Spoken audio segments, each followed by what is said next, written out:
Chapter 1. The White Fog Apocalypse. Infinite Resources. Lin Feng burst into his rental apartment, swiftly locking the security door behind him with a decisive click. Panting heavily, he collapsed onto the sofa and retrieved his phone to post an advertisement in the Shengshi Jiangnan community group. Seeking cohabitant. All expenses covered. Requirements.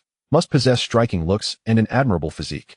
Friends must first send unfiltered full-body selfies.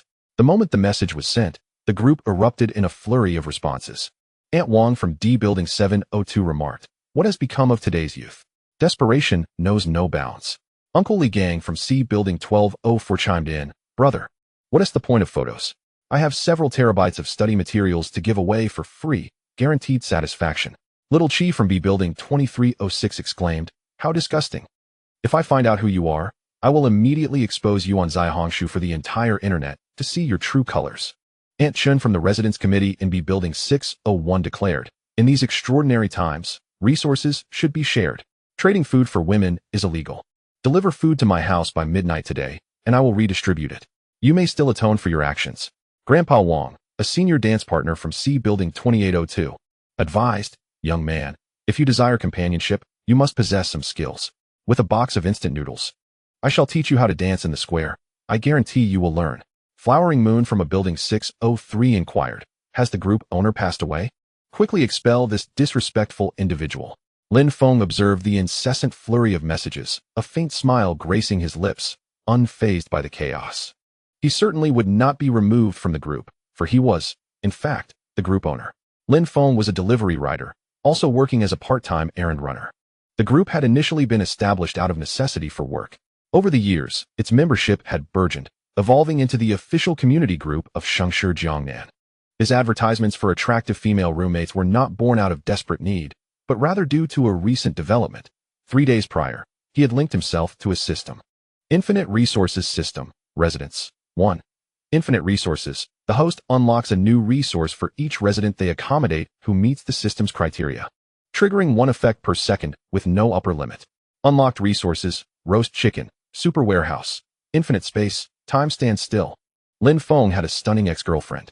Although they had parted ways over 3 months ago, she was still counted by the system. As for when he would be able to welcome new residents and unlock additional resources, Lin Feng felt no urgency. Most inhabitants of Shengshi Jiangnan were young people, typically not inclined to hoard supplies. Given the current circumstances, venturing out for shopping was also out of the question. Just 3 days prior, the world had undergone a cataclysmic transformation. Lin Feng rose and approached the balcony, gazing through the security window into the distance.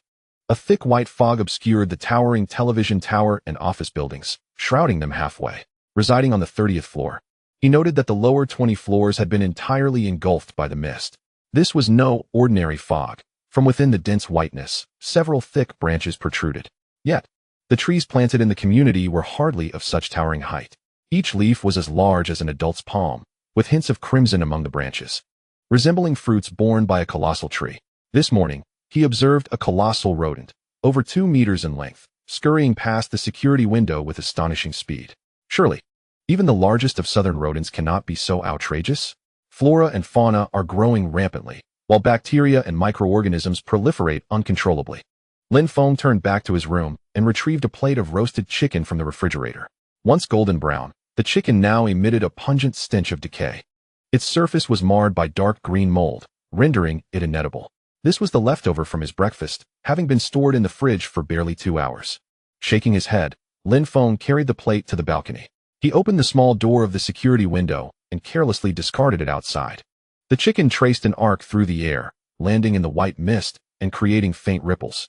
Food is decaying rapidly, unable to be preserved for long, unless vacuum sealed.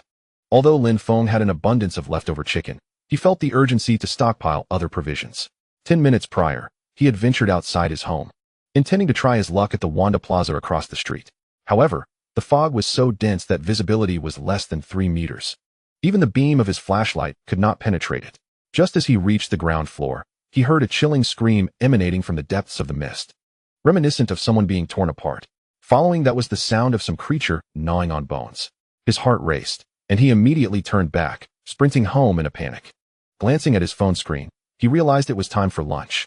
A steaming, aromatic roasted chicken materialized in his hands, the rich scent instantly filling the room. Food was not a concern for him. The system generated a chicken every second, amounting to 86 per 100 by the end of the day. His only grievance was that, no matter how delectable the chicken, excessive consumption could lead to monotony. Presently, while water, electricity, and gas were still supplied normally, the microbial issues with the tap water were severe. This morning, as he brushed his teeth, Lin Feng watched in horror as a mass of green, unidentified vegetation erupted from the faucet. He promptly switched to the bottled water stored in his super warehouse. Even for bathing, he had to boil the water first before daring to use it. However, with the rampant mutations of flora and fauna, power outages and water shortages were merely a matter of time. While gnawing on the chicken, Lin Feng scrolled through short videos and comments on his phone, his brow furrowing deeper with each passing moment. Breaking news: the white fog disaster sweeps the globe, ushering the world into an apocalyptic era, with mutations in flora and fauna presenting significant challenges to human survival.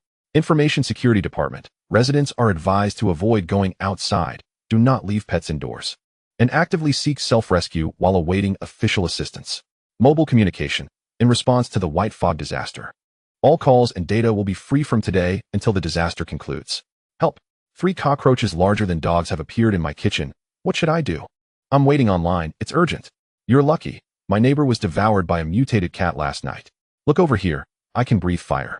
This era is tailor-made for me. Image, how enviable. There really are people with extraordinary abilities, seeking an extraordinary benefactor.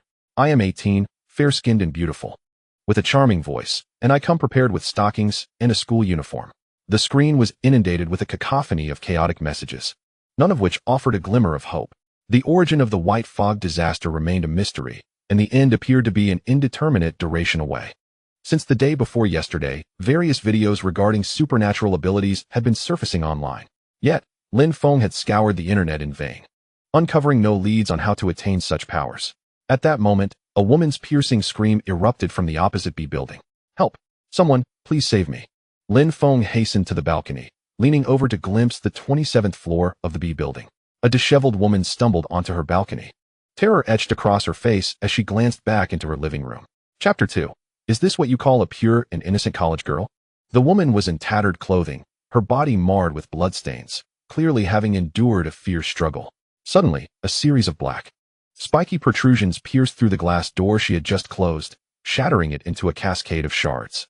A massive hedgehog slowly emerged from the living room, its crimson eyes gleaming with menace, and its glistening spines reflecting the dim light ominously. What happened to you, Xiaoyai?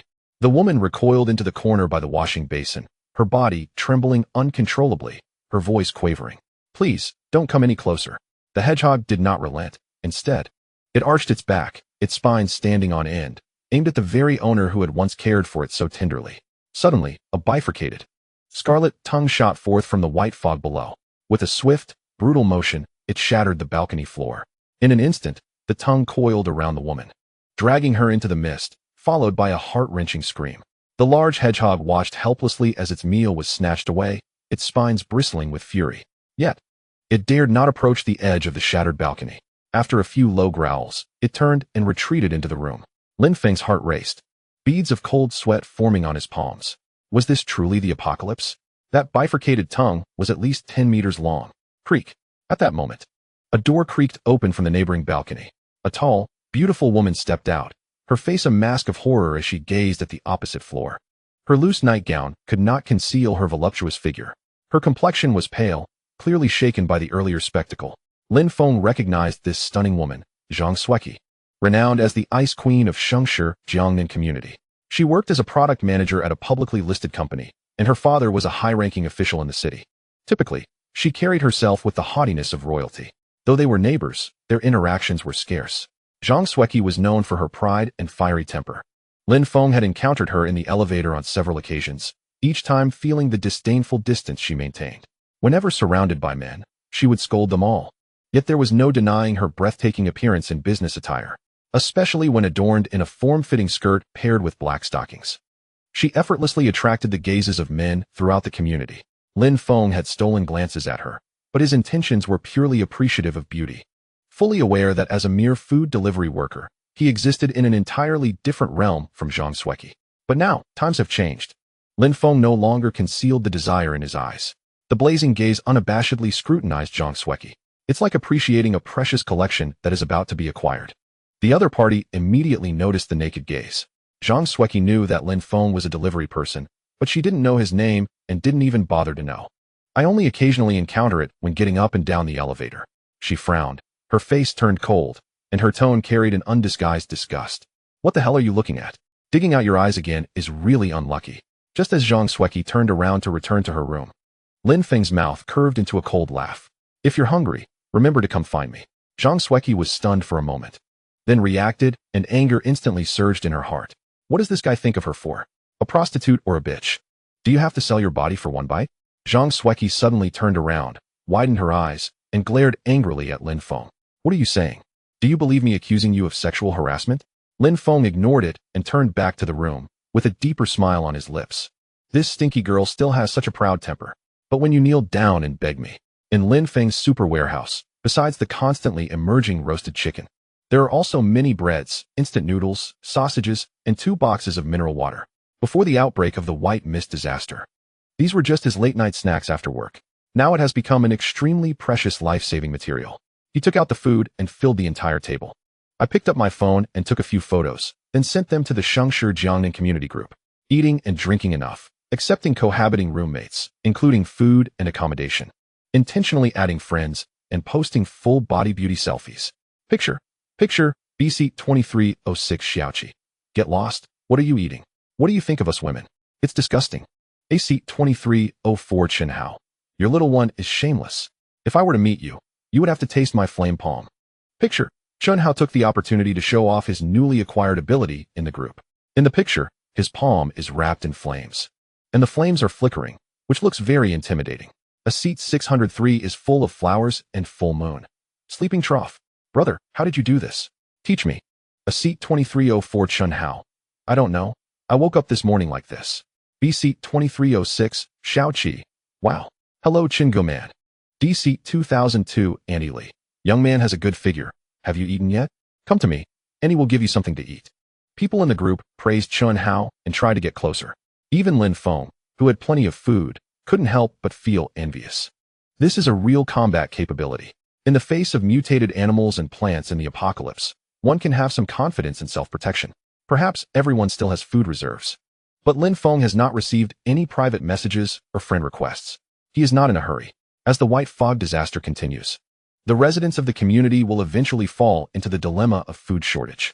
Another day passed, and finally someone couldn't hold on and started chatting privately with Lin Feng. Block B 2306 Xiaoqi. Handsome guy, can you share a chicken leg with me? Lin Feng recalled that nickname. The one who had scolded the most fiercely in the group chat yesterday, though he had never encountered the person in real life. Sated in content. He received a request. Please send me a full-body photo, without any beautification. B building, room 2306, Xiaoqi. Handsome. I'm a university student, pure and lovely. Men are fond of my type. Could you perhaps treat me to more food? A university student? Lin Feng indeed had an affinity for the innocent, beautiful, and youthful.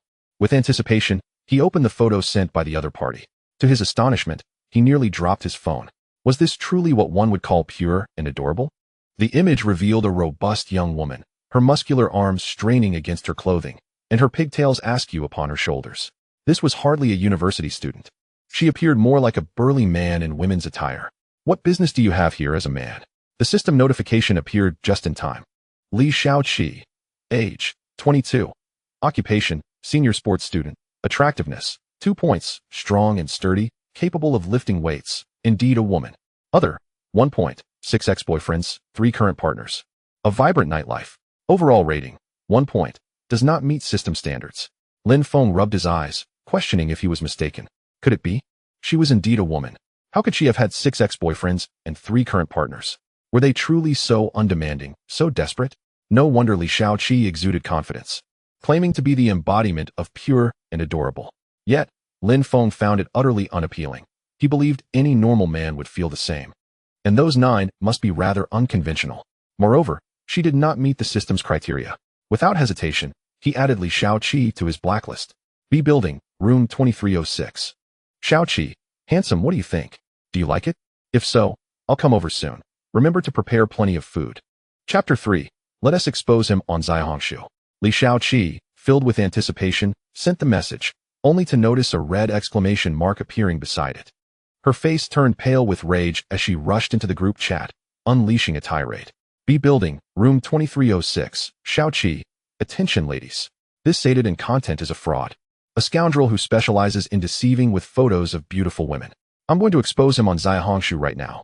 Lin Feng, upon seeing the message, promptly took a screenshot of their conversation and shared it in the group chat.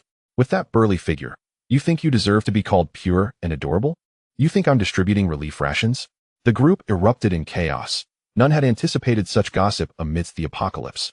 Soon, numerous individuals emerged to mock Li Xiaoqi. B building, room 2306, Xiaoqi. Ladies, do not believe him. This sated and content has nothing to offer. He is merely a scoundrel seeking to deceive. Lin Feng, weary of the back and forth, retrieved 20 roasted chickens from the super warehouse, filling the entire dining table. He picked up his phone, snapped several photos, and shared them in the group chat. Sated and content, freshly made, still steaming. The roast chicken, glistening with a sheen of delectable fat, hangs enticingly, eliciting an involuntary salivation. In this dystopian era, where even instant noodles have become a luxury, meat undoubtedly reigns as the most alluring temptation. Upon seeing the photograph, Li Xiaoqi's eyes widened in astonishment, and saliva trickled down her chin uncontrollably. Instinctively, she wiped the corner of her mouth, wishing fervently to undergo cosmetic surgery and liposuction, yearning to exchange her very being for a chance to savor that succulent roast chicken. Left with no room for rebuttal, she could only stubbornly close her lips. Although Li Xiaoqi had retreated into silence, the chat group buzzed with fervor. Mr. Chun from a block 1501 remarked, displaying so many roast chickens at once is truly a waste of food. AAA from B block 1203 chimed in, young man, you can't possibly eat them all by yourself. Would you be so kind as to share one with me? Many, upon witnessing the feast of roast chickens, felt a pang of envy and sought to ingratiate themselves. Mrs. Su from a block 806 pleaded, young man, honoring our elders is a traditional virtue. My grandson and I haven't had a morsel in 3 days. Could you kindly send us 2 roast chickens? In the Shengshi Jiangnan community group, numerous women fixated on the images shared by Lin Feng, their minds racing with calculations. Days had passed, and their provisions were nearly depleted. The rice had spoiled on the very first day of the outbreak. The vegetables and unsealed meats in their refrigerators had long since perished. Should they fail to procure sustenance, starvation would inevitably claim them. Their current concern transcended the notion of bartering their bodies for food. They were more preoccupied with whether the man known as well-fed truly possessed an abundance of food. Zhang Sueki curled up in the corner of her bed, her hands gripping her phone tightly. Her gaze was fixed on the photograph of the table laden with roast chickens, while a glass of lukewarm water sat forgotten on her bedside table, droplets of condensation sliding down its surface. Within the water floated remnants of boiled mutated plants. Her food supply had long been exhausted. These past 2 days, she had relied solely on water to stave off hunger. Yet even the water tasted bitter upon her tongue. Her stomach churned with sharp pangs, akin to countless tiny needles pricking her insides. The golden skin of the roast chicken, steaming with warmth, acted as an invisible hook, tugging incessantly at her nerves. With a forceful gulp, she attempted to swallow, her throat dry and aching. Should she reach out to this well-fed individual? Zhang Sueki grappled with her thoughts, her finger hovering indecisively over the send button, hesitating to press it. She feared not only the possibility of being denied the roast chicken, but also the risk of being deceived. Moreover, she was reluctant to relinquish her first experience to a stranger. What compounded her indecision was the uncertainty regarding the quantity of food this well-fed man possessed. Would it sustain him for days, or perhaps weeks? Zhang Sueki's greatest concern lingered. What if she entrusted her body to this man only for the authorities to commence rescue operations shortly thereafter? Would that not be a disastrous loss? Many like her still clung to the faint hope of official rescue. As they endured hunger, they incessantly refreshed the news, yearning for a glimmer of good tidings. Yet, reality was harsh. Food dwindled relentlessly, while hope remained elusive. Following Li Xiaoqi, Lin Feng received several friend requests. Although the physiques, appearances, and various attributes of these individuals far surpassed those of Li Xiaoqi, they still failed to meet the system's standards. Without the system's recognition, even if they were to attain something, new resources would remain beyond their reach. Lin Feng unhesitatingly declined their advances. As expected, these women immediately rushed to the group, hurling insults at him. Lin Feng, indifferent to their vitriol, swiftly silenced them with a ban. He harbored no interest in even casting a glance at those who did not conform to the system's criteria. The white mist disaster continued unabated. Merely preserving one's own life felt like a blessing. Only a fool would play the saint in the apocalypse. Moreover, Lin Feng had previously been a lowly delivery worker, often subjected to disdain, contempt, and even abuse from these women. Now, with an abundance of food at his disposal, their fates were of no concern to him.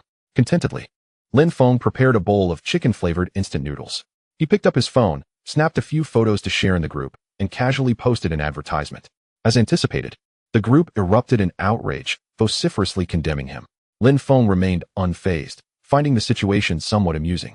He leisurely picked up a piece of chicken, blew on it to cool it down, and savored the first bite. The more they cursed, the hungrier they appeared. On the 5th day of the white mist disaster, a staggering 90 of the residents in the Shengshi Jiangnan community were enduring hunger. Yet, Lin Feng reclined comfortably on his sofa, showing no inclination to venture outside. The world beyond was perilous, and until he discovered a means to cope, he would not dare to take unnecessary risks. Despite his residence being above the white mist, it did not guarantee absolute safety.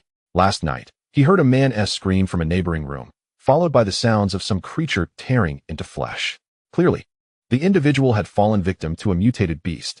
After finishing his breakfast, Lin Feng completed a few sets of push-ups and squats, stretching his muscles to maintain agility.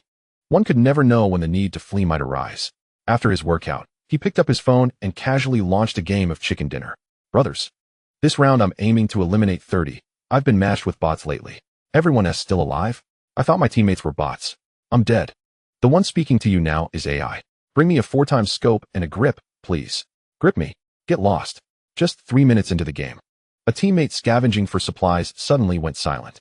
Moments later, a terrified scream echoed through the voice chat. Holy crap, my rabbit has gone mad. Its front teeth are as big as the door. Get away, don't bite me. This was followed by a cacophony of violent struggle, the crash of furniture, and ultimately, heart-wrenching wails. 2 minutes later, the teammate's voice was entirely absent, replaced by the ominous sound of some creature gnawing on flesh and bone. The other 2 teammates fell silent. Lin Feng promptly exited the game, casting his phone aside. This world had become utterly deranged. Even rabbits had started preying on humans. Lin Feng murmured to himself, turning his gaze toward the window. Amidst the dense white mist, the outlines of branches became increasingly distinct, signaling that the trees had grown taller. Scarlet fruits dangled among the leaves. Are those fruits edible? Lin Feng swiftly dismissed the thought.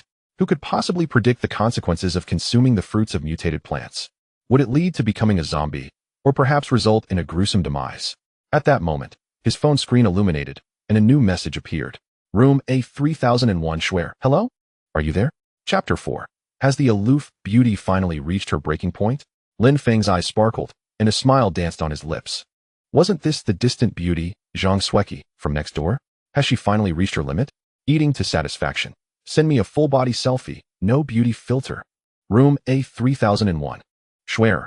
Can I trade a pair of gold earrings for a roasted chicken? Eating to satisfaction. You should understand the nature of this transaction. Send the selfie, or I will blacklist you. Zhang Sueki hesitated for several minutes before sending a full-body photo. In the image, she stood before a mirror, her expression devoid of emotion. Her gaze still haughty. Her long, jet-black hair cascaded casually over her shoulders, and beneath the loose cotton nightgown, her graceful figure was subtly discernible. Days of hunger had rendered her complexion pale, her lips lacking their usual color.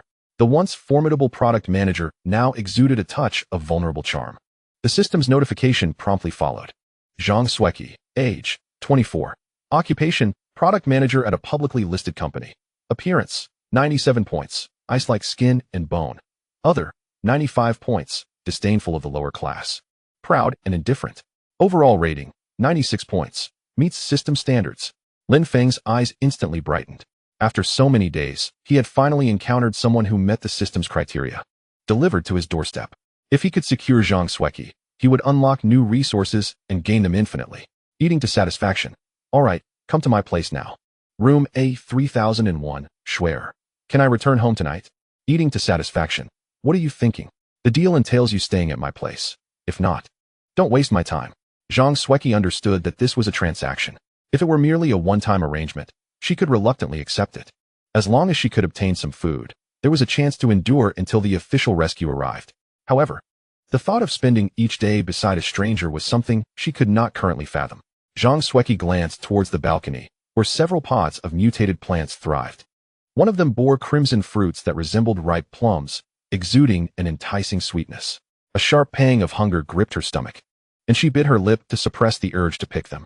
Compared to losing her purity, she feared losing her life even more. Zhang Xueqi chose not to respond further, and Lin Feng remained unperturbed. He knew that this woman was still reluctant to lower her guard. However, it mattered little. She could continue to starve. After all, it was not him who would perish from hunger. Lin Feng set aside thoughts of Zhang Xueqi and opened the outdoor channel of the live streaming platform. Through the lenses of these streamers, he could glean the situation outside. In the footage, a couple cautiously exited their home, preparing to venture to a nearby convenience store in search of sustenance. Due to the white mist, the camera could not capture anything in the distance. The host was surrounded by dense weeds, towering half a person high. The once asphalt road was entirely concealed by these rampant plants. The roots of the weeds were as robust as steel bars, effortlessly penetrating the hardened surface. Lin Feng even suspected that these weeds could easily puncture a car tire. The male host's expression was grim, each step taken with extraordinary difficulty. Vehicles were unable to traverse such a surface. Unless the weeds were cleared away, the official rescue team would be unable to enter. Dear viewers, it would be wise to prepare for self-rescue. The couple, panting heavily, arrived outside a shop. The entire street was eerily silent, as if forgotten by the world. In just 5 days, what was once a bustling pedestrian street had transformed into a primeval forest. Vines crawled up the walls, and the ground was overrun with weeds. In areas where there was no concrete, tall trees had sprouted. Just as the man took out his tools to pry open the lock, a massive shadow of a peach blossom suddenly enveloped him. Run! The woman's warning had barely escaped her lips when a deafening crash resonated. Boom! In the instant the colossal claw descended, the man was crushed like a flattened can, reduced to a mere pile of flesh. Help! There's a monster! The woman screamed in sheer terror, turning to flee as the camera shook violently. In the next moment, a gigantic claw loomed above her head. The live-streaming phone fell alongside her, and amidst the chaotic visuals, an enormous cat head drew closer, beginning to feast upon the woman's corpse. Lin Feng's expression darkened, and he immediately exited the live stream. The world outside was even more perilous than he had imagined. Meanwhile, in the neighboring residence, Zhang Xueqi curled up in bed, her hands tightly gripping her phone.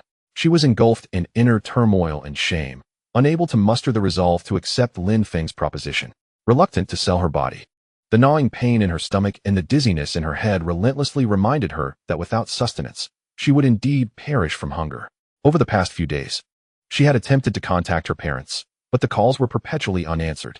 The official rescue hotline remained persistently busy. She had subsisted on lukewarm water for days. Her body weakened to the point where she lacked the strength to stand. Initially, Zhang Xueqi held disdain for those who resorted to trading their bodies for food. She believed that even in the face of starvation, she would never compromise her integrity. At that time, she was convinced that official rescue would arrive swiftly. However, the duration of the white fog disaster exceeded her expectations. Hunger gradually made her realize that dignity could not satiate her hunger. Another wave of cramping pain surged through her stomach, as if an invisible hand was tightly gripping it. The agony forced her to curl up in her blankets, trembling, with beads of cold sweat forming on her forehead. Half an hour later, a strong wave of dizziness struck. As darkness closed in, Zhang Xueqi realized she might not hold on much longer. Gritting her teeth, she grabbed her phone and shakily sent the message she had composed long ago, a building 3001 Schwer. Hello, are you still there? Can you truly guarantee that I will be well-fed every day? When Lin Feng saw the message from Zhang Xueqi, he chuckled softly and chose to ignore it. You may come and go as you please, but is there such a luxury in this world? Continue to endure your hunger. Zhang Xueqi clutched her phone tightly, curling up on her bed as if she wished to meld into the blankets. Her eyes, red and swollen, were fixed on the screen, fearful of missing even the slightest notification. Time slipped away, minute by minute, and an entire hour passed. Her vision began to blur, her head grew heavy. Yet she still received no reply. Gradually, despair settled in her heart. She ultimately closed her eyes, her eyelashes trembling gently. Clenching her teeth, she bore the relentless pangs of hunger. Another excruciating night unfolded. The following morning, as Lin Feng stepped onto the balcony, he sensed something amiss. The 21st floor of Building B was already engulfed in white mist. It seemed this fog would continue to rise, and inevitably, his top floor would also succumb to its embrace. He commenced his morning exercises, striving to maintain his physical agility. Remaining sedentary at home would lead to rusting joints. After enjoying breakfast, He leisurely picked up his phone to respond to Zhang Sueki's messages. Chapter 5. This woman's temperament truly requires a proper remedy. Eat well and drink well. I'm well fed, come over now. Zhang Sueki had endured torment throughout the night. Stomach pain tossed her restlessly in bed, her eyes nearly unable to remain open. Yet, she fought to keep them slightly ajar, fearing she might miss any messages. When her phone chimed, she jolted awake, immediately widening her bloodshot eyes. Upon seeing the message from Eat Well and Drink Well, a flicker of hope ignited within her. Building A, room 3001. Schwer, can you come pick me up? I'm a bit scared. Eat well and drink well. I know where you live. Step outside and wait. I'll be there shortly. Zhang Sueki paused momentarily, anxiety gnawing at her. Unbeknownst to her, the identity of this man remained a mystery. The thought of bartering her company with a stranger for food filled her with embarrassment. Yet, under the relentless torment of hunger, she found herself with no alternatives. After checking the peephole and confirming the corridor was vacant, she cautiously opened the door and stepped outside with the utmost care. Upon hearing the door next door click open, Lin Feng leaned closer to the peephole to observe.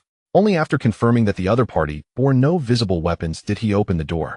A playful smile danced on his lips as his gaze unabashedly wandered over Zhang Sueki.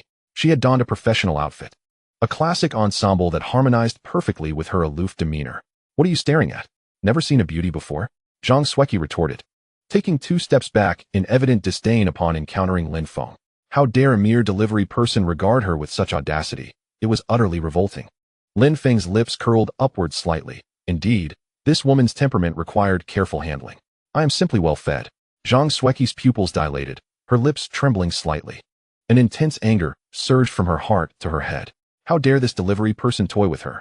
She never imagined that the one who flaunted food in the community chat daily would turn out to be the very delivery rider she had always looked down upon. A mere loser. How could he possibly possess such a bounty of roast chickens? Are those images merely fabrications? At that moment, a heavy footfall echoed from the stairwell, as if a colossal creature were ascending the stairs. The sound of its breath was as labored as that of a roaring engine, causing a sensation of suffocation in Lin Feng's chest. His complexion shifted dramatically, and he instantly realized that a mutated being was approaching. Without a moment's hesitation, he turned and dashed back home, swiftly locking the door behind him. Zhang Sueki, disregarding any further reprimand of Lin Feng, hurried toward her own door. Just as she prepared to unlock it, perhaps due to her prolonged hunger or overwhelming fear, the key slipped from her fingers with a clatter. In a panic, she bent down to retrieve it, only to stumble and inadvertently kick the key away. It skidded directly to the foot of the stairs. Hearing the noise, the aberrant creature quickened its pace. Zhang Sueki's face drained of color. She understood that the key was irretrievable. With nowhere to return, she was left with but one final option: to seek refuge at the loathsome delivery rider's residence, hoping to evade this peril for the time being. Anything was preferable to being devoured by a monster. Zhang Sueki raced to Lin Feng's door, pounding on it with urgency, her voice laced with desperation. Open the door. Let me in. Yet, the security door showed no inclination to yield. As the monstrous footsteps drew ever closer, her trembling hands continued to strike the door. Please, please, let me in. Save me. In that critical moment, she reluctantly set aside her pride and cried out for help. Lin Feng, filled with disdain, worried that her clamorous pleas would attract the creature to his home. For an ordinary person, the security door was robust, but against a mutated beast, its effectiveness was uncertain. He peered through the peephole, confirming that the monster remained on the staircase. Gritting his teeth, he swiftly opened the door, yanking Zhang Sueki inside before hastily shutting and locking it once more. Ah, you've hurt my hand, Zhang Sueki complained, rubbing her wrist with a look of disdain. If you wish to survive, keep your mouth shut. Lin Feng hissed angrily, pressing her against the wall. He then resumed his vigil through the peephole. Before long, the heavy footfalls reached the corridor outside the door. A husky, nearly 3 meters in size, came into view through the peephole. With its head lowered, it sniffed the ground, edging ever closer to Lin Feng's front door. The dog's eyes glowed crimson, devoid of its previous goofy charm. Its muscles bulged, and sharp teeth gleamed with a menacing glint. The creature's labored breathing seeped through the cracks of the door, sending chills down their spines. Zhang Sueki, having never encountered such a ferocious beast, trembled uncontrollably, nearly losing her balance. Lin Feng immediately covered her mouth with one hand while firmly gripping her shoulder with the other. He held his breath, terrified of making even the slightest sound. As the massive dog caught the scent of humanity and slowly approached the door, a sudden, piercing human scream echoed from downstairs. Wong, Wong, Wong. The husky abruptly lifted its head and unleashed a frenzied bark before pivoting and sprinting down the stairs, vanishing in an instant. Lin Feng, peering through the peephole, confirmed that the mutated husky had departed, allowing his anxious heart to finally ease. However, the pressure of his grip did not wane in the slightest. He continued to hold Zhang Sueki firmly in place. Now he could scrutinize this usually haughty neighbor of his. In the past, whenever they crossed paths, Zhang Sueki always maintained an air of superiority, her gaze akin to that of one regarding refuse. Her professional attire had become somewhat disheveled. The white blouse strained to its limits, with buttons at risk of bursting. The pencil skirt perfectly accentuated her alluring curves. Her long, sleek legs, encased in black stockings, were particularly enticing. As Zhang Sueki regained her composure, she realized that the large dog had departed. Her expression swiftly reverted to its usual icy demeanor, though her body remained tense. After all, she was being pinned against the wall by a stranger. With a determined effort, she broke free, retreating 2 steps. Her hands instinctively shielding her chest, her tone frigid. "What are you staring at? I warn you, do not entertain any foolish thoughts." Such lowly delivery men were not even worthy of her disdainful gaze. Lin Feng smirked derisively and swiftly delivered a resounding slap. Slap. In this apocalyptic world, who are you trying to impress with your aloofness? The sharp sound of the slap echoed throughout the room. Zhang Sueki's pale cheek instantly bore 5 vivid red marks, her half of the face aflame with pain. I am curious how a person on the brink of starvation can afford to be so arrogant. Moreover, were you not the one who reached out to me with the intention of selling yourself? Spare me the pretense of innocence. Faced with Lin Feng's mockery, tears glistened in Zhang Sueki's eyes. Throughout her life, she had never experienced such humiliation. Today, being slapped by a mere delivery man?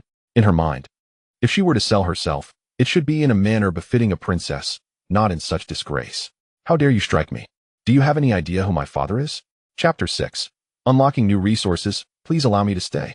Before Zhang Sueki could finish her retort, she saw Lin Feng pull a folding knife from his pocket, its blade glinting ominously. What of it? Turn around. Zhang Sueki instantly panicked, her voice trembling. What do you intend to do? Please, don't act recklessly. I'll say it one last time. Turn around. Lin Feng brandished the knife, his gaze sharp. Zhang Sueki, paralyzed by fear, turned slowly, facing the wall, her voice laced with sobs. Please, don't hurt me. Tears streamed down her cheeks, her face a portrait of repression and indignation. However, Lin Feng remained unmoved by the woman's weeping.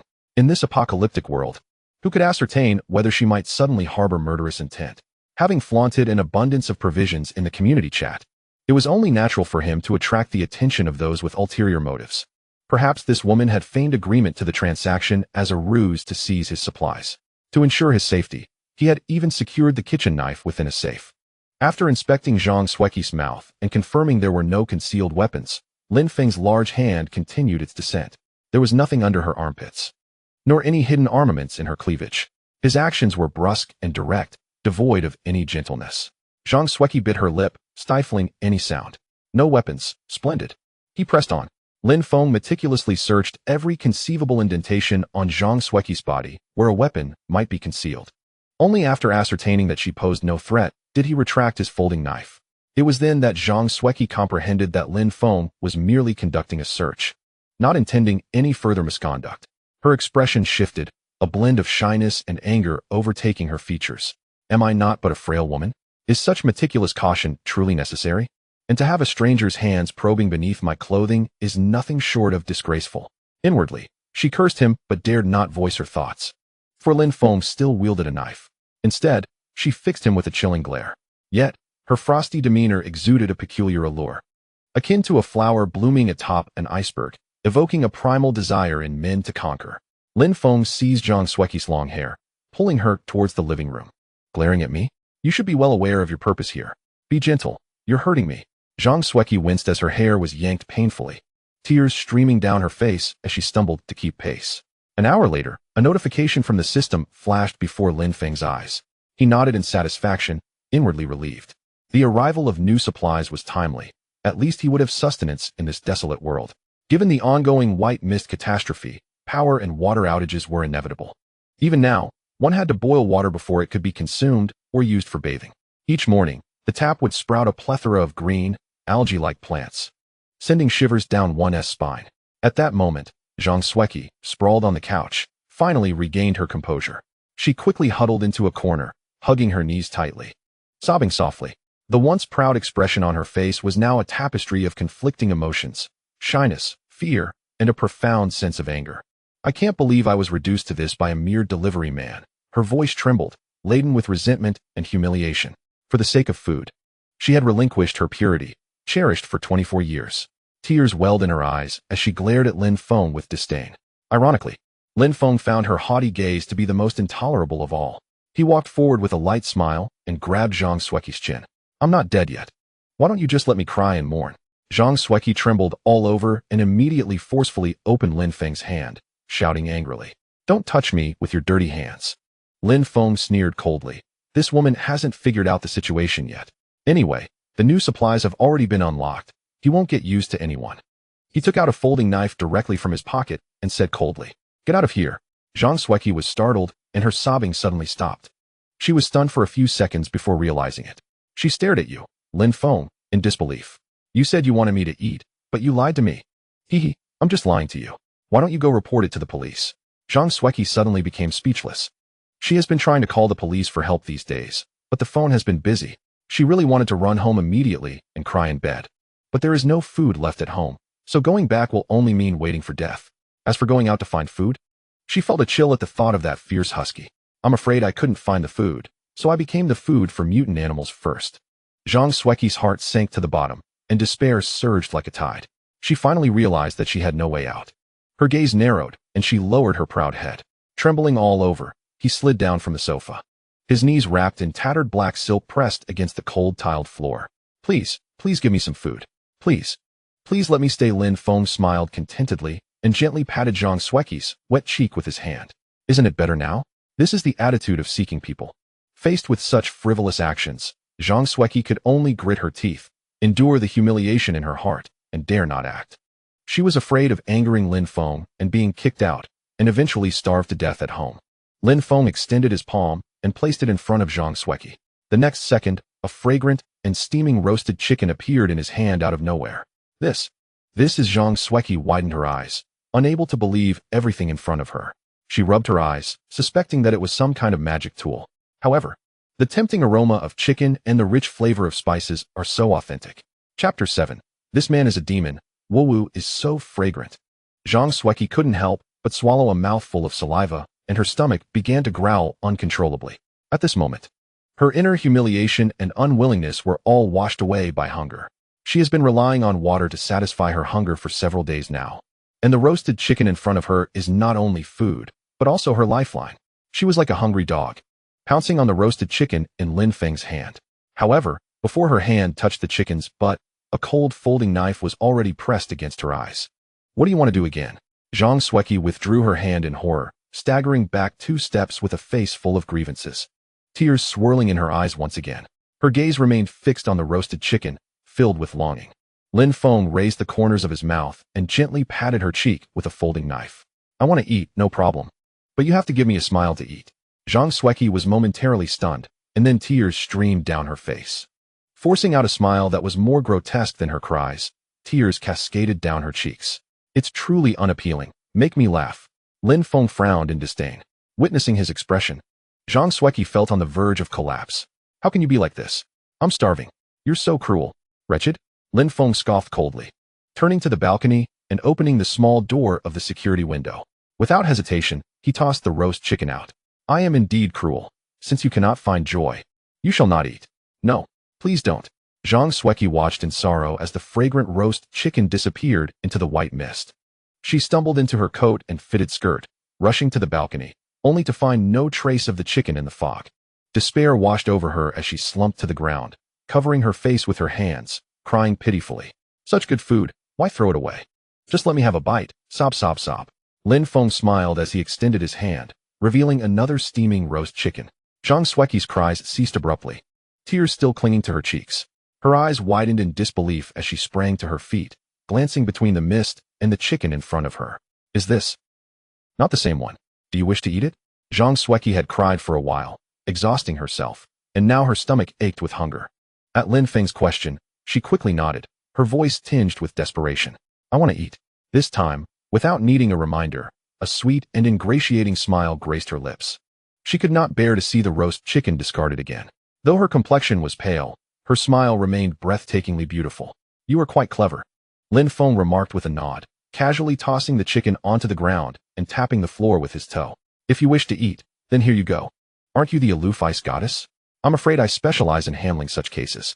Zhang Xueqi shot her head up, her eyes nearly ablaze with fury. No. Even if it means starving to death or jumping off this ledge, I will not eat.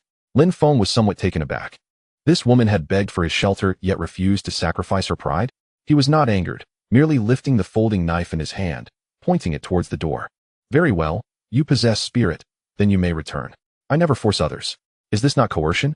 Zhang Xueqi erupted into tears once more, as if her tears were endless. How can you treat me like this? Don't mourn, smile instead, and make it a pretty smile. Lin Feng remained unmoved by the beauty before him, intent on winning her over with virtue. Zhang Xueqi gazed at the roast chicken on the ground, her throat constricting as she swallowed hard. It was simply too fragrant, too enticing. Yet, she remained vexed by Lin Feng's words. I'll smile however I please. It's none of your business. Upon hearing this, Lin Feng chuckled as he picked up the roast chicken. Zhang Xueqi seemed to glimpse hope, her cries ceasing immediately. As long as she did not have to eat on her knees, she could accept it. Her gaze followed Lin Feng's hand, her nose instinctively inhaling the delicious aroma of the chicken. Do you wish to eat it? Then beg me with a smile. Lin Feng's voice slithered like a devil's whisper, softly echoing in her ear. Zhang Xueqi felt a tumult of emotions within her. On one side lay her dwindling dignity. On the other, the tantalizing, delectable roasted chicken that promised to satiate her hunger. Her fingers clutched the hem of her garment tightly, her gaze darting back and forth between the chicken and Lin Feng. At that moment, Lin Feng's grip loosened, and the chicken tumbled to the ground once more. The heart-rending sound followed, with a sickening crunch. Oh dear! How could I be so careless? Just as Lin Feng lifted his leg, his shoe callously crushed it beneath him. Zhang Xueqi's heart tightened, as if that very foot had stomped upon her soul. Her eyes remained fixated on the mangled chicken, a low whimper escaping her throat. No, please. Lin Feng lifted his foot, revealing the chicken utterly obliterated, even the bones flattened beneath his weight. You truly do not wish to eat it? Then I shall discard it. Zhang Xueqi finally reached her breaking point. Her knees buckled, collapsing to the ground, tears blurring her vision. Trembling, she gathered the remnants of the crushed meat, desperately shoving it into her mouth.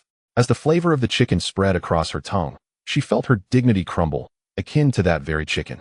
Mercilessly trampled by Lin Feng. Lin Feng furrowed his brow and kicked Zhang Xueqi away. Did I permit you to eat? Still wanting more without a smile. Zhang Xueqi felt an overwhelming sense of injustice, yet she forced a smile upon her face. Although her grin remained stiff, it was somewhat presentable. Had you behaved thus from the start, obediently, there would have been no such troubles. Next time, your smile must be more charming, or else you shall be sent away. Zhang Xueqi could no longer comprehend his words. Her focus was solely on the crushed chicken. She maintained her rigid smile, relentlessly stuffing her mouth with the meat. The notions of ladyhood, divinity, and self-image were all cast aside. This man was a demon, sobbing inwardly. How delicious! She had never tasted such exquisite chicken. Zhang Xueqi consumed the entire chicken, even crunching the bones into submission. After eating, her stomach no longer twisted in agony, and she regained a semblance of strength. Otherwise, she might have licked the grease off the ground clean. Zhang Xueqi cautiously raised her gaze to Lin Feng, her eyes reflecting a mix of fear and complex emotions. This man had not only taken her body, but had also forced her to consume the trampled chicken.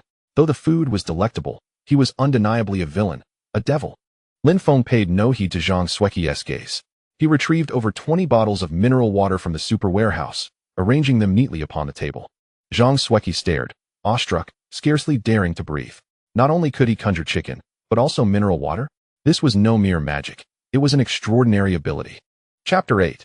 Transactions are either non-existent or infinite. The news of mutated fruits. During this period, Zhang Xueqi had watched numerous videos online. Some individuals could control lightning, sparks dancing in their hands. Others could manipulate flames, frying eggs with a single hand. In the shining Jiangnan community, there exists an individual who frequently boasts of his fiery abilities. The man before her, resembling a demon, undoubtedly possesses extraordinary powers as well. Perhaps he has stored items in a certain space and frozen time? Zhang Xueqi had encountered numerous instances of such spatial abilities during her university days. They are indeed invaluable in an apocalyptic setting. The pressing question remains, how much supplies has Lin Feng accumulated? Her mindset had unconsciously shifted. In an environment fraught with peril, The psyche of the strong is magnified infinitely, especially for someone like her who has experienced the agonizing pangs of near starvation. Zhang Xueqi glimpsed a flicker of hope for survival. As long as she remained by this man's side, there was a chance to endure until official rescue arrived. Drink some water to replenish your tears. Then perhaps take a bath. Lin Feng's voice interrupted her reverie. From now on, use bottled water. After opening, discard it after half an hour.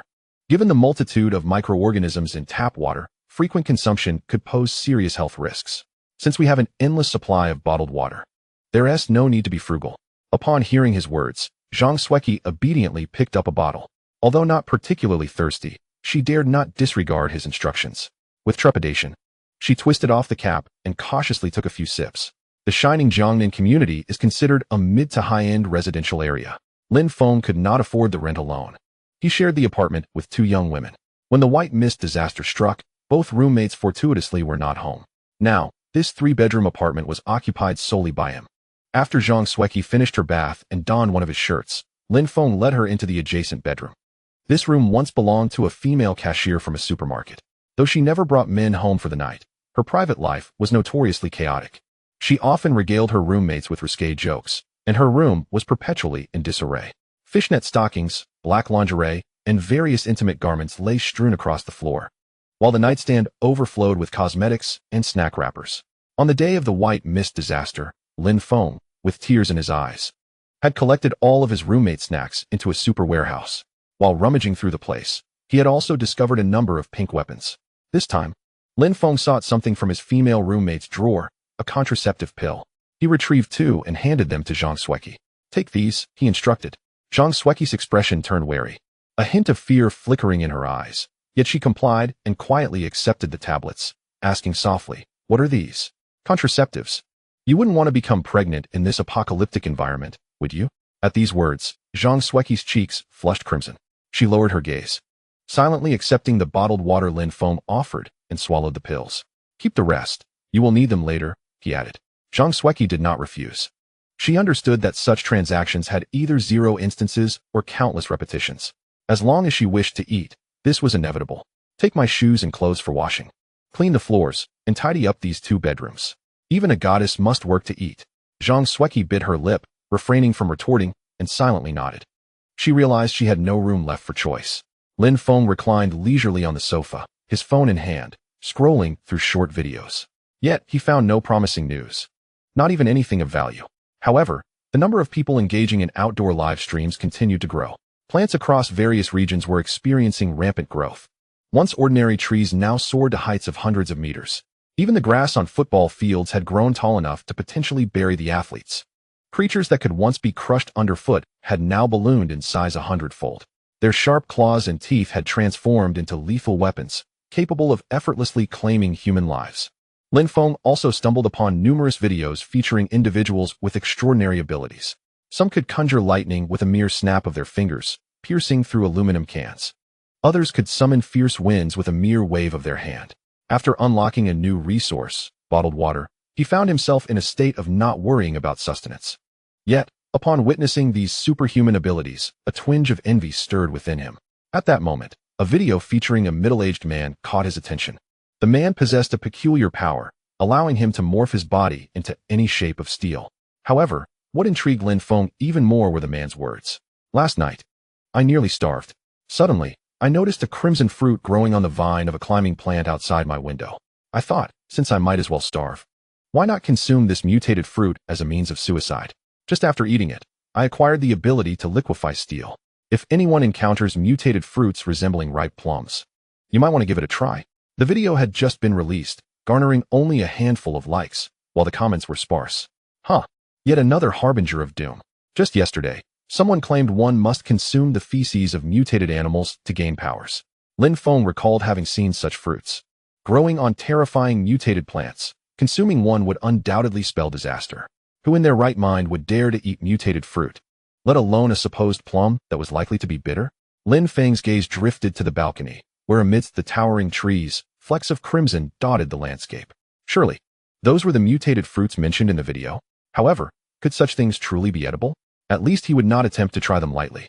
The internet was rife with rumors, and one could hardly trust anyone's words. What if this video was merely a ruse to incite suicide? He filed this matter away in his mind and swiped to the next video. 3 minutes later, when he opened his history to look for that particular video, he was astonished to find it had vanished without a trace. Not even a warning of violation remained, as if it had never existed at all. Lin Feng immediately sensed something amiss and quickly searched for the video's title. Nothing. Such a situation could only arise from deletion by the user or intervention by the platform. Could it be that someone was trying to cover something up? Narrowing his eyes slightly, he opened several other video apps and searched for keywords related to mutated fruits. Nothing. Videos about extraordinary abilities were abundant, yet information about the crimson plum fruit seemed intentionally erased. At that moment, Lin Feng found himself believing the middle-aged man's words almost entirely. He glanced once more at the distant flecks of crimson outside his window, a glimmer of longing flashing in his eyes. Unfortunately, those fruits were far too high to reach. Unless equipped with a specialized drone or daring enough to climb the trees, they were simply out of reach. However, just a couple of days ago, he witnessed a woman in the building across being ensnared by the tongue of a massive serpent. Should he attempt to climb a tree, it was likely that the fruit of his extraordinary powers would not even reach his lips before being devoured by the great snake. A profound sense of crisis surged within Lin Feng. Undoubtedly, an increasing number of individuals would soon acquire extraordinary abilities, while those devoid of such powers would find their circumstances becoming ever more perilous. Contemplating this, Lin Feng resolved to relocate. He had been sharing images of food in the group chat recently, which may have divulged his address. Moreover, with the prospect of others seeking him out in the future, what if they arrived in numbers? Lin Feng contemplated providing false addresses to others for the time being, only revealing his true location once it was deemed safe to do so. One must not capsize in the pursuit of boundless resources. Chapter 9. Acquiring Extraordinary Powers. Help me scratch my back. Lin Feng swiftly organized his thoughts and decided to act immediately. Even a minute's delay could introduce unforeseen variables. Pack my belongings. We are moving shortly.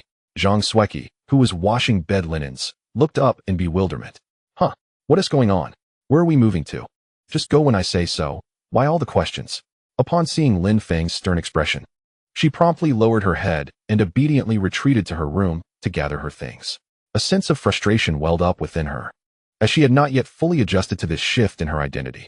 In the past, had a delivery person spoken to her in such a manner, she would have unleashed a tirade and lodged a complaint. As the daughter of a high-ranking official, she had enjoyed a smooth career after graduating from university, rarely encountering hardship. Barring any unforeseen circumstances, she was poised for a promotion and raise this year. These were the very assets that fueled her arrogance and disdain for others. Yet, with the emergence of the White Fog disaster, everything had changed. Zhang Sueki understood that to survive in this apocalyptic world, she must ingratiate herself to the man before her. She could no longer endure nights of hunger or the torment of stomach cramps. Lin Feng did not take everything with him. He left a few garments hanging on the balcony. If anyone were to trace him here, these items could serve as a diversion. Once he had organized his belongings, he first peered through the peephole to assess the corridor. After confirming that there was no one outside and no unusual sounds, he gently opened the door, leading Zhang Sueki out.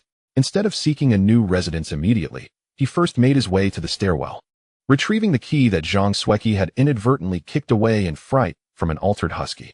The place Lin Feng intended to move to was none other than Zhang Sueki's own home. Her residence was closer to the emergency exit stairs, and once the power failed, the elevator would be rendered useless. Furthermore, the security door of her home would be far more difficult to breach, and he possessed the key. With his own home to the left and a wall to the right, devoid of any neighboring inhabitants, it was decidedly safer. Upon opening the door, Lin Feng was met with a sight that brightened his spirits. True to its status as the abode of a privileged official's offspring, it was furnished with an array of complete amenities. The quality of the decor surpassed that of the shared accommodation he had with two others by several degrees. Even the peephole was equipped with a surveillance camera and a separate screen that displayed the entire corridor. At that moment, Lin Feng's attention was suddenly drawn to an object. Sueki, please tidy up a bedroom and organize my belongings. After dismissing Zhang Sueki, he hurriedly made his way to the balcony. Several potted plants thrived here, flourishing splendidly. The leaves of the sunflowers were as large as his palms, while the blossoms were as wide as dinner plates. A few succulent plants had grown to nearly a meter tall, presenting a rather intimidating appearance. Lin Feng's gaze ultimately settled on a kalanchoe plant. This particular potted plant appeared quite ordinary, yet in this apocalyptic world, normalcy seemed rather abnormal. Lin Feng's curiosity was not piqued by the size of the plant, but rather by a scarlet fruit hidden amidst the dense blossoms. It was round, resembling a ripe plum. Upon first sight, it reminded Lin Feng of a mysteriously vanished video. He took out his phone to capture a photo for a reverse image search. Still, there was nothing. The internet yielded a complete void regarding this fruit. This was evidently unusual. Numerous videos about mutated plants thrived across major video platforms, yet none contained information about this fruit. Lin Feng could now assert with absolute certainty that the authorities were deliberately concealing such information, although he had always exercised caution. Previously intent on merely surviving to unlock more resources, the increasing number of superpowered individuals instilled in him an unprecedented sense of urgency. Without sufficient strength, he would merely become a repository for other stockpiled resources. Amidst the rampant mutations of flora and fauna and the continual emergence of human superpowers, he required formidable strength to safeguard himself. Had he possessed superpowers today, Lin Feng would not have needed to be so cautious or to engage in conflict with Zhang Sueki. He could even have defended himself against mutated huskies. Lin Feng wrapped his hand in 2 napkins and carefully plucked the scarlet fruit from its stem. The surface of the fruit was smooth and delicate, indeed resembling a ripe plum. However, it emitted a scent entirely different, rich and enticing. Lin Feng understood that he could not allow Zhang Sueki to sample it first. Should she gain superpowers, he would likely become her first target. Taking a deep breath, he decided to take the plunge. He placed the entire fruit into his mouth and bit down. The flavor was unexpectedly delightful, sweet and tangy. With a refreshing fruity aroma, it bore none of the bitterness or oddness he had anticipated. Almost immediately, Lin Feng felt a warm sensation surging from within, rapidly coursing through his limbs. His body began to radiate heat, as if every drop of blood were igniting. Yet, this sensation was not unpleasant. Rather, it provided an unprecedented sense of euphoria, as though every pore were breathing freely. At that moment, Lin Feng noticed black stains seeping from the surface of his skin, exuding a foul, fishy odor. Could this be the legendary cleansing of sinews and marrow? He quickly shed his clothing, allowing the stains to escape. While he was uncertain if other superpowered individuals shared similar experiences, he could distinctly feel his body becoming stronger and more robust. The stamina he had expended during his frenzied encounter with Zhang Sueki was nearly replenished in an instant. Clenching his fists, Lin Feng sensed an inexhaustible surge of power within him, unable to suppress the urge to let out a triumphant shout. However, he managed to restrain himself, knowing he could indulge elsewhere later. At that moment, a notification from the system suddenly appeared before him. Congratulations, host, you have acquired a new ability, Domination, LV1. Domination. The host's physical attributes have attained a permanent enhancement, significantly boosting strength, agility, endurance, and vitality. System evaluation. Only by mastering power can one dominate fate. Lin Feng clenched his fists, feeling the surge of strength within him. With just one punch, he could shatter the wall. He took out the folding knife he always carried, gripping the blade firmly and gradually increasing the pressure. The blade curled under his grip, yet his fingers remained unscathed, not even a hint of pain. Just then, Zhang Sueki emerged from the room. Upon seeing Lin Feng, covered in black and without clothes, she was momentarily stunned. How did you get so dirty? If she hadn't known that only she and Lin Feng were in the room, she might have screamed for help. Simultaneously, a pungent odor reached her nostrils, prompting her to instinctively cover her nose and wave her hand in disgust. I just stepped away for a moment, and he managed to get mud everywhere, ruining my floor. How infuriating, Zhang Sueki thought to herself, looking at the man before her, who appeared as if he had just been pulled from a sewer, his body smeared with dark filth. However, her gaze was soon drawn to Lin Feng's physique. He seemed to have grown taller, his muscles distinctly defined, exuding strength. Especially in comparison to how he looked previously without clothes, the transformation was striking. Perfect timing. I need to take a shower. You can help me scrub my back. All right. At this request, Zhang Sueki's face turned crimson. Shyly, she picked up a towel and followed Lin Feng into the bathroom. After all, what was meant to happen had already occurred. They had seen everything there was to see. In the bathroom, cool mineral water cascaded over Lin Feng's body, gradually washing away the dark stains. Zhang Sueki's gaze involuntarily fell upon him, and she found herself momentarily frozen. Just hours earlier, she had been forced to view his bare form, yet now a dramatic transformation had taken place. Lin Feng's previously rounded belly now showcased 8 distinct abs, each line sharp and fluid, radiating strength. The muscles along his sides were well defined, as if sculpted with meticulous care. His physique was even more impressive than that of a fitness coach. Zhang Sueki was astonished, though she was unaware of what had transpired during that time. She was certain that only an extraordinary ability could induce such a significant change in one's body. The stronger Lin Feng became, the safer she would feel. With this realization, her initial resistance to cohabitation diminished. Lin Feng not only provided sustenance, but also ensured safety. Furthermore, he was handsome and well-built. Where else could one find such a man in a post-apocalyptic world? Nevertheless, a sense of unease lingered within Zhang Xueqi. Could a weak woman truly withstand such a powerful man? It is often said that only the overworked oxen perish, while the land remains unscathed. She now finds such claims utterly nonsensical. Clearly, those who assert this have never encountered an ox of such remarkable strength. 2 hours later, Lin Feng fully unleashed the power that had been building within him. He cradled the slumbering Zhang Xueqi as he entered the bedroom. Initially, he had no intention of sharing the same room, fearing that he might fall victim to her schemes during the night. However, after acquiring the Dominion ability, his apprehensions dissipated. His body had undergone a profound transformation, capable of withstanding even the fiercest of assaults. Ordinary blades posed no threat to him whatsoever. As Lin Feng's breathing gradually steadied, Zhang Xueqi slowly opened her eyes. Habitually, she woke at this hour due to hunger pangs, which had been accompanied by stomach cramps in recent days. Yet today, rather than discomfort, she felt an unusual warmth enveloping her. Turning her head, she discovered Lin Feng sleeping beside her, his handsome profile rendering her momentarily dazed. While Zhang Xueqi harbored resentment towards Lin Feng, it was not overwhelming. She was far from foolish enough to contemplate inflicting harm upon him. This man represented her sole hope of survival until official rescue arrived. Moreover, with his extraordinary abilities, he was not easily dealt with.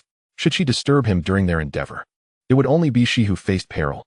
Lost in thought, Zhang Xueqi stared blankly at the ceiling, her mind a chaotic whirlwind. The purity she had preserved for over 20 years had been so easily taken by a mere delivery man.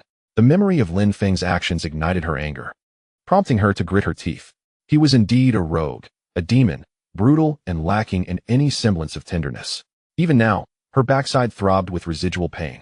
Yet, Zhang Xueqi recognized that in this crumbling world, the weak could not hope to survive. Lin Feng's assertiveness oddly instilled in her a sense of security. She discreetly retrieved her phone, switching it to silent mode, and began scrolling through news and videos, yearning for hopeful updates on the screen. Alas, the authorities had yet to release any announcements regarding rescue efforts, merely urging the populace to maintain order, unite, and adhere to fundamental moral principles. Zhang Xueqi sighed. When one is on the brink of starvation, can moral integrity fill one's belly? She had no desire to endure the agony of hunger anymore, fervently wishing for a warm meal the following day. Today, she had only managed to consume a squashed roast chicken at noon, followed by several hours of strenuous activity. By nightfall, her stomach growled in protest, yet at least she was spared the sharp pains. The next morning, Lin Feng awoke to find an unexpected presence in his embrace. Zhang Xueqi lay nestled against him like a gentle kitten, her arms securely wrapped around his sturdy waist, a faint scent of roses wafting from her. Her breathing was steady and soft, clearly indicating a deep sense of peace in her slumber. Lin Feng felt satisfied that Zhang Xueqi had refrained from any malevolent actions the previous night. Since acquiring the Dominion ability, he felt an extraordinary surge of energy. Even after Zhang Xueqi had drifted back to sleep, he had spent several hours on his phone, not succumbing to slumber until the early hours of the morning. By 6 o'clock, he awoke, invigorated and alert. This extraordinary ability is exclusively tailored for students and workers. Fortunately, the malevolent capitalist system has not yet conceived such technology. Otherwise, the grueling 996 work culture would truly become a twisted form of blessing. Lin Feng refrained from awakening Zhang Xueqi, who was undeniably exhausted from the previous day. He needed to keep her around for cleaning duties and fire-related tasks, lest she jeopardize her health. After rising and completing his morning routine, he commenced his daily exercise regimen. Spending every day indoors had rendered his body nearly rusted. However, the push-ups and squats he once performed had become utterly trivial since mastering the Dominion ability. Could such training truly yield any benefits? After concluding his workout, Lin Feng picked up his phone to check for new messages. Indeed, there was a private chat, but it was merely his landlord reaching out. Wang Tao from apartment 1902. Hey Lin, your rent is due in a couple of days. I'll only accept food for the renewal, otherwise, you'll have to sleep on the streets. Lin Feng retorted, if you have the guts, come up here and try to evict me. Currently residing in Zhang Xueqi's home, he felt no fear. Besides, Wang Tao lived on the 19th floor, and who knows? He might be devoured by a mutated husky lurking in the mist before even stepping into the elevator. That scoundrel has a penchant for raising the rent. Last year, Lin Feng caught him installing a pinhole camera in his female roommate's bedroom, although Wang Tao vehemently denied it, claiming he was merely there to fix the air conditioning. He eventually settled the matter by waiving 3 months' rent. Lin Feng was aware of Wang Tao's intentions. He likely saw Lin Feng showcasing food in the Shengshi Jiangnan community group and wanted a share of the bounty. Nevertheless, his fiancée was indeed quite beautiful. He wondered if she met the system's standards. Regardless, he needed to post today's advertisement. Lin Feng retrieved 8 roasted chickens, 2 packets of instant noodles, and some frozen steaks and pork left by his previous roommate from the super warehouse. Given the current circumstances, it was evident they would not return, and the food would spoil if left unattended. Thus, he reluctantly decided to indulge in their provisions. Additionally, he gathered snacks such as chocolate, chips, shrimp chips, and cola. When Zhang Sueki awoke and beheld the table laden with food, her eyes widened in astonishment. It had been quite some time since her dining table had hosted such an abundance of delicacies. Before the outbreak of the mist disaster, she had eschewed junk food to maintain her figure. Yet now, the sight of fried snacks like chips seemed to transform into a delectable feast of balanced nutrition. Having only consumed 1 roasted chicken the previous day, she was already famished. With the labor awaiting her today and the sight of the plentiful spread, she swallowed hard. After a few more minutes, Lin Feng prepared the steak and pork into dishes and set them on the table. From now on, the cooking duties will be yours. All right. Zhang Sueki replied eagerly, nodding obediently. Cooking was one of her passions, especially in a world where food was scarce. It was the most gratifying task imaginable. Let us eat. With Lin Feng's permission, Zhang Sueki, disregarding her image, devoured the food with the fervor of a starved dog, ravenously stuffing her mouth.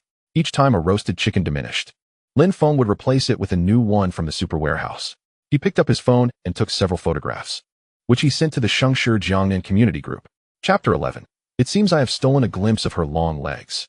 Having feasted and quenched his thirst, seeking a roommate, all expenses covered, must possess good looks and an appealing figure. Add me first, and send an unfiltered full-body selfie. Image. The dining table in the photographs was lavishly adorned with an array of dishes. Notably, the roast chicken, with its golden, glistening skin, emanated an aroma that seemingly wafted through the screen, tantalizing the senses. Additionally, a long-haired woman seated beside the table captured everyone's attention.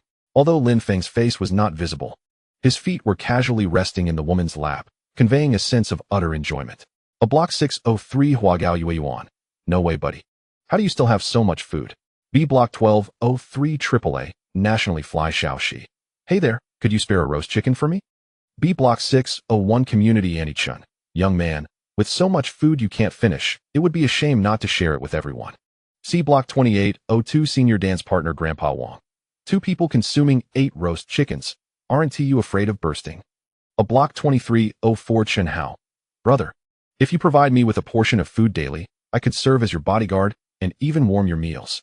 Image. Chen Hao continued to showcase his newly acquired flame abilities in the group.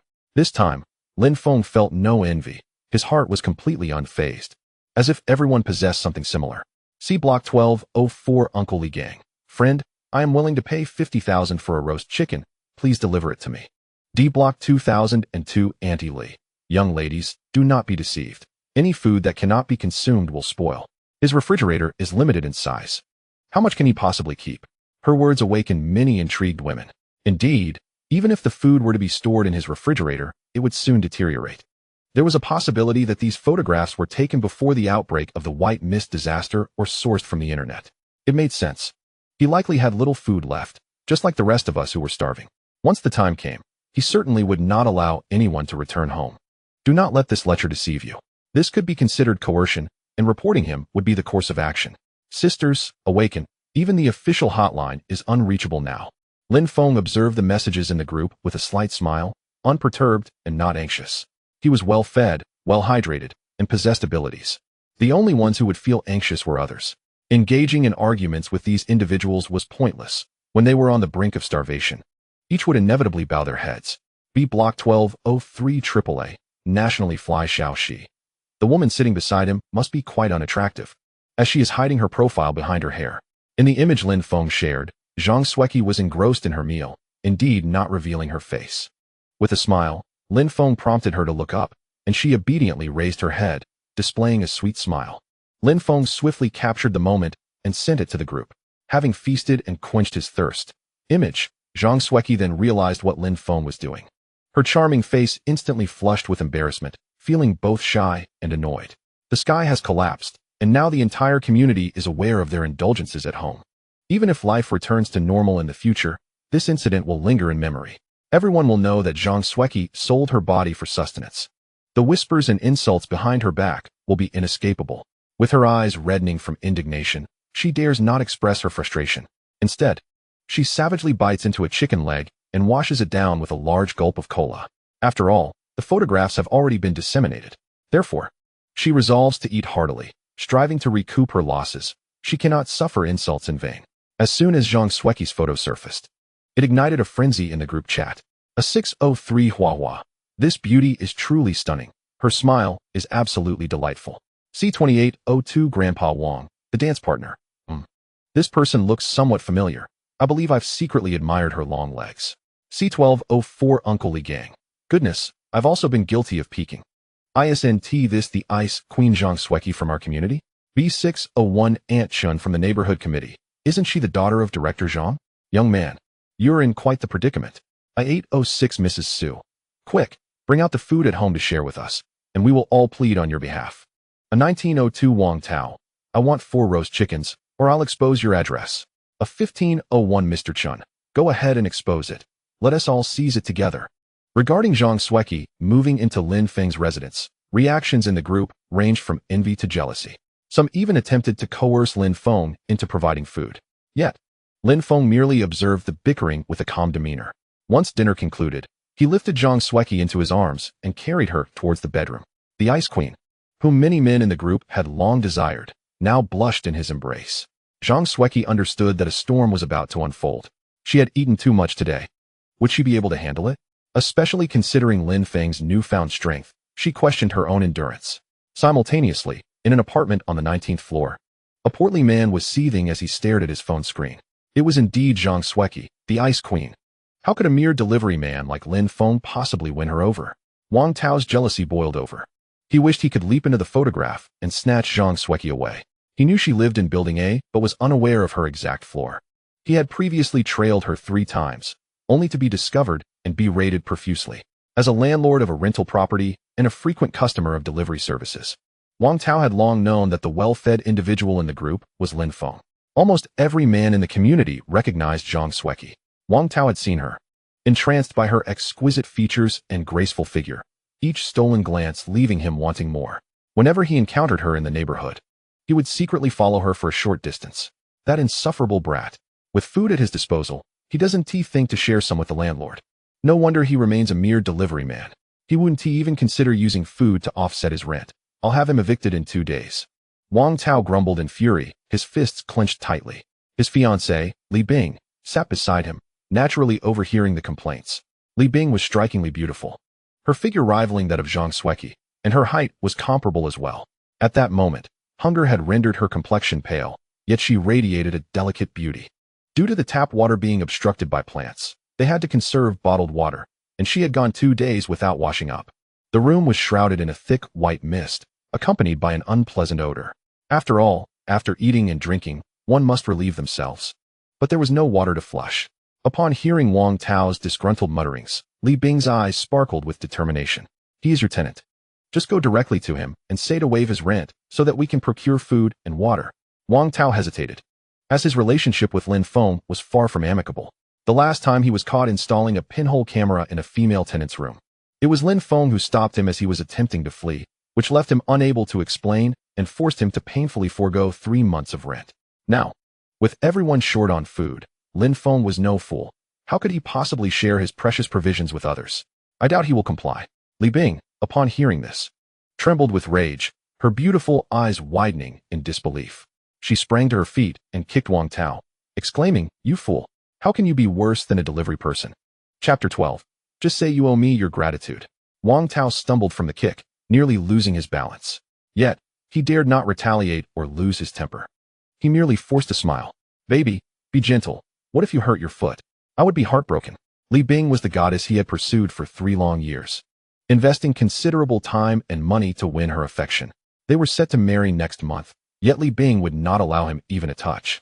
insisting that a traditional girl should save her first time for the wedding day, allowing only the occasional hand-holding. When Wang Tao first heard this reasoning, he was overjoyed. To wed such a virtuous beauty was truly a stroke of fortune. Li Bing, however, was not pacified by Wang Tao's few sweet words. Instead, her anger intensified. She stood up abruptly, pointing an accusatory finger at him. You glutton, unbothered by hunger. Yet look at how much weight I have lost. There is nothing left to eat at home. Do you wish for me to starve alongside you? In recent days, Wang Tao had consumed only a few bites of bread, saving the remainder for Li Bing. He had relied on his body fat to endure thus far, having shed nearly 20 pounds. Even so, their food supplies had dwindled to nothing. That afternoon, they had finished the last loaf of bread. If they could not find sustenance soon, starvation would be imminent. No, baby. I will not let you starve. Wang Tao gazed at Li Bing's increasingly pallid face, his heart aching for her. Gritting his teeth, he pulled out his phone and dialed a number. On the other end, Lin Feng looked at the caller ID and a smirk graced his lips. Wang Tao was always getting himself into trouble, frequently seeking reasons to increase the rent. However, this chubby man's fiancée was indeed beautiful. How could he possibly refuse? Lin Feng's mind conjured the image of Li Bing's aloof demeanor, reigniting the flames that had just been extinguished by Zhang Sueki. Wang Tao's father has purchased several houses in the vicinity, yielding a monthly rental income exceeding 30,000 yuan. This is also the reason why he can pursue Li Bing without the burden of employment. Each time he collects rent, he brings Li Bing along. Eager to flaunt his attractive girlfriend, particularly relishing the opportunity to boast in front of the handsome Lin Feng. Li Bing is indeed beautiful. Her figure graceful and comparable to that of Zhang Sueki. Your fiancé will soon belong to me, Lin Feng remarked with a chuckle as he answered the call. How could he not be elated at the prospect of acquiring a stunning beauty that aligns with the system's standards? He wondered what resources would be unlocked this time. Wang Fatty, do you need something? Upon hearing this moniker, Wang Tao's expression darkened instantly. He despised being addressed in such a manner, especially since Li Bing had frequently urged him to lose weight, making him particularly sensitive to the term fatty. In the past, he would have insisted on raising the rent for Lin Feng, but now, as he found himself in need, he had to suppress his fury and maintain a calm demeanor to conceal his intentions. Humph, just wait until I buy all your food. Let us see how you dare speak to me so loudly. Shaolin, I see you flaunting your food in the group every day. How about selling some to me? I'll pay a premium, Wang Tao thought to himself, smirking internally. Surely, for the right amount of money, this impoverished fellow would sell most of his provisions. Lin Feng almost burst into laughter. Was Wang Fatty truly so hungry as to lose his senses? Who would sell food in an apocalyptic world? That seemed utterly foolish. Yet, he too had his own agenda and continued the conversation. How much can you offer? Wang Tao, sensing an opportunity, quickly replied, We've known each other for several years. Let us do this. I'll purchase at double the market price. Whatever you have, I'll take. Lin Feng, incredulous, thought that anyone who could refrain from anger in response to such a proposition must be a saint. At present, even 100,000 yuan would scarcely buy a hamburger. And what good is money if it cannot procure food or women? Wang Fatty, you're truly a fool. How about I offer you 10 times the market price to procure 100,000 jin of rice? With the fog disaster having erupted, do you not have a sense of the perilous conditions outside? If you intend to buy food with money, you might as well dig through a latrine for a warm meal. Wang Tao was momentarily taken aback by the insult, his fury surging to new heights. When had he ever been berated by a tenant in such a manner? Before the apocalypse, Lin Feng had always treated him with courtesy, save for that one instance when he was caught installing surveillance cameras. If it weren't for my renting you a place to stay, you'd likely have been devoured by mutated beasts, he retorted. With such low rent, Haven't I saved you money? And with that money, you've been able to buy food. Wouldn't you say I deserve some credit? Just admit that you should thank me. Lin Feng found the situation both amusing and infuriating. After all, it was not only Wang Fatty who had rental properties. If it weren't for the fact that the rent was shared among 3 people and that food delivery was plentiful in the area, he would have long since moved to a more affordable residence. I truly thank you, and may I extend my gratitude to your entire family as well. Li Bing is not trying to help you lose weight. Now is the perfect opportunity. Strive to shed several hundred pounds. Wang Tao had never been confronted in such a manner, and his face turned a deep shade of anger, his fists clenched tightly. Taking a deep breath, he threatened with a menacing expression, Lin Feng, do not overstep your bounds. If you refuse to sell me food, I will expose your address to the group. I want to see how you will manage to safeguard your supplies alone. Do you believe that a security door can protect you? I have a spare key. Upon hearing this, Lin Feng's gaze turned icy, yet the corners of his mouth curled into a cold smile. Fortunately, he had already moved to Zhang Sueki's residence and acquired the power of dominance. Even if 10 or more individuals came after him, they would be no match for him. Initially, he felt some psychological pressure about taking another's fiancée, but Wang Tao's threats had clarified his thoughts. Go ahead, expose me. If it comes to that, I will dispose of all the food and let everyone starve together. If you desire food, that can be arranged. Send your wife to my bed, and I might consider it. Otherwise, you better get lost as far away as you can. Just as Wang Tao was about to unleash a torrent of curses, he realized the call had already ended. Enraged, he stomped his feet and pounded his fist against the wall, producing a dull thud. Li Bing was his treasure, someone he could hardly bear to lay hands on.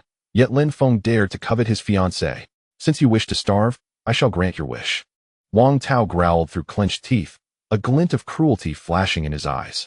Li Bing sat silently to the side, listening to their conversation, her mind beginning to scheme. She had never truly liked the inept Wang Tao. Her initial attraction was solely to his affluent background and his weak, easily manipulated nature. According to her original plan, she intended to marry him and gradually siphon off the Wang family's assets before ultimately discarding Wang Tao. However, the sudden outbreak of the mist disaster had derailed her plans. Now, wealth was nothing but worthless paper. True superiority lay in food and the strength of capable individuals. A man like Wang Tao, devoid of sustenance and possessing a feeble character, was destined to be among the lowest in this new world. Li Bing glanced at her delicate fingers and smirked inwardly. With such beauty, how could I possibly starve alongside someone like him? Chapter 13. I will accompany him. The food will be shared with you. The handsome visage of Lin Feng flashed in her mind. This fellow had provisions and seemed somewhat weak in character. Otherwise, he would not have been so easily manipulated by his ex-girlfriend, Wang Xiaoli. The notion of working to support a girlfriend through college was laughable. Such individuals, believing themselves to be romantic souls, were merely foolish. Indeed, as soon as Wang Xiaoli secured her government position, she unceremoniously discarded Lin Feng. Li Bing saw nothing wrong with her actions. In fact, she understood completely, for she was engaging in similar schemes. Everything was driven by self-interest. A glimmer of brilliance sparked in her eyes as a feasible plan quickly formed in her mind. However, persuading Wang Tao would likely require considerable effort. Li Bing harbored a tinge of jealousy towards Wang Xiaoli. This wretched woman, though far from possessing her beauty, had managed to ensnare a handsome man like Lin Feng, even persuading him to willingly support her through 4 years of university expenses. Li Bing's discontent primarily stemmed from her own fiancé, Wang Tao. While he was tall, his corpulence was undeniable. Coupled with his unkempt attire, he presented himself as a middle-aged man dressed in flip-flops to collect rent, resembling not only a nouveau riche, but also an awkward bear. In stark contrast to the sun-kissed and charming Lin Feng, he was simply an eyesore. This was also the reason why Li Bing consistently refrained from allowing Wang Tao to touch her. The mere thought of it made her nauseous. Had it not been for the considerable sum of money his family had provided, she would never have consented to the engagement. As Wang Tao, in a fit of rage, threatened to disclose Lin Feng's address to their group, Li Bing rushed over, snatching his phone from his grasp and admonishing him sternly. What are you doing? Have you lost your mind? If that information is sent out, how will we survive? Yet, Wang Tao retorted, if we don't expose his address, we won't be able to secure any food. In his fury, his voice rose in volume. With a resounding slap, Li Bing silenced him. What do you mean by speaking to me so loudly? Do you not regard me at all? Immediately, Wang Tao wilted like a withered plant, quickly donning a conciliatory smile and softening his tone. Darling, I was merely venting my frustration at Lin Feng. I apologize. That scoundrel dares to set his sights on you. I truly wish I could eliminate him. Li Bing cast a disdainful glance in his direction, inwardly scoffing at his lack of resolve. If you had the courage, we wouldn't be in this predicament, she thought. I am equally incensed. How dare a mere deliver man harbor such thoughts about me? I longed to find an opportunity to silence him. Wang Tao, upon hearing this, eagerly nodded, striving to placate Li Bing. Indeed, I share your sentiment. Which is why I must expose his address. Just think, he flaunts food in the group daily, surely inciting envy and resentment. During a food scramble, someone might just take matters into their own hands and eliminate him. Li Bing rolled her eyes, finding Wang Tao utterly foolish. Are you daft? Even if he were to be killed by someone else, we would gain nothing from it. We would still starve at home. Wang Tao, Mom, we can visit Lin Feng's house together, but you must conceal yourself in a place where the peephole cannot reveal you. When he opens the door, I will step in front to obstruct him. Then, you must swiftly rush inside and seize all the food from his refrigerator. Upon hearing the word seize, Wang Tao's complexion immediately drained of color, and his voice trembled slightly. Isn't it rather inappropriate to steal, baby? That's against the law. Useless. Li Bing silently berated, her disdain for this feeble fiancé growing ever stronger. Even in this apocalyptic world, he still pondered over morals and legality, though he bore a resemblance to a bear. His courage was less than that of a dog. With a cold laugh, she spoke with impatience, continuing her provocation. So, according to your logic, shall we both starve to death? In that case, I might as well go keep Lin Feng company. No. Wang Tao was evidently ensnared, shaking his head like a rattle. He could not bear the thought of relinquishing his woman to a tenant. Yet, the idea of committing robbery terrified him to his core. Wang Tao believed his income was decent. He was about to marry a beautiful fiancée. If he were to be apprehended for robbery before official assistance arrived, then wealth, home, and wife would all belong to someone else. Contemplating this, his heart grew increasingly hesitant. As Li Bing observed Wang Tao's cowardly demeanor, her dissatisfaction deepened. In the past, such a timid character was easily manipulated. However, with no promising news from the authorities and uncertainty regarding the duration of the fog disaster, she feared that remaining with this coward would not be sustainable for long. Li Bing, blessed with beauty, mused that starvation might be the simplest way to perish.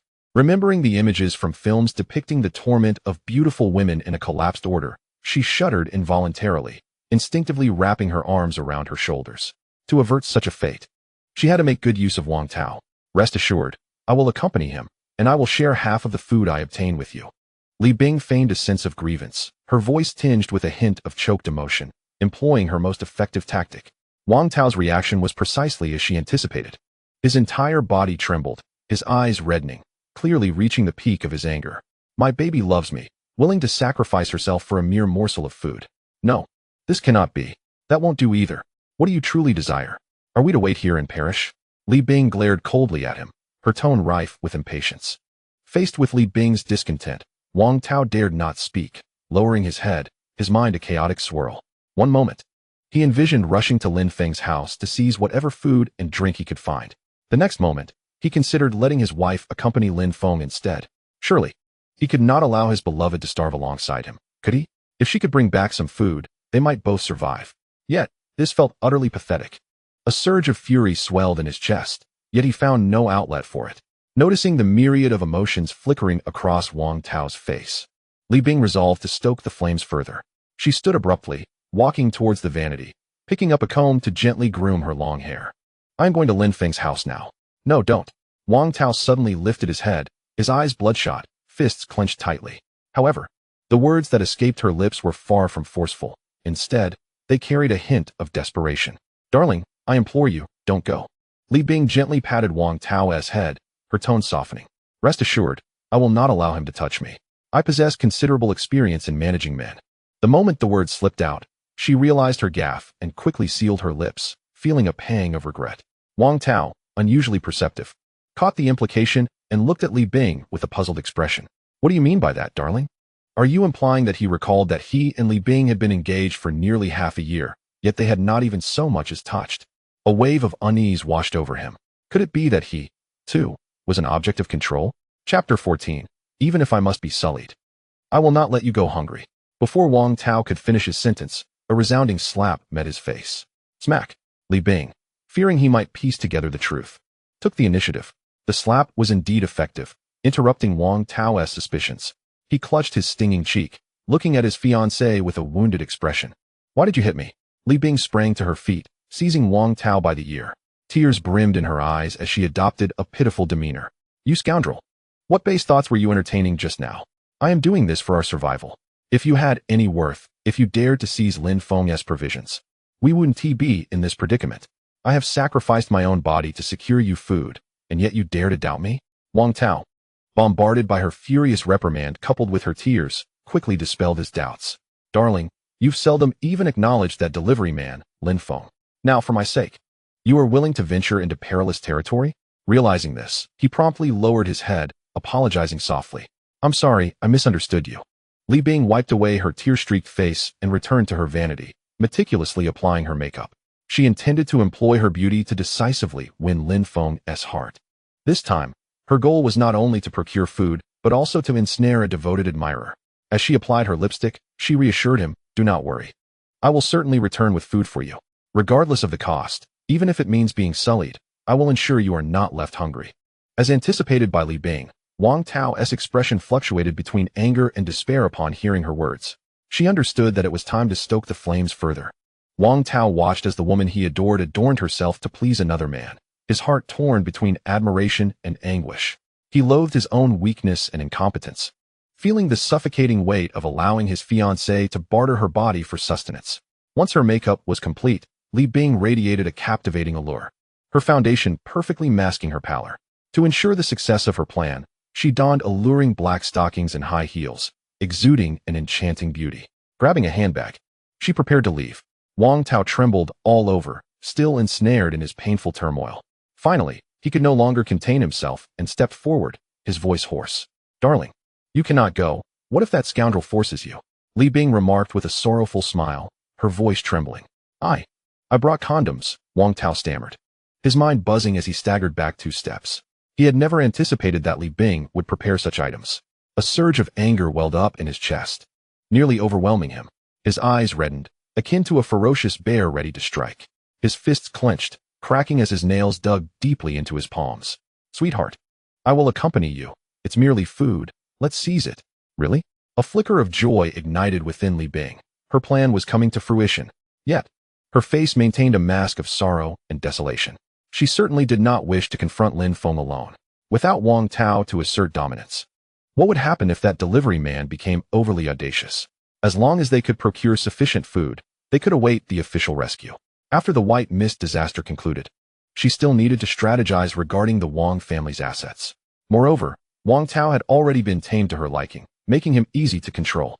As for Lin Feng, he was merely a backup source of sustenance in this apocalyptic scenario. Despite Wang Tao being consumed by rage, his inherent timidity was not so easily transformed. "Darling, if I take something from Lin Feng's home and get caught by the police, will you wait for me?" Useless. Li Bing felt a wave of disdain wash over her. Yet her face donned a gentle smile, her tone soothing as if comforting a child. "Of course, I am your fiancé and will wait for you a lifetime. How about this? We take cash with us, and after we acquire the food, we'll pay Lin Feng. We are purchasing it openly. How can it be considered theft?" Wang Tao was utterly enchanted by Li Bing's tenderness. Upon hearing it wasn't theft, he nodded eagerly, a broad smile spreading across his face. "You are so clever.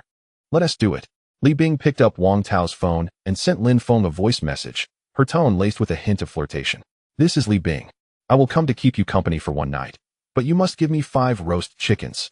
Although he was somewhat prepared, Wang Tao's anger flared upon hearing this, his face quivering. "Darling, how can you speak to him like that?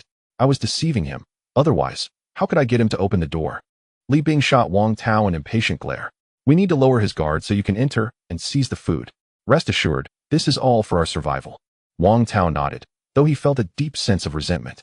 Lin Feng quickly replied, "No, at most 2 roast chickens. I don't have much food left." "I don't believe it. The photos you sent could waste a dozen, and you still lack these 5? Huh, believe it or not." Li Bing replied nonchalantly, continuing her negotiation. After all, she was not particularly interested in this meager amount of food. 2 will suffice, but I can only stay for an hour." "Absolutely not. It must be a whole night." This is still giving old Wang some face. If it were another woman, she wouldn't be allowed to leave. Wang Tao was incensed by this remark. "Is this what you call giving me face? You are slapping me in the face with your shoe." Li Bing's cheeks flushed crimson. After all, she was an innocent woman unacquainted with such matters. Discussing this matter with her fiancé, and other men made her feel both embarrassed and annoyed. She bit her lip and continued to deal with Lin Feng. "So only 2 hours? No, it's just one night. Don't bring it down." Li Bing felt that the tug of war was almost over, sighed, and pretended to compromise, as they were all going to grab things anyway. "Okay, then only 2. I'll go over later. You take a shower first." "No problem. By the way, I like to see you wearing short skirts and fishing nets with black silk. And high heels, as well." Li Bing blushed with embarrassment and quickly cut off the voice message, afraid that Lin Feng would say something embarrassing again. Wang Tao next to him was so angry that he stomped his feet and stormed into the kitchen, picking up a large kitchen knife and growling with gritted teeth. "I'm going to chop him to death." He never cared about Lin Feng, such a small tenant. But this kid dares to have plans for his fiancée. It was like stepping hard on his face a few times. Wang Tao's eyes were bloodshot, like an enraged bear. "Kill this bastard." Li Bing quickly spoke out to comfort him when he saw that his goal had been achieved. "Don't worry, don't we have a perfect plan? when you get food. How to deal with him is not up to you, the final say. Let's starve him for a few days and see how arrogant he is. Li Bing put down her small bag and walked into the bathroom with a pack of stockings. When she came out again, the black stockings on her legs had already been replaced with fishing net socks. Those slender legs made Wang Tao's eyes widen. Why do you have to listen to him nonsense? What if Lin Feng uses this as an excuse not to open the door? Wang Tao reluctantly nodded, but still felt uneasy in his heart. He had never seen Li Bing wearing fishing net socks before. Wait, baby, when did you buy these socks? Why haven't I seen it before? Li Bing was startled and quickly patted Wang Tao's head. Fool, this was originally intended as a surprise for you on your wedding night. Well, it turns out that the baby's affection for me is really touching. When Wang Tao calmed down a little, the two of them began to take action. Li Bing hid a bottle of anti-wolf spray and a small folding knife in her handbag. Wang Tao clenched the big kitchen knife tightly, his eyes fierce. Chapter 15. Seeing you too lonely, I found you a sister. Wang Tao and Li Bing live on the 19th floor, which is completely shrouded in white mist. And the visibility at home is less than 3 meters. Opening the door, the mist slowly flowed, and the hallway fell silent, making one feel uneasy. Although Li Bing spoke loudly, her legs couldn't stop trembling as soon as she went out. Wang Tao is also very scared. Who knows what is hidden in the white mist? Will some mutant animal suddenly emerge? He has seen many huge insects lying on the window these days, and just recalling them makes him goosebumps. But behind him was his fiancée Ae, and he could only grit his teeth and walk forward. Baby, follow me closely. We'll be in the elevator soon. Li Bing let out a soft moan, his voice so low that it was almost inaudible, and his eyes kept scanning around. Wang Tao took a deep breath and tightly gripped the large kitchen knife in his hand. The two individuals cautiously made their way toward the elevator, their steps as silent as those of a cat, fearful of disturbing something that ought not to be disturbed. Just yesterday, Wang Tao had heard the sounds of the elevator moving, suggesting it was still operational. Otherwise, they would have to ascend several flights of stairs. In the past, this would have merely been a tiring endeavor, something they could endure with a bit of grit. However, both of them were now so famished that their legs felt weak, and they feared they might collapse before reaching their destination. The corridor echoed only with the faintest of footsteps, a silence that was unnervingly palpable. Occasionally distant, bizarre animal roars would break the stillness, causing Li Bing's heart to race and instilling a sense of regret for having ventured out. She clutched Wang Tao's clothing tightly, her fingers trembling uncontrollably. Wang Tao, unwilling to confront the terror of their situation any longer, suddenly conceived of a scheme. Darling, since we are bound to seize Lin Feng's food, why not also take his residence? He resides on the 30th floor, where there is no white mist, making life far more convenient. Li Bing's eyes lit up. She had not expected this timid fellow to have an epiphany. What a splendid idea. You are truly clever. Receiving Li Bing's praise, Wang Tao felt a surge of confidence regarding their venture, and he could not help but raise his voice. We shall take his provisions and drive him out. He might as well starve outside, ensuring no one accuses me of robbery. Lower your voice. Li Bing shot him a fierce glare, admonishing him in a hushed tone. Do you wish for the entire building to overhear our plan? Wang Tao, startled, shrank back and nodded apologetically. I will be quieter. The two approached the elevator with trepidation, discovering that it was indeed operational. They dared not speak, holding their breath as they awaited the ascent. At that moment, Li Bing noticed a half-meter-tall mint plant beside her. This was evidently a mutated specimen. How else could it thrive in the crevices of the tiles? What captivated her most was the red fruit atop the mint, resembling a plum. Oh, does mint bear fruit? Wang Tao, anxiously fixated on the elevator's indicator light, hardly registered Li Bing's words. What did you say? The elevator is almost here. Nothing, let us hurry up. I feel an unsettling chill. Li Bing swiftly plucked the red fruit from the mint's top and discreetly stowed it in her handbag. If Lin Feng's home lacked provisions, she would have to risk consuming this fruit to stave off her hunger. She was desperately famished, and had it not been for its association with the mutated plant, she would have devoured it immediately. As for whether Wang Tao had anything to eat, that was of no concern to her. At that moment, Li Bing heard a thud of heavy footsteps echoing from the stairwell, akin to some colossal beast approaching. Alarmed, she immediately realized it was a mutated creature. Quick, hurry inside. I hear a monster coming. She dashed past Wang Tao into the elevator, frantically pressing the close button.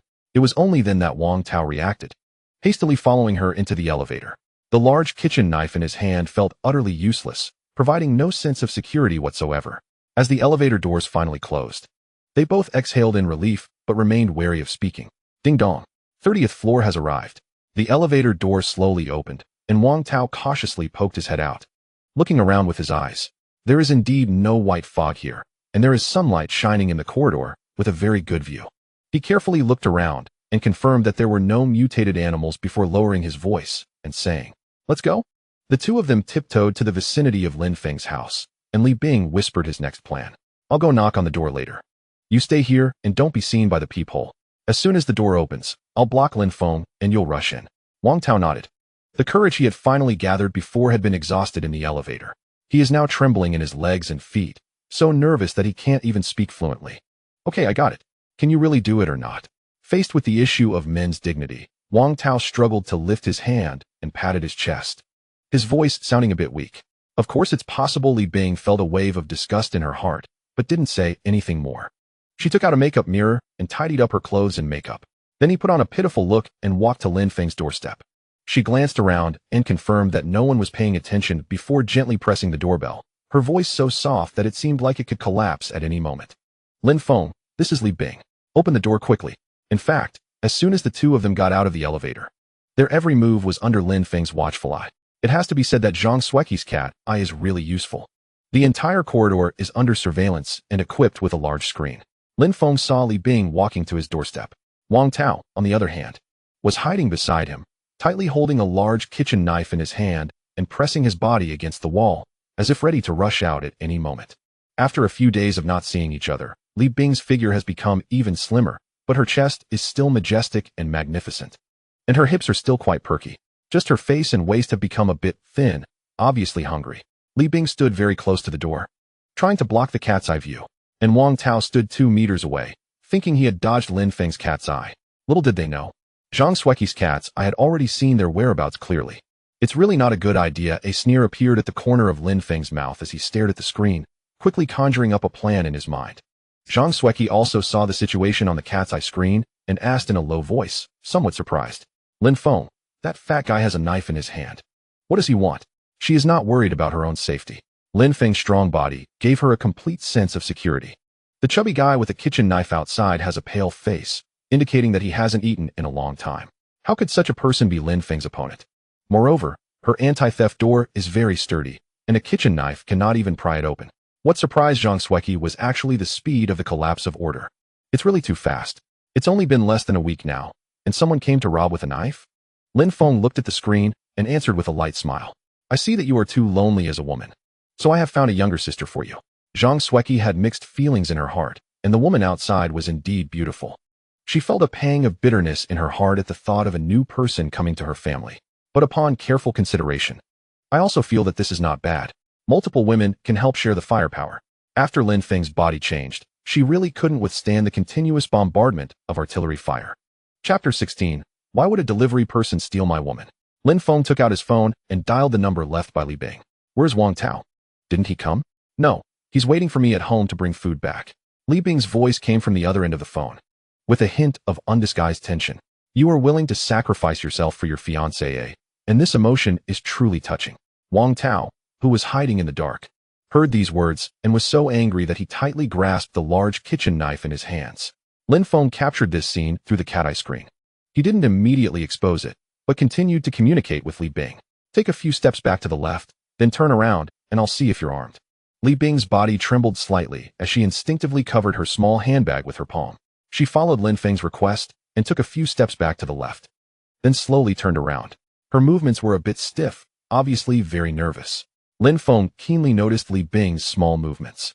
That small bag should be hiding a self-defense weapon, possibly a folding knife or something similar. At this moment, a system prompt appeared in front of him. Li Bing age, 24 occupation, unemployed wanderer appearance, 95 points, graceful and charming. Other, 99 points comprehensive rating, 96 points meets system standards. When Lin Feng saw the information in the other column, he couldn't help but laugh out loud. Wang Tao and Li Bing have been in a relationship for 3 years. Yet they are still perfect? Give you a chance, you're not useful either. Thank you so much for bringing this gift to my door. I won't hesitate to accept it. You did wear a short skirt and fishnet socks as I requested, and your service attitude was very good. Lin Feng deliberately raised his voice, causing Wang Tao's eyes to widen in anger and a surge of anger to surge towards the sky. He tightly held the handle of the knife, wishing he could rush in and tie up Lin Feng now. Then, in front of each other, they ate the food stored in the refrigerator with their fiancée, Li Bing's pretty face turned red, and she put on an impatient look. Okay, I'm just a weak woman. Why are you so scared?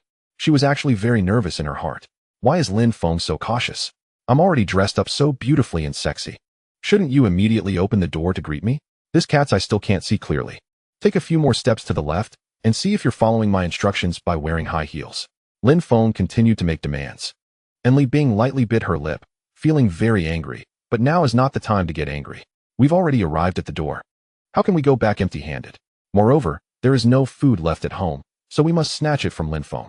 She obediently followed and took 2 more steps back to the left rear. As soon as I stepped back, I arrived at Zhang Xueqi's doorstep. Wang Tao gritted his teeth fiercely, clenched the large kitchen knife in his hand, and stared fixedly at the door of Lin Feng's house.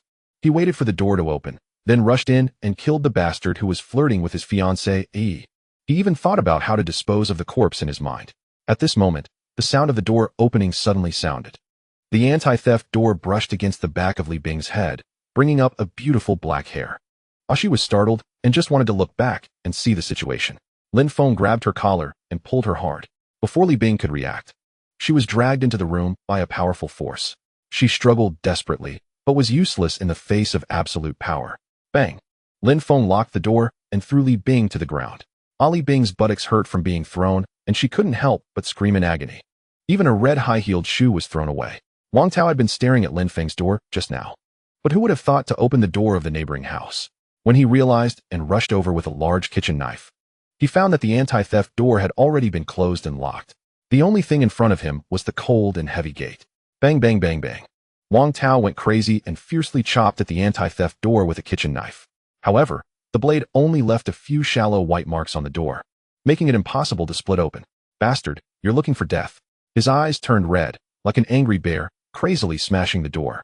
My fiancé, he was actually taken away in front of me by someone else? Wang Tao completely collapsed, leaving only endless anger. Why would a delivery person have the courage to steal my woman? The kitchen knife was smashed, so he continued to pound the door with his fist. Inside the room, Li Bing had just gotten up and hadn't stood steady yet. Lin Feng had already punched her in the stomach. Li Bing let out a scream and fell to the ground again. She covered her abdomen and curled up like a cooked lobster, tears streaming down her face in pain. She has always been a treasure held in the palm of a man's hand. When has she ever been hit like this? Lin Feng didn't care about anything and pulled away Li Bing's red small bag, pouring out everything inside. In addition to cosmetics and small mirrors, there is also a folding knife and anti-wolf spray. Bitch! Upon seeing these things, Lin Feng raised his hand and slapped Li Bing in the face. Snap! Li Bing's pale cheeks quickly turned red, and 5 fingerprints were clearly visible. This slap finally made her recognize the situation in front of her and quickly spoke up to defend herself.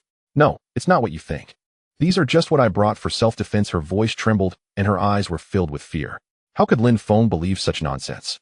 Glancing over the scattered bottles and jars on the ground, I suddenly noticed a red plum fruit among a pile of cosmetics. He immediately bent down to pick it up, and as soon as his fingers touched the fruit, his heart skipped a beat. I didn't expect you to bring me such a surprise. Lin Feng's mouth curved into a smile, with a hint of playfulness in his tone. Then I must treat you well. Lin Feng took out the prepared rope and tied Li Bing's hands behind his back, then tear off her stockings to tie her legs and ankles. Put the rest into her mouth and wrap it 3 times with adhesive tape. Li Bing trembled in terror, her mind a blank slate. Instinctively, she cried out for help. Yet only a series of indistinct sounds escaped her lips. She writhed desperately, hoping to break free from her restraints, but all was in vain. This scene was far removed from the narrative she had envisioned. Lin Feng was a capricious demon. She had not even had the chance to employ her wiles before being bound and rendered immobile. According to her plan, Lin Feng should have been utterly entranced by her charm, obediently playing the role of a loyal backup. Wang Tao had thoroughly ransacked the room for provisions, envisioning a feast to satiate their hunger. However, reality dealt her a merciless blow. Lin Feng seized Li Bing, meticulously searching her for any hidden weapons, reminiscent of his earlier examination of Zhang Xueqi. After confirming her defenselessness, he delivered a punishing blow to her abdomen. Li Bing's eyes bulged in pain, nearly robbing her of breath. She dared not scream or struggle. Chapter 17. Gaining a new ability, no good men remain. Zhang Xueqi watched in horror. She felt fortunate that she had not resisted previously, otherwise, she would have endured such brutality. Yet, on another note, the dominance of such a man provided her with an unprecedented sense of security. In this apocalyptic world, waiting for official aid was an unrealistic hope. Only by aligning herself with a formidable figure like Lin Feng could she hope to survive. Had she followed the incompetent man frantically banging on the door outside, she would likely meet a grim fate. Wang Tao continued to pound on the door, his fists bruised and battered. Yet, the heavy security door remained impervious to his efforts. His face turned a deep shade of fury as he hoarsely shouted, "Lin Feng, return my wife at once." Lin Feng lifted Li Bing as one might a lifeless dog, carelessly tossing her into the living room. He approached the door, gazing at the frantic man through the peephole, and chuckled, "Thank you, dear landlord, for delivering your wife to me. How generous of you. Shut your mouth." Wang Tao was on the brink of madness, like an ant in a hot pan, frantically pacing. His voice quavered with desperation as he pleaded, "You scoundrel, release my beloved at once, or I will call the police. Go ahead, I won't stop you. You've raised the rent several times over the years. Consider your wife as payment." Without hesitation, Wang Tao pulled out his phone to call the authorities, his fingers trembling as he dialed. Yet, as had been the case in recent days, all official lines were busy.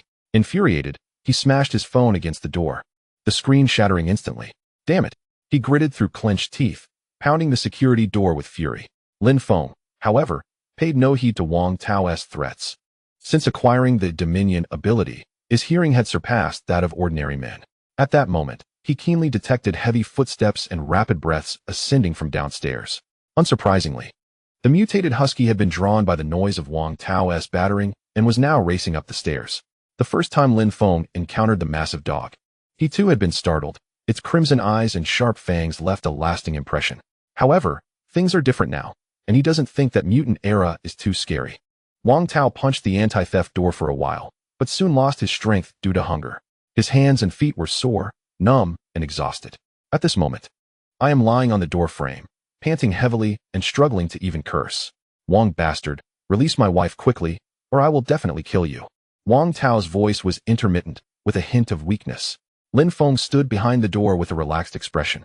"This time, not only can we unlock resources, but we also obtained a magical fruit. It's not an exaggeration to say that Li Bing is a lucky star. How could he let her go? This kind of woman must be well loved. Wang Pengzi, I don't know if I will die or not, but you will definitely die today. If you have the guts, just see if I can cut you or not." Wang Tao gritted his teeth in response. "Idiot." Lin Feng only replied 2 words because there was a rapid sound of footsteps coming from the staircase. The entire corridor was trembling slightly, as if a giant was climbing the stairs. Accompanied by the sound of panting, it was like a powerful blower. Wang Tao heard the sound and trembled with fear. He immediately turned around and stared at the staircase in terror. What the fuck? What the hell is coming? His first thought was about mutant animals. Wang Tao's legs couldn't stop trembling and he wanted to escape, but had nowhere to go. Just as he was struggling, a huge monster with black and white fur all over its body suddenly emerged. At first glance, I thought it was a bear. Upon closer inspection, it was discovered that it was a 3-meter-long husky. The dog's muscles bulged all over its body, with bloodshot eyes and red flesh residue on its 2 sharp teeth. Wang Tao was so scared that he collapsed to the ground, trembling and shouting loudly, "Good dog. Don't come over. I'll give you meat to eat." The mutated husky heard the sound and immediately rushed over. With a fierce tear from his big mouth, he tore off Wang Tao's right hand. A mournful scream rang out, and blood splattered on the fair tiled floor around. Wang Tao struggled frantically, trying to shake off the big dog. At this moment, he was at least forced once and got into a scuffle with Era. However, the words he spoke are still weak and powerless. "Don't bite me. Please leave quickly and let me go." Zhang Sueki saw the big dog outside, and Wang Tao's broken arm through the cat's eye screen. And her face turned pale with fear, and her whole body went limp. This dog was the one. At that time, she remembered that if Lin Feng hadn't dragged her into the room that day, she might have been eaten by the big dog. Li Bing heard Wang Tao's screams coming from outside and struggled to look up at the cat's eye screen. When I saw the scene of 1 person and 1 dog fighting, my already pale face was filled with fear. Her beautiful long eyelashes trembled, and she felt a wave of fear in her heart. Is there actually such a big dog in this building? Fortunately, I took the elevator to get up. If I had taken the stairs, I'm afraid I would have already been digested. At this moment, Wang Tao's clothes were shattered, with wounds and bloodstains everywhere, and his appearance was unbearable. Lin Feng observed quietly, still uncertain in his heart whether he could contend with the mutated Siberian husky. He retrieved the crimson fruit that had fallen from Li Bing's small bag, feeling a twinge of hesitation. Could a single individual possess 2 distinct abilities? With the enhancement of the Dominion power, it was worth a try. Lin Feng placed the fruit in his mouth and bit down. The juice was refreshingly sweet and tangy. Surprisingly delightful. Subsequently, a cool sensation surged into his mind, akin to the refreshing breath one takes after consuming mint candy. Congratulations to the host for acquiring a new ability, Destiny, LV1. Destiny. Consuming stamina. The host can vaguely perceive the surroundings within a 5-meter radius without needing to see, as well as detect the vitality of objects and various emotions. System evaluation. All things have their destiny, and everything is within grasp. Curiously, Lin Feng closed his eyes and found the surrounding scenery became vaguely visible. Zhang Xueqi clasped her hands tightly before her elevated chest, gazing fearfully at the peephole screen. Her emotions were complex: friendliness, awe, fear, a hint of affection, and hostility. Li Bing, bound and with tear-streaked cheeks, was also observing the situation outside. Her emotions, besides fear, were filled with animosity. Moreover, Lin Feng could perceive the scene from his own home next door, as well as the struggle between a person and a dog at the entrance. To an ordinary person, the mutated husky was as swift as lightning. However, to him, it seemed somewhat sluggish. I can prevail. A sense of certainty blossomed within Lin Feng. This was not a mere whim, but rather a rational judgment made through destiny. At the same time, he could sense the large dog's vitality was robust, while Wang Tao's life force flickered like a candle in the wind. As for the degree of friendliness, Lin Feng sighed softly. There wasn't a single good person among them. Even Zhang Xueqi harbored a trace of hostility. Not to mention Li Bing and the individual with the dog outside. Chapter 18. Beasts never bow to slavery, capitalist daddy. Lin Feng turned and walked into his bedroom, retrieving a crowbar from beneath the bed. This was a weapon he had brought from home. It had once felt too heavy, but now it felt just right. Then, in the astonished gazes of the two women, he gently pushed the door open and stepped outside. Zhang Xueqi was stunned, with mutated creatures outside. Wazen with a massive paw pinning the bloodied Wang Tao, its tail tucked between its legs, the creature glared at Lin Feng with crimson eyes, emitting a low, menacing growl. "Help me," Wang Tao weakly pleaded, attempting to solicit aid from the man who had taken his wife. Lin Feng, however, did not cast even a glance in his direction. His sole focus was on the formidable husky before him. Undeterred by the creature's sharp fangs and claws, he advanced step by step. The husky sensed that Lin Feng was not to be trifled with and, while barking defensively, began to retreat slowly. Recalling the days of human dominance, it hesitated to launch an attack. Seizing the moment, Wang Tao scrambled towards Lin Feng, using both hands and feet in a desperate bid for survival. This was his only chance to escape. Even in death, he wished to drag that scoundrel down with him. As the large dog noticed its prey attempting to flee, it suppressed its fear and lunged at Wang Tao with a furious snarl. In that instant, Lin Feng's eyes gleamed with determination as he seized the opportunity to charge forward. Gripping the crowbar tightly, he swung it down with ferocity. The iron rod sliced through the air with a whistling sound, striking the dog squarely on the head. With a resounding crash, the 3-meter-long husky was sent flying, crashing heavily against the wall. Tiles shattered instantly, fragments scattering and clattering to the ground. The husky yelped in pain but quickly regained its footing, tucking its tail and whimpering in fear, now wary of further confrontation. Lin Feng, however, would not grant it a moment's respite. He surged forward again, raising the crowbar high before bringing it down with relentless force. Before the husky could react, it was struck again, sent sprawling to the ground with a dull thud. Lin Feng did not relent. He leaped onto the creature's neck, gripping its furry nape tightly. With all his strength, he pressed down hard. The husky, unable to withstand such immense pressure, buckled beneath him, immobilized. Targeting the dog's head, Lin Feng unleashed a barrage of blows with the crowbar, muttering under his breath, 80, 80, 80. Each strike resonated with a dull thump. And Lin Feng couldn't help but marvel at the husky's seemingly iron skull. After delivering a dozen strikes, the creature was only bleeding. Its skull remained intact. Dazed and whimpering, the once mighty beast realized this human was even more ferocious than its previous master. Who, then, was the true aberration? The husky howled, recalling the terror of being dominated by humans. Just as Lin Feng raised the iron rod once more to deliver another blow, the husky's tail, which had been tightly tucked, suddenly lifted, swaying side to side in a gesture of submission. Simultaneously, it emitted a whimpering sound that seemed to plead for mercy.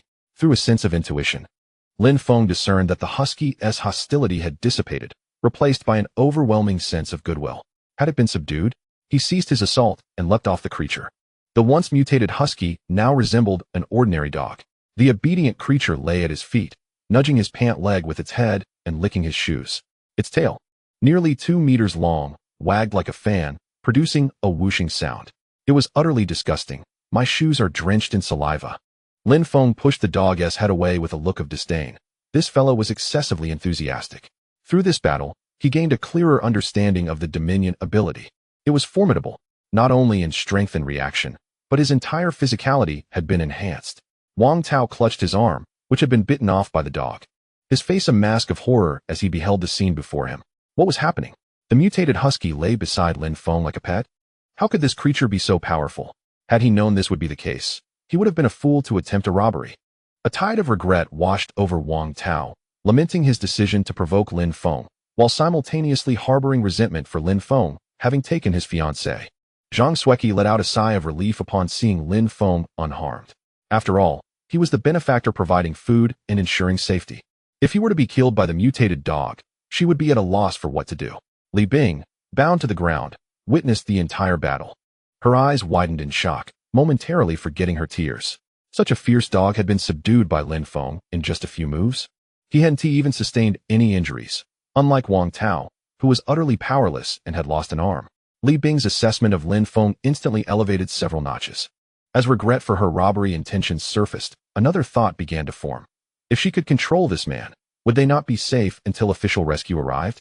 Lin Feng observed the husky beside him, licking its wounds, and a faint smile graced his lips. He retrieved a fragrant roast chicken from the super warehouse and waved it enticingly. Would you like some? The dog, catching the scent of the food, wagged its tail even faster, thumping it against the wall with an audible smack. It incessantly licked at Lin Feng's pant leg, its drool nearly submerging his shoes. A fierce beast would never submit unless provided with food and shelter. Lin Feng disdainfully pushed the dog's head away again, noting the sheer volume of saliva it produced. He tossed the roast chicken down the distant corridor. The husky darted after it like a whirlwind, opening its mouth wide and swallowing the chicken whole. Its manner of eating was no different from Zhu Beiji devouring ginseng fruits. Yet, it mattered little. Lin Feng had plenty of roast chickens to spare. He extracted 50 roast chickens from the super warehouse in one go, piling them in the corridor. The aroma wafted through the air, causing even Wang Tao to forget his pain, his eyes fixated on the mound of chicken, longing to pounce and take a bite. Li Bing stared in disbelief at this extravagant display, her mind swirling. At that moment, she finally realized that Lin Feng possessed an ability. Otherwise, how could he conjure such an abundance of food? Attempting to rob a super-abled person was tantamount to courting death. She and Wang Tao were mere jesters in Lin Feng's eyes. The husky, recognizing the situation, obediently sat beside the pile of chicken, eyeing the feast with drool dripping from its mouth. Without its master's permission, it dared not pounce to devour the food. It was somewhat obedient. Go ahead and eat. Why did you come to provoke this demon in Chapter 19? Lin Feng waved his hand, and upon receiving the order, Era immediately rushed over. She whimpered excitedly while wagging her tail excitedly. Since the outbreak of the White Mist disaster, it has been driven out of its original owner's house. In addition, due to the rapid increase in body size, I can't eat enough every day and can only catch some mice and cockroaches to satisfy my hunger. The taste is extremely poor. This new owner is really generous, just like a big meal. Lin Feng noticed a faint pattern on Husky's forehead, vaguely resembling the character Wang. I'll call you White Tiger from now on. Oh my god. The dog let out a few low moans and wagged its tail even more joyfully, as if it understood his meaning. Keep eating. Lin Feng patted the dog's head and turned to look at Wang Tao lying on the ground pretending to be dead. He grabbed the other person's neck and walked into the room like carrying a dead dog. Oh, it hurts so much. Please be gentle. Wang Tao's broken arm was still bleeding, causing him to grimace and scream in pain. Even so, he had no intention of resisting. The man in front of me can even tame a mutant dog. Wouldn't crushing himself be as easy as crushing a chicken? After Lin Feng returned to the room, he locked the door behind his back and didn't let the dog in. Era seems to have been tamed, but we still need to observe for a few more days. He is not afraid, but there are still two powerless women at home, Zhang Xueqi and Li Bing. Lin Feng carried Wang Tao to the balcony and casually threw him into the corner of the laundry sink. Bang! Wang Tao felt a blackout in front of him. Almost fainting, Li Bing trembled with fear when she saw her fiancé covered in blood, worried that she might end up in the same situation. Didn't Lin Feng lick the dog like a bunch by Wang Xiaoli? Why has he become so violent now? He is so powerful that it's easy for him to kill me. Lin Feng carefully examined Wang Tao's wound and confirmed that there was no risk of recovery. The white bone of the broken arm has been stained red with blood. In this situation of rapid growth of microorganisms and bacteria, There are already signs of decay. You must be going to die, but this obese body can be used as waste. Wang Tao breathed a sigh of relief. His face filled with fear upon hearing these words, and his speech was tinged with tears. No, don't. Save me for the sake of our acquaintance. Lin Feng sneered and patted Wang Tao's chubby face. You two guys came to me with weapons. Especially you. What do you want with a big kitchen knife? You still want me to save you now? I'm afraid you haven't woken up yet. Wang Tao's heart trembled, and he quickly defended himself. I'm worried that you might bully the baby. We're doing it for self-protection. Yes, it's self-protection. The current situation is weaker than others. How dare he admit that he came to rob? Upon hearing Wang Tao's defense, Lin Feng sneered coldly. Lift your foot and kick him hard on his left leg. Click. The sound of bone fracture suddenly sounded. Wang Tao was about to scream when Lin Feng blocked his mouth with his shoes. Then, he kicked his right leg again. Click. Wang Tao's body twitched violently, causing bruises to burst all over his body and almost fainting from the pain. A desperate urge to scream surged within him. Yet Lin Feng forcefully stifled his voice with a shoe, leaving him to emit only muffled whimpers. His eyes widened in sheer terror as he gazed upon his grotesquely twisted legs, his heart consumed by despair. Lin Feng released his grip, a cold smirk gracing his lips. Do not fear. All that you are experiencing is merely a natural phenomenon. Given your imposing stature, I must ensure my safety, lest you decide to attack me. Only in this state do I feel secure. Do you understand? Understand what nonsense. Wang Tao silently raged within, yet the excruciating pain rendered him voiceless. He stared at his severed legs, his mind engulfed in an abyss of fear and emptiness. Li Bing, lying in the living room, was deathly pale. Her meticulously applied makeup ruined by tears that left dark trails down her cheeks. Ever since Lin Feng had dragged her into the room, her body had trembled incessantly. Regret consumed her. Why had she ever provoked this monster? The horrifying thought that her legs might also be broken soon rendered her mute. Too terrified to plead for Wang Tao's mercy, Zhang Xueqi, standing nearby, trembled at the sight of such brutal methods. Initially, she had entertained thoughts of exerting control over this man, but now, only reverence remained in her heart, leaving no room for defiance. Lin Feng noticed the hostility in Zhang Xueqi dissipate, replaced by submission and friendliness. He raised an eyebrow, surprised that chastising a thief could yield unexpected dividends. He once again lifted Wang Tao, suspending him by the balcony railing, positioning the severed legs and the remaining arm outside the security window. He then bound him securely with rope, rendering him immobile. Wang Tao's anguished wails pierced the air, the sound chilling to the bone. Li Bing watched this scene, tears streaming down her face, not out of sympathy for Wang Tao, but from the fear of enduring a similar fate. Lin Feng's actions were not merely to torment Wang Tao. He gazed out the window, where a vast expanse of white mist obscured the view. Thick branches lay above the fog, adorned with scarlet fruits. Yet, he could not see the massive serpent that had attacked the woman in Building B during the last incident. Lin Feng pondered whether the 30th floor was indeed safe. Could that serpent's forked tongue reach this height? Or were there other dangerous mutated creatures capable of assaulting the balcony? He disregarded Wang Tao's cries for mercy and turned back to the room, his gaze falling upon the pitiable yet untouched beauty before him. Faced with his icy stare, Li Bing trembled like a frightened fawn. At that moment, Lin Feng unexpectedly extended his hand. Believing she was about to endure a brutal beating, she squeezed her eyes shut in fear. However, a golden-skinned, steaming roast chicken appeared before her, a remnant of the food consumed by the mutated husky. Starved and dizzy, Li Bing could not resist licking her luscious lips at the sight of such a delicacy. In that instant, her fear dissipated, her gaze fixated solely on the roast chicken, the embodiment of her will to survive. Lin Feng smiled slightly. It was time to elucidate the situation to the two women. Of course, he would refrain from disclosing anything about the system, attributing all inexplicable occurrences to his abilities. In truth, I had acquired my extraordinary abilities even before the arrival of the fog disaster. I possess a unique space of powers that only I can access, within which I have stockpiled a substantial amount of supplies. As long as you obediently follow me, I can assure you that your needs for sustenance will be met. Do you understand? Li Bing had indeed seen numerous videos online regarding extraordinary abilities. Those individuals wielded a variety of powers, from controlling thunder and flames to summoning the winds and rains. It was the only plausible explanation for Lin Feng's sudden production of a heap of roasted chickens. Moreover, his nonchalance in feeding such precious food to a dog without a hint of regret or waste indicated that he had stored an ample supply. Li Bing's desire to resist diminished considerably. It now appeared that aligning with Lin Feng was the wisest course of action. In this apocalyptic world, the choice that ensures one's survival is undeniably the correct one. Chapter 20. Help her bathe. Unlock new supplies. Zhang Xueqi had witnessed Lin Feng conjure supplies from thin air on several occasions, and she had long surmised that he possessed spatial abilities. Furthermore, each roasted chicken he produced was steaming hot, making it implausible for it to be anything but a result of his powers. Through the destiny ability, Lin Feng keenly perceived that Li Bing's hostility toward him vanished entirely within seconds, replaced by a rapidly growing sense of friendliness. He nodded in satisfaction. Those who recognize the times are truly wise. Indeed, I appreciate intelligent women. Lin Feng reached out and brushed his fingers against Li Bing's pale cheek. Do not move. I will free your mouth. With a swift motion, he tore away the transparent tape from her face, inadvertently pulling out several strands of hair. Li Bing shuddered in pain, but stifled any sound. Following that, Lin Feng extracted a piece of pantyhose from her mouth. Ugh ugh. This time, Li Bing could not contain herself and let out a series of dry heaves. She felt relieved that this fishnet stocking had just been unwrapped today and had only been worn for a short time. Otherwise, she feared she might truly lose control and vomit.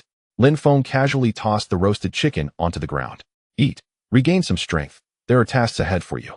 Li Bing had little inclination to contemplate what those tasks might entail.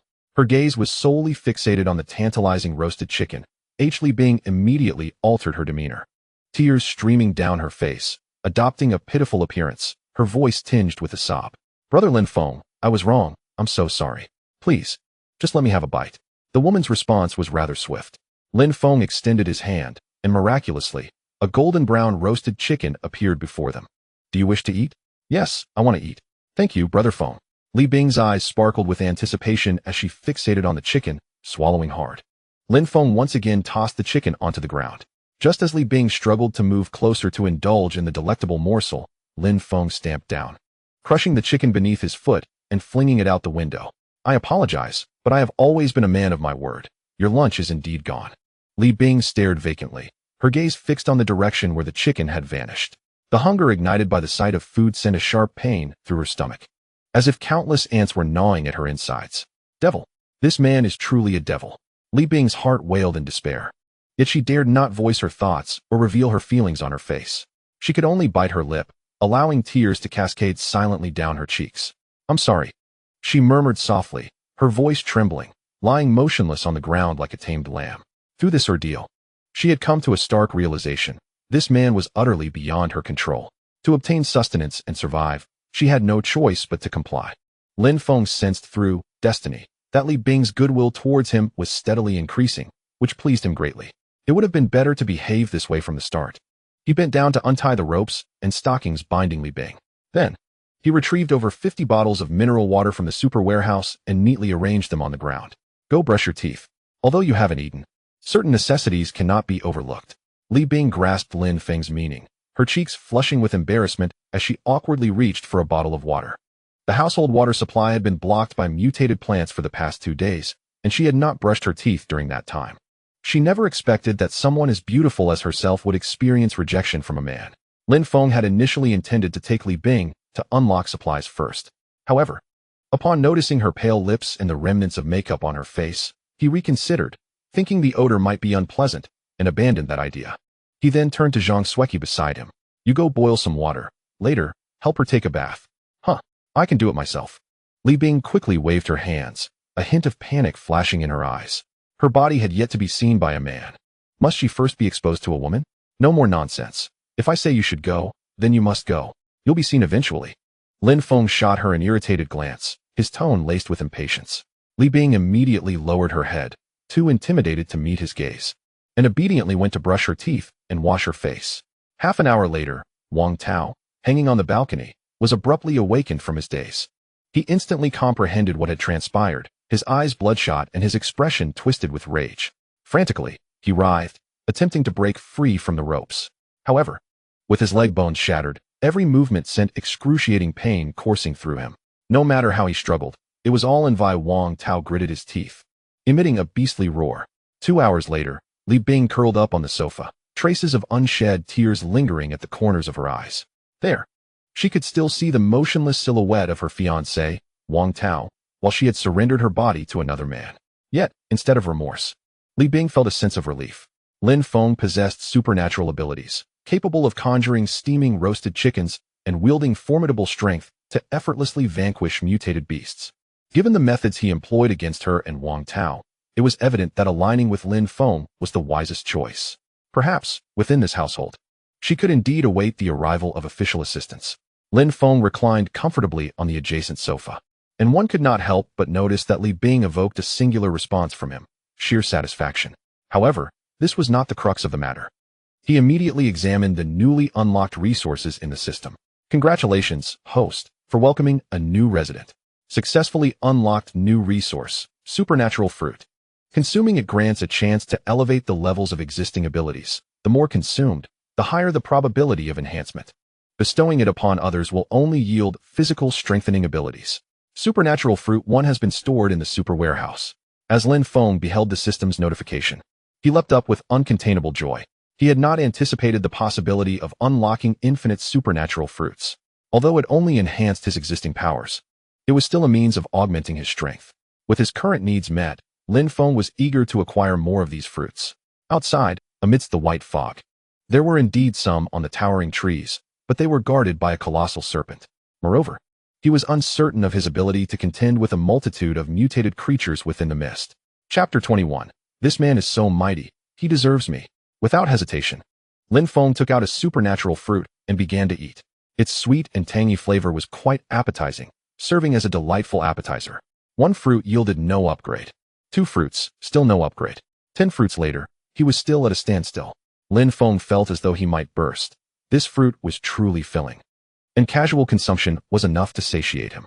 He tossed the last fruit into his mouth and bit down. Dominion upgraded to LV2. The host's physical capacity receives comprehensive enhancement, with slight improvement in recovery abilities. Lin Feng clenched his fists as power surged within him. With his current might, he could likely obliterate a mutated husky with a single punch. The exhilaration of becoming stronger was akin to the pleasures of intimacy. Astonishingly, old scars had vanished, leaving his skin flawless. Was this the manifestation of enhanced recovery abilities? After her shower, Li Bing, weary from exertion, took the initiative to tidy the sofa. Her movements were somewhat sluggish, clearly indicating that she had yet to fully recover from her recent activities. Upon noticing the red marks on the sofa cushions, her expression grew complex, and a flicker of indescribable emotion passed through her gaze. As a former legendary dog trainer, she understood women's sentiments well. The woman beside Lin Feng, named Zhang Sueki, cast a distinctly envious glance in her direction. This stirred a profound sense of crisis within Li Bing, as she feared that one day she might fall out of favor and be cast aside by Lin Feng. How perilous is the world outside? One glance at Lin Feng today reveals the answer.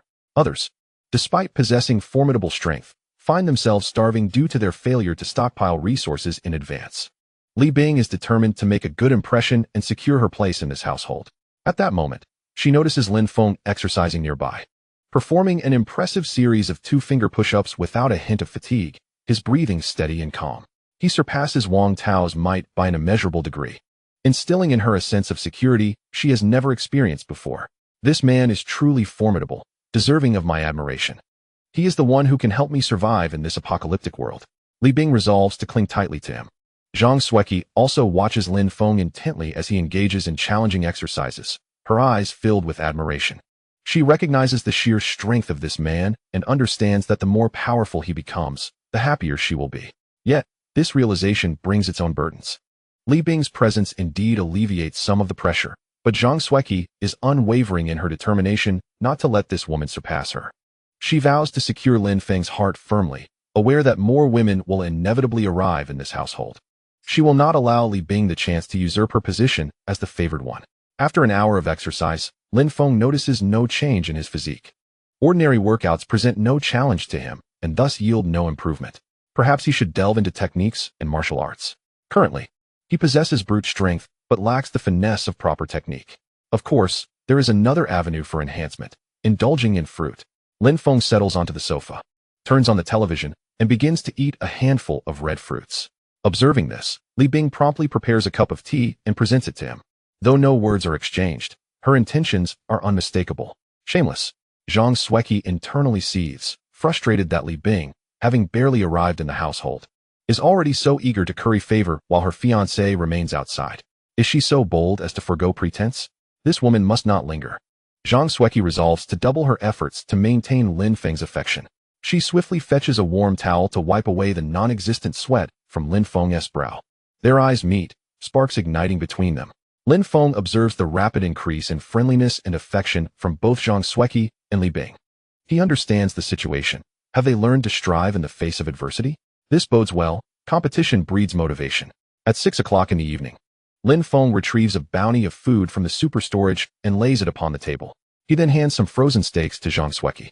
Soon, a lavish feast is prepared.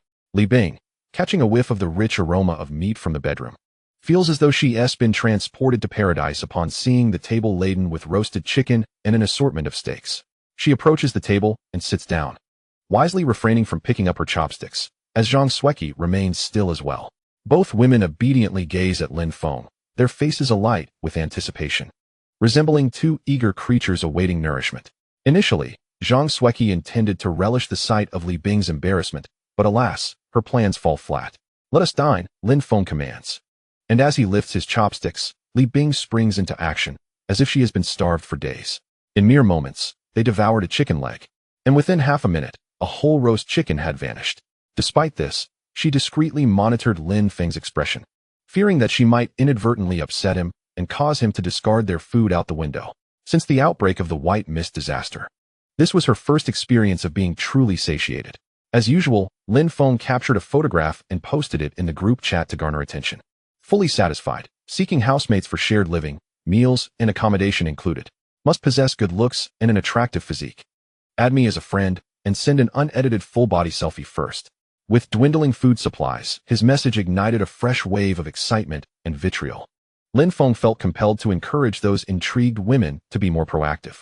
With a smile, Zhang Sueki promptly set down her utensils, revealing a sweet smile and flashing a peace sign. She had resigned herself to the situation, knowing that everyone was already aware, so sending multiple posts was inconsequential.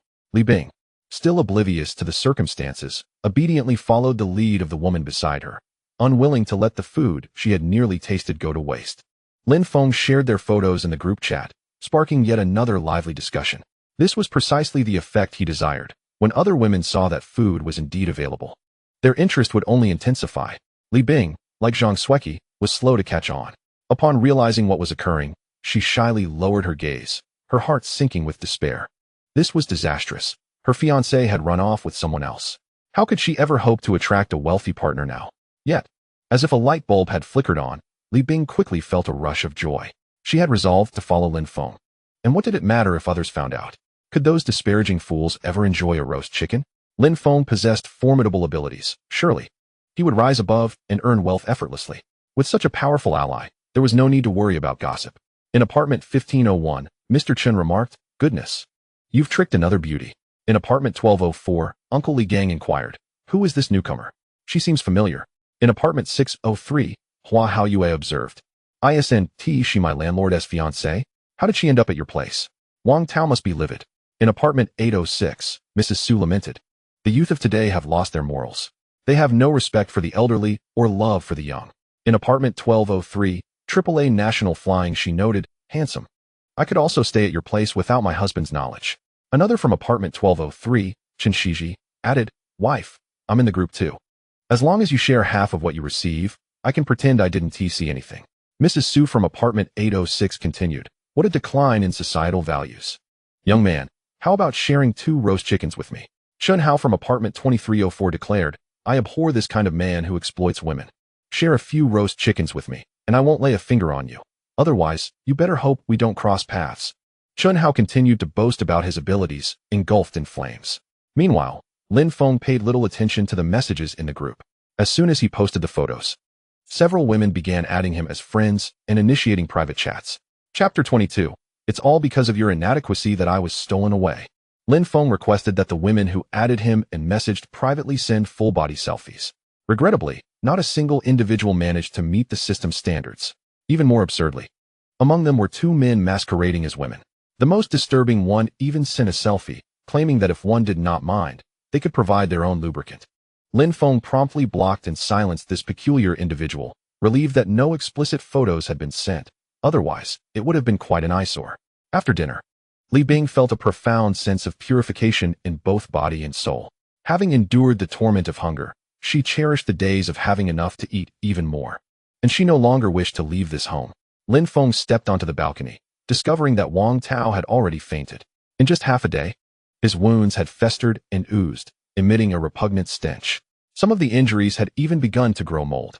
In the pre-apocalyptic world, it would have taken at least 3 days for a wound to deteriorate to such an extent. Since the outbreak of the white mist, not only had flora and fauna undergone frenzied evolution and mutation, but even microorganisms and bacteria had evolved. If humanity fails to discover a path to strengthen itself, it may find itself relegated to the bottom of the food chain. Zhang Sueki cautiously approached, casting her gaze upon Wang Tao, who hung limply from the balcony. His current condition sent shivers down her spine. Was he on the brink of death? Such wounds, if not treated with anti-inflammatory and antibacterial measures, would undoubtedly be fatal. Moreover, anti-inflammatory medications might not even be effective now. Nowadays, even minor injuries could lead to lethal infections. Terrified, Zhang Sueki clung to Lin Feng's arm, seeking a sense of security. It was at this moment she realized that in just 2 short days, she had developed a profound dependency on this demon. Li Bing stood by, her feelings quite complex as she observed her fiancé, who resembled a lifeless fish, hanging from the balcony. Yet, she obediently stood behind the murderer. It was Lin Feng who could provide her with a sense of safety and life-saving sustenance. Li Bing gently bit her now rosy lips, her eyes filled with resolve. I am merely a frail woman striving to survive in this apocalypse. If blame is to be assigned, let it fall upon your uselessness. It is your ineptitude that allowed others to take me away. Throughout the intense battle in the living room, Lin Feng remained vigilant. Constantly observing the situation on the bee, a vine covered in crimson flesh was forcibly pulled out from Wang Tao's thigh. The originally plump thighs collapsed instantly, leaving only a loose layer of skin, and the flesh, blood, and bones had already been devoured. Lin Feng's pupils shrank and a chill rose in his heart. He never expected that this seemingly delicate plant would be so ferocious. He held his breath, his gaze slowly descending, and the scene in front of him suddenly tightened his heart. The entire wall has been covered with dense vines, which he knows as ivy. There are still green and white flowers blooming on many walls. Like a huge green spider web, it firmly occupies every inch of space. Strangely, these ivy cleverly avoided the window, as if possessing some kind of wisdom, silently waiting for the prey to fall into its trap. Even Lin Feng's destiny ability could not detect the subtle changes in these vines. It wasn't until he focused that he realized they were spreading upwards at an extremely slow pace. Like a lurking hunter, approaching step by step. What shocked Lin Feng even more was that an orange cat, whose body size was comparable to that of an adult tiger, was now tightly wrapped in a large number of vines. Its eye sockets were now empty, leaving only a layer of withered fur, apparently completely devoured by the vines. No wonder Wang Tao has been tied up here for so long, without any mutant animals approaching. Either they fear these ivy, or they have already become dishes of vines. Zhang Sueki and Li Bing witnessed this scene, their faces instantly turning pale and their eyes filled with fear. They never imagined that these seemingly ordinary ivy could be so deadly. In Lin Feng's perception, these vines emitted a strong hostility. Although their vitality may seem weak, he knew that it was just a carefully disguised illusion. What made him even more wary was that there were faint signs of life in Wang Tao's body. Obviously, this is not because Wang Tao is pregnant, but because the vines have left seeds inside him. Lin Feng quickly took out a bottle of mineral water from the super warehouse, lifted the lid, and without hesitation splashed the water on Wang Tao's face. Wow! The cold water instantly woke Wang Tao up. He weakly opened his dry and cracked lips, his voice hoarse and almost inaudible. I need water. Does your right leg hurt? Right leg? Wang Tao's gaze remained fixed on the mineral water, as if it were his only hope. Didn't it hurt at all? Did you help me bandage it? Give me water. Please let me take a sip. Lin Feng's face darkened. Wang Tao was surprisingly unaware of the injury to his right leg, indicating that ivy has a paralyzing effect. The danger level of this creature far exceeds his imagination. He sneered and opened the small door of the anti-theft window, throwing the mineral water directly down. No, give me a sip. Wang Tao's voice was tinged with tears, and his eyes were filled with despair. Lin Feng remained unmoved and handed a roll of tape to Li Bing. Block his mouth, it's too noisy. Okay, Brother Feng. Li Bing obediently took the tape and walked up to Wang Tao with a cold gaze, as if looking at a stranger. Wang Tao widened his eyes, his face full of disbelief. Darling, what are you up to? Li Bing, with an impassive expression, swiftly cut a strip of tape and sealed Wang Tao's mouth. To ensure absolute security, she layered it several times before speaking in a calm tone.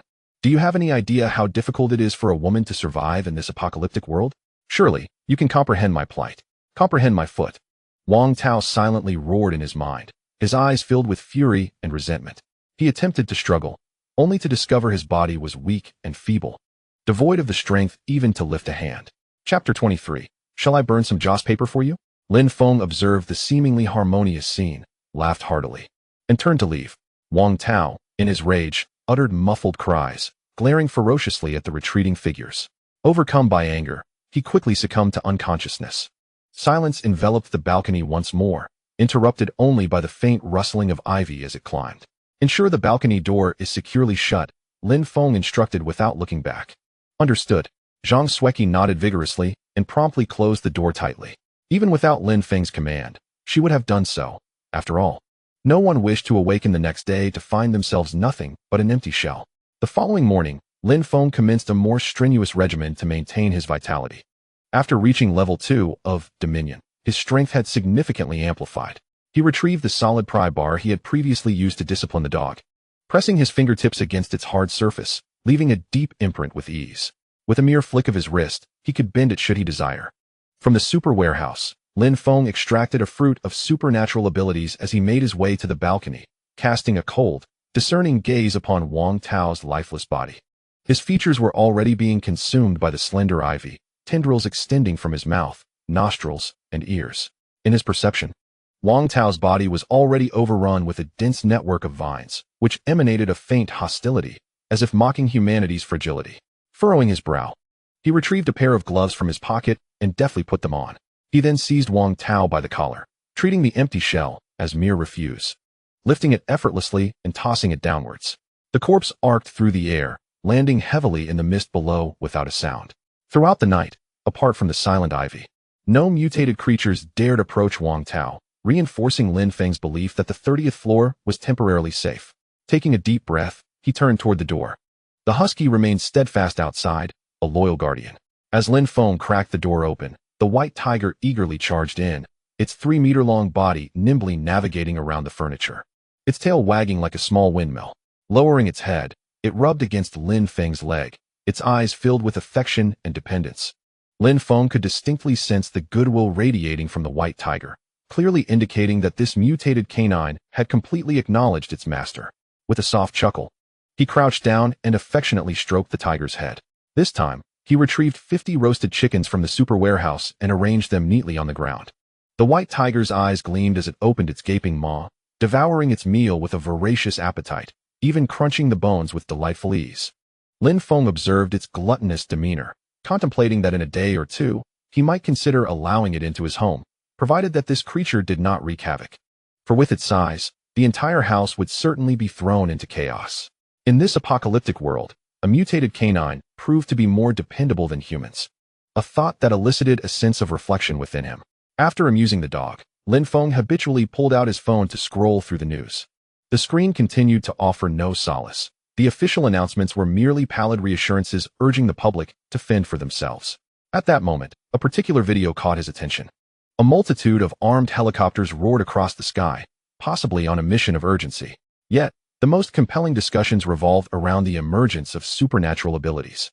An increasing number of individuals were awakening various powers, but news concerning the fruit resembling plums with extraordinary abilities remained scarce.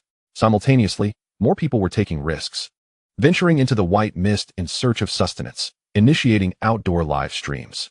Once overlooked, rats, cockroaches, and even ants and spiders had transformed into lethal predators, each posing a grave threat to ordinary humans. The ground had long succumbed, becoming a paradise for flora and fauna. Unless individuals with supernatural powers banded together, ordinary people would swiftly be torn to shreds by the mutated beasts drawn by the scent of vulnerability. Lin Feng noticed that the internet speed today was particularly abysmal, with even videos taking several minutes to load. He was not surprised. As time progressed, resources such as running water, electricity, signals, and internet connectivity would gradually vanish. Humanity's plight would only worsen. While the authorities promoted self-rescue, they simultaneously concealed the matter of mutated fruits with utmost secrecy. Lin Feng scoffed, redirecting his gaze to the adjacent building B. Its exterior was adorned with a lush blanket of green ivy, enveloping the structure, save for the windows that remained unobstructed. Without a meticulous inspection from within, these vines would go unnoticed. Increasingly, branches emerged from the white mist. Enormous birds, whether mutated eagles or sparrows, circled the rooftop. Their wingspan impressive. Lin Feng's expression darkened.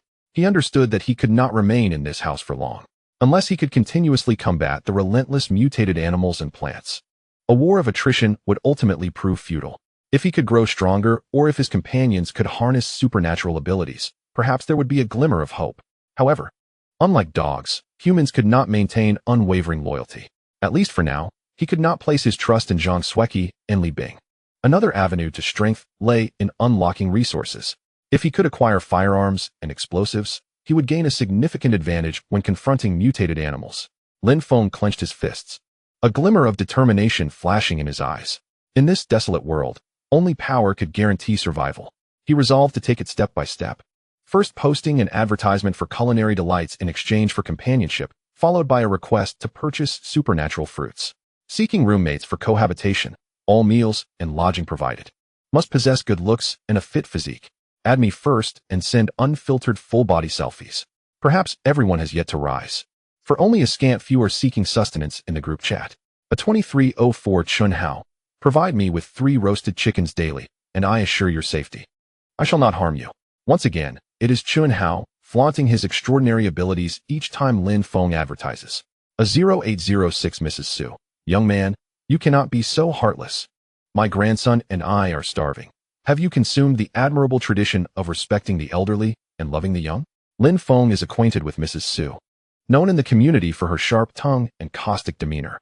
During his days as a delivery driver, despite his punctuality, she would berate him mercilessly and demand he carry her trash down the stairs. Lin Feng chose not to dwell on such trivial matters until one day when Mrs. Su's grandson, Xiaohu, attempted to steal food from him while he was delivering. Although he failed, the delivery box was damaged. When Lin Feng presented the surveillance footage to Mrs. Su, she threw a tantrum and refused to compensate for the damage. Faced with such a rogue, he felt powerless. Any attempt to retaliate could result in her lying on the ground, extorting him for a staggering sum. However, the tides have turned, and the advantage is now his. Mrs. Su, whether you and your grandson starve is of no concern to me. Would you like me to burn some paper money for you? Chapter 24. Breaking up is merely a test for you. Mrs. Su was infuriated, for no one had ever dared to disrespect her so. A 0806 Mrs. Su, how can you lack any manners? You cannot possibly eat all this food alone. It will spoil anyway. Why not share some with me? Her tone was haughty, as if her demands were entirely justified. Once I am satisfied, I shall provide you with a steaming gift. Do ensure you do not waste it. A 0806 Mrs. Su, young as you are, how do you speak? Has no one taught you to be polite to the elderly? Get lost. Lin Feng typed before promptly silencing Mrs. Su. Upon realizing she could no longer send messages, her frustration boiled over. In the past, she would have sought out this young man and laid in front of his door, demanding favors to gain passage. Yet now, with the thick fog outside and the cries of mutated creatures echoing, who would dare venture out? All Mrs. Su could do was glare, seething in silence. Meanwhile, not far from the prosperous Jiangnan community, Wang Xiaohu lounged on the sofa, his fingers racing across his phone screen, cursing incessantly. The jungle economy is worse than that of the support. Curse your father.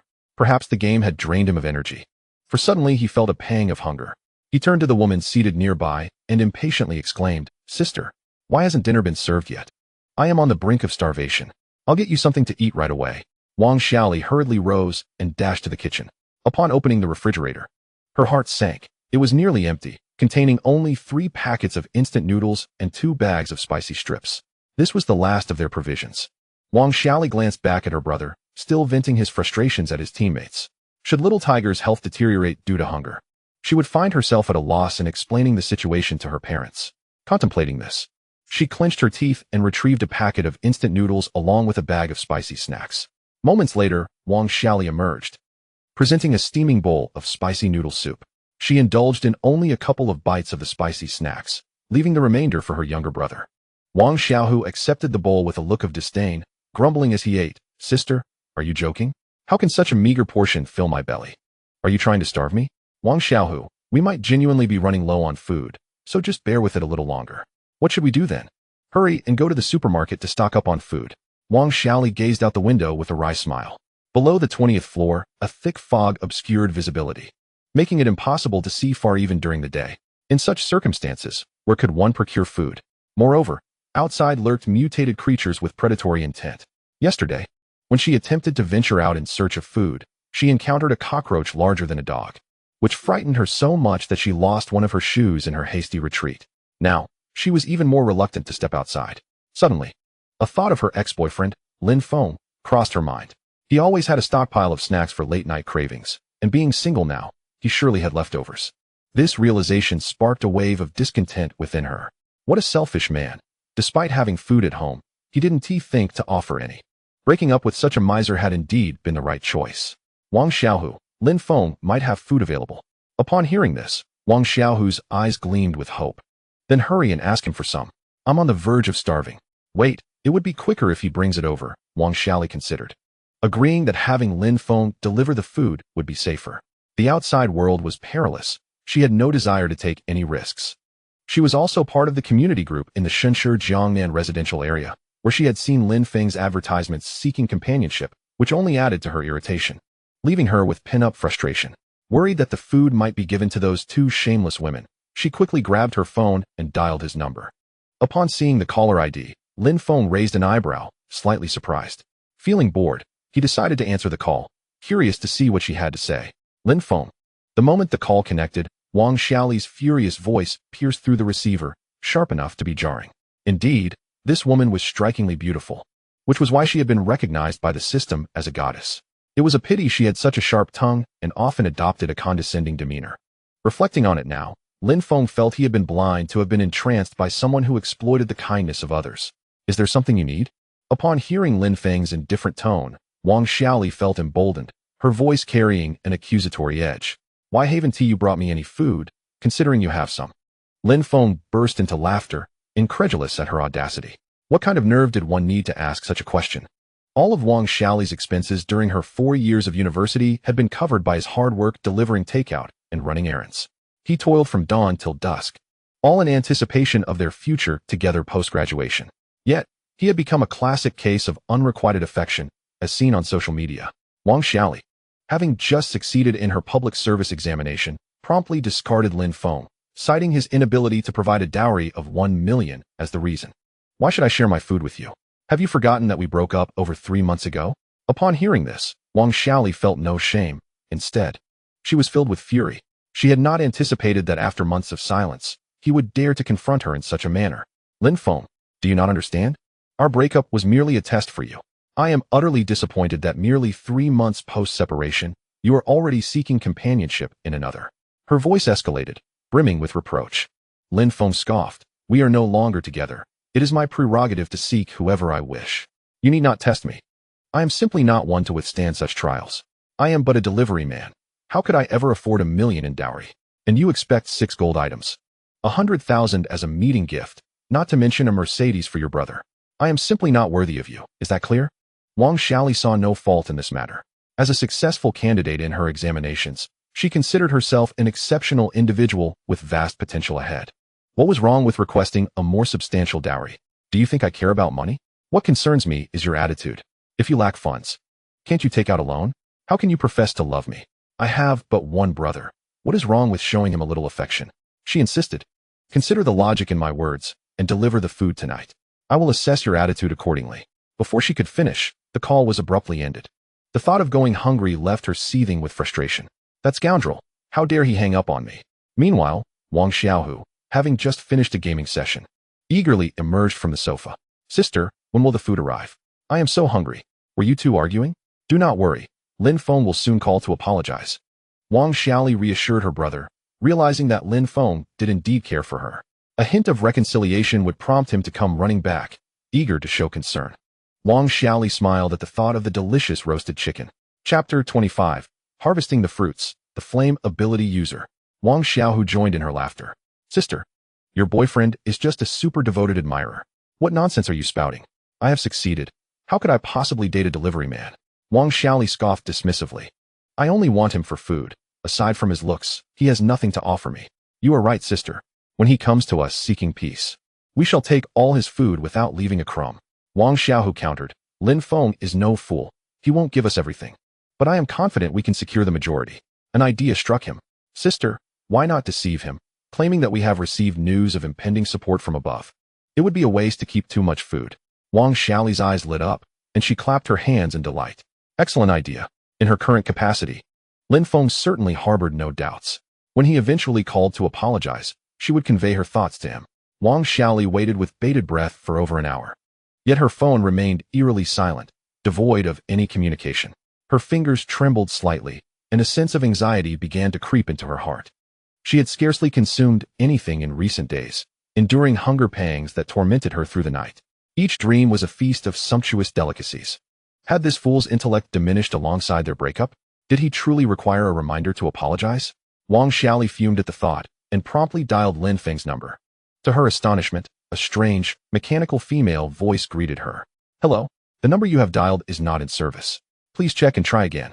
What could this possibly mean? Wang Xiaoli was momentarily taken aback before the realization struck her, darkening her expression in an instant. This scoundrel had the audacity to block her. Enraged, she clenched her fists, her nails digging into her palms. 3 months without contact, and he had grown quite bold. Unwilling to accept defeat, she turned to WeChat, sending an impassioned voice message lasting a minute. It was then she discovered, to her dismay, that she had been blocked there as well. At this moment, Wang Xiaoli truly panicked. Her earlier confidence crumbled, replaced by an overwhelming fear of hunger. Her hands and feet turned cold, a wave of helplessness washing over her. How could she find sustenance without being able to reach Lin Feng? Wang Xiaohu, equally anxious, lost his patience and logged out of the game, disregarding the angry shouts of his teammates. Sister, this clingy fool is using food to win over women. If those 2 women are voracious eaters, all the food meant for us might vanish. Hearing this, Wang Xiaoli's heart raced, though she managed to muster a faint smile. Don't worry, those 2 women are not foolish. They will leave soon enough. What woman would want to be with a delivery rider? Xiaohu, you needn't fret, I know him best. Perhaps tomorrow he will come bearing food to apologize. We just need to endure a little longer. Lin Feng did not expel Wang Xiaoli from the Shengshi Jiangnan community group. He merely blocked her. After all, how dull would it be if she could not see his food posts? Once he had dealt with Wang Xiaoli's trivial matters, Lin Feng took out an extraordinary fruit and snapped a photo. He then turned and posted an advertisement in the group. To all, I am purchasing fruits from mutated plants. Food exchange is welcome. Private message me. This message did not elicit much response. Most were unaware of what mutated fruits were, and those who did would not easily divulge their knowledge. Nevertheless, a few observant individuals quietly noted this information. Lin Feng was unconcerned. Even if they found and consumed the fruit, it mattered little. Without food, even the mightiest abilities would lead to a slow demise. For instance, in the Shengshi Jiangnan group, Chen Hao, who possessed pyromancy, begged daily for food. Lin Feng felt confident when sending this message. With his current strength and the addition of a mutated husky, he had no fear of underhanded dealings. After dispatching the message, Lin Feng began to savor the extraordinary fruit as a delightful treat before breakfast. He strolled down the corridor, utilizing his extraordinary ability, Destiny, to probe into the conditions of each household. To his surprise, he discovered that only his own unit was occupied, while the remaining rooms lay vacant. Upon consuming his 6th ability fruit, a notification from the system materialized before him. Destiny upgraded to LV2, sensing range increased to 20 meters, and clarity enhanced. Lin Feng's eyes sparkled with excitement. This range even allowed him to sense the rooms on the 22nd floor. At that moment, he noticed 3 individuals congregated on the 23rd floor. Among them, one was flickering with flames. Despite the somewhat disheveled appearance, he recognized him as Chen Hao, who frequently boasted about his powers in their group. Accompanying him were a man and a woman, engaged in lively conversation. Lin Feng, akin to a surveillance device, eavesdropped on their dialogue. Chen Hao's room was in disarray, littered with unwashed clothes and discarded food wrappers strewn across the floor. Besides him, there was another man and a strikingly alluring woman. Lin Feng was familiar with the woman. Her name was Lu Jie, known for her backless summer attire, which prominently displayed a large peach blossom rune on her pristine back. At present, she lounged on the sofa, a cigarette poised between her fingers, exhaling clouds of smoke. The other man, Su Xiaodong, a pastry chef from a nearby bakery and a colleague of Chen Hao, sat nearby, gazing enviously at the fireball resting in Chen Hao's palm. Chen Hao continued to toy with his fiery powers. Observing this, Lu Jie furrowed her brow in discontent, her eyes nearly blinded by the flames. Damn! Eating flour every day is making me a walking powder keg. If you want to eat, go ahead. If not, just leave. Chen Hao retorted without hesitation. Lu Jia let out a cold snort, well aware of her place and reluctant to complain to someone with powers. Meanwhile, Su Xiaodong continued to gaze at Chun Hao's fireball with envy, wishing he too could partake in the ability fruits. He recalled how the three of them had once searched for food together, spotting the crimson fruit at that time, fearing it might be poisonous. He had refrained from eating it, while Chun Hao, bold as ever, had swallowed it whole. To his astonishment, Chun Hao not only remained unharmed but also grew stronger. Lu Jia's nightly moans served as ample evidence of this transformation. After a while of toying with his powers, Chun Hao, in a jovial mood, turned to Su Xiaodong. "Xiaodong, do we have any food left?" Su Xiaodong hastily opened the refrigerator, only to reveal a bitter expression. "Bro, only 3 bags of flour remain." He had secretly taken these flour bags from the store, initially intending to make some noodles while satisfying his petty thieving instincts. Little did he know, in this apocalyptic world, the flour had become a lifeline. Although consuming it too often could become tiresome, it had nonetheless sustained him thus far. "Sigh, more flour again. I guess we should eat it. There's not enough drinking water, and the spices have gone moldy. If we don't use this flour soon, it will spoil," Chun Hao lamented. He possessed abilities but struggled to find food. The crux of the matter was that his powers were still not potent enough. After daily practice, he could barely burn through 2 layers of aluminum, equivalent to a stacked soda can. Achieving the strength to breach the security doors of various households was still a distant goal. Just then, Su Xiaodong suddenly jumped up, clutching his phone. "Brother, take a look. That person in the group is indulging himself in the acquisition of mutated fruits. He even posted a picture of the very kind you consumed last time." Chapter 26. Being a punching bag is preferable to being burned alive. Chun Hao's eyes sparkled. His ability to wield the power of flames was bestowed upon him by consuming the fruit of a mutated plant. That day, the 3 of them were desperately hungry and ventured out to knock on doors, seeking a morsel of meat. Yet, not a single resident was willing to open up. Initially, they contemplated breaking in, but the sturdiness of the security door was unexpectedly formidable. Ultimately, they chanced upon a crimson mutated fruit by the window. Chun Hao was utterly unwilling to continue gnawing on dry flour. With a determined bite, he placed the fruit in his mouth. The taste was fiery, and he braced for the worst, only to be granted the power of flames. Now, after having filled his belly, he astonishingly possessed another one. Was it that he was aware of the fruit's capabilities, or was he simply too afraid to consume it? Chun Hao found himself perplexed and decided to cease pondering. As long as he could acquire the fruit of power, Lin Feng's intentions were of no concern to him. "Do you know where this fellow resides?" "I do not." Su Xiaodong's gaze was fixated on the roast chicken and steak displayed on the screen, his mouth watering profusely. It was as if he could smell the tantalizing aroma wafting from the image. The trio had gone nearly 5 days without a drop of oil. Their flour, once a life-saving provision, now felt dry and unpalatable. Chun Hao yearned for chicken as well, especially since Lin Feng still possessed a fruit of power. With his own abilities, it would be illogical not to pursue him. At that moment, after finishing her smoke, Lu Jia had a sudden inspiration. There are so many people in our community group. Surely someone knows his address. Who doesn't he have a neighbor? Upon hearing this, Chun Hao's eyes lit up. "You're absolutely right. You two should message the people in the group privately. Whoever can uncover Lin Feng's address will claim his fruit of power." As soon as the words left his mouth, Su Xiaodong sprang to his feet, eyes brimming with desire. For him, the power was far more valuable than food. "Brother, if I manage to find the address, will the fruit truly be mine?" He had been tormented of late, listening to the nightly revelries of Chun Hao and Lu Jia, their bedroom conveniently located next door, making it impossible to avoid. Jealousy and envy consumed him. He had to wear headphones at night, listening to DJs just to fall asleep. If he acquired the power, he too longed to experience its allure.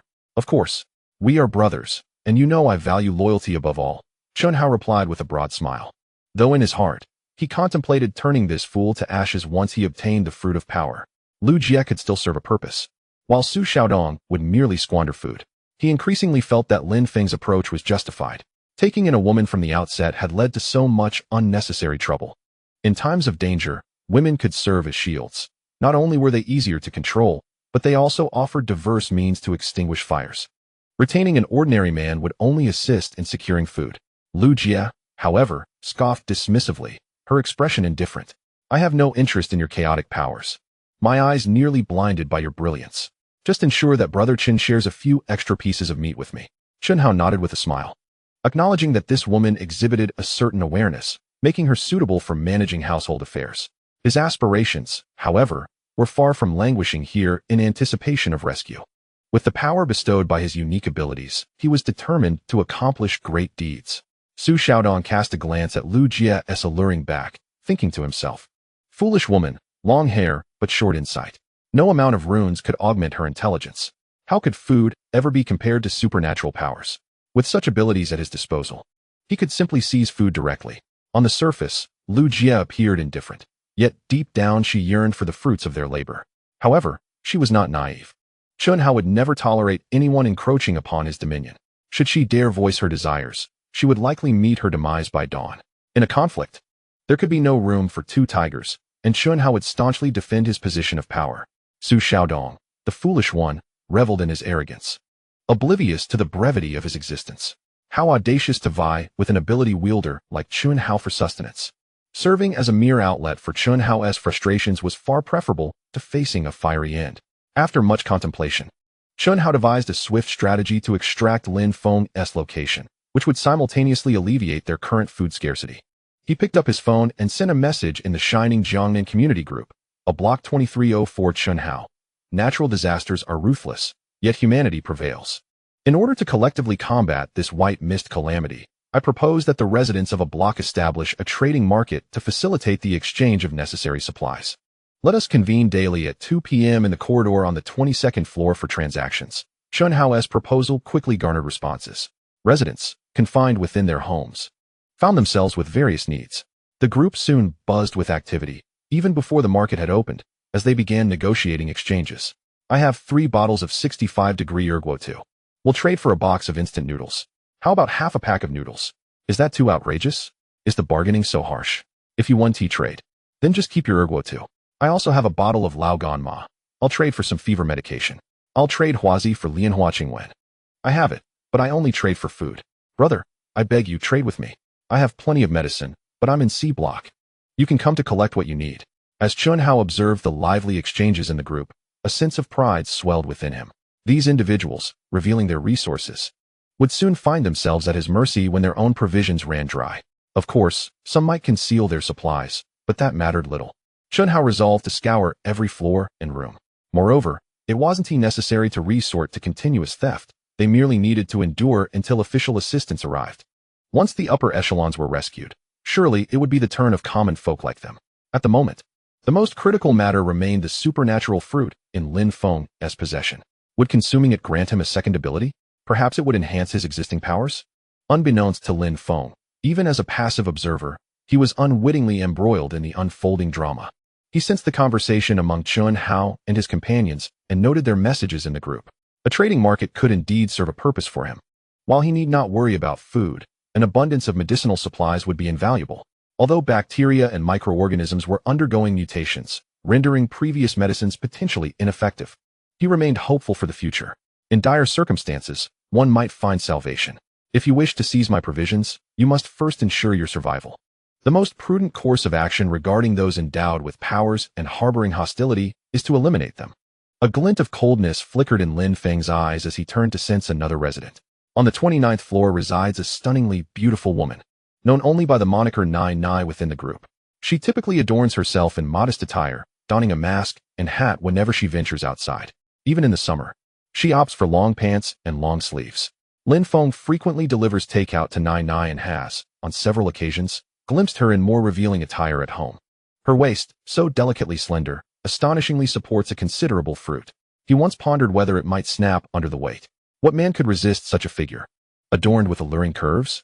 Her visage is equally captivating, possessing a hint of baby fat that enhances her youthful charm. Although she may not measure up to Zhang Sueki and Li Bing in height, she exudes the enchanting aura of a two-dimensional lowly beauty. Chapter 27. How much food can the fruit procure? Through his destiny ability, Lin Feng successfully sensed Nai Nai's room.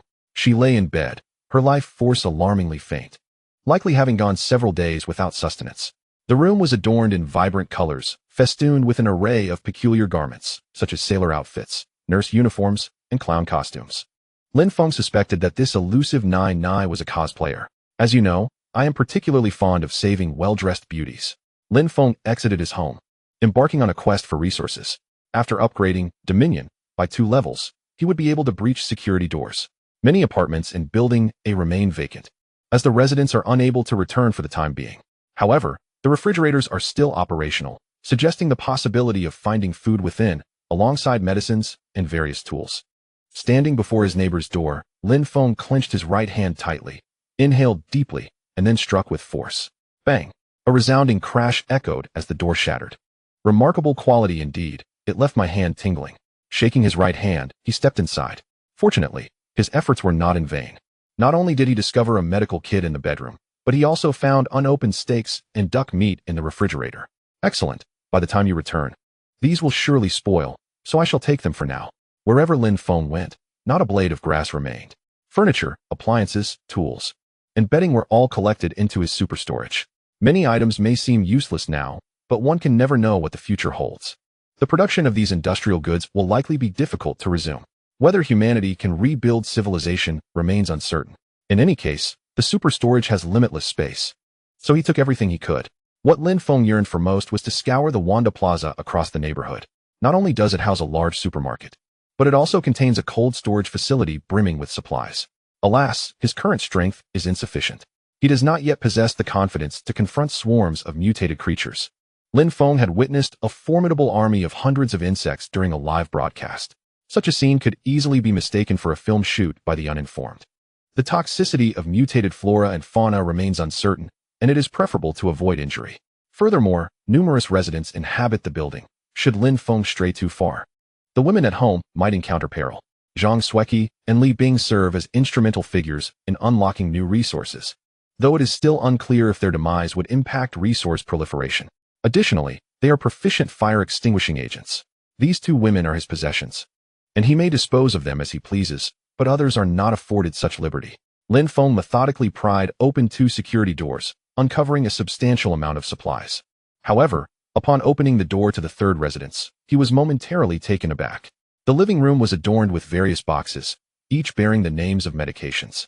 Could it be the abode of a smuggler, with items like Lianhua Qingwen, ibuprofen, and 999 cold granules, along with loquat syrup? Venturing into the nearest bedroom, he discovered an absence of a bed, instead finding an array of vials and jars, reminiscent of a laboratory. He promptly dismissed his earlier hypothesis of smuggling. This resembled a site for human experimentation. Fortunately, none of the containers held bodies steeped in formaldehyde. Turning to another bedroom, this time he encountered a more conventional setting. The room was sparsely decorated, with the sole embellishment being a photograph atop the nightstand. The image depicted a beautiful woman clad in a doctor's uniform. Although her smile was sweet, her gaze remained calm and indifferent. Quite attractive, perhaps meeting the system's standards, but alas, she was not present. With the occupant absent, Lin Feng decided to safeguard these items in room 29 of Building A. Lu Nainai curled up on the bed, feeling utterly fatigued. Her complexion was pale, and her lips were parched. She felt ravenous, and even her voice lacked vitality. Lu Nainai, a cosplayer, typically accepted conservative roles. She detested the lascivious glances of otaku directed her way. Rather than be objectified by men, she preferred to be devoured by zombies. Unfortunately, her alluring figure drew attention from men wherever she went, compelling her to dress modestly when venturing outside. Prolonged scrutiny from men made her feel nauseated. This predicament was also the reason Lu Nainai struggled to earn substantial income. However, as a student, a part-time income of 2,000 yuan per month was commendable. Yet, the onset of the white mist disaster obliterated her livelihood. Now, her stomach ached incessantly, having consumed nothing but water for 4 days. Conscious of her figure, her home lacked snacks, and her inability to cook meant she relied entirely on takeout for sustenance. The refrigerator in her home was merely decorative. This situation could not persist.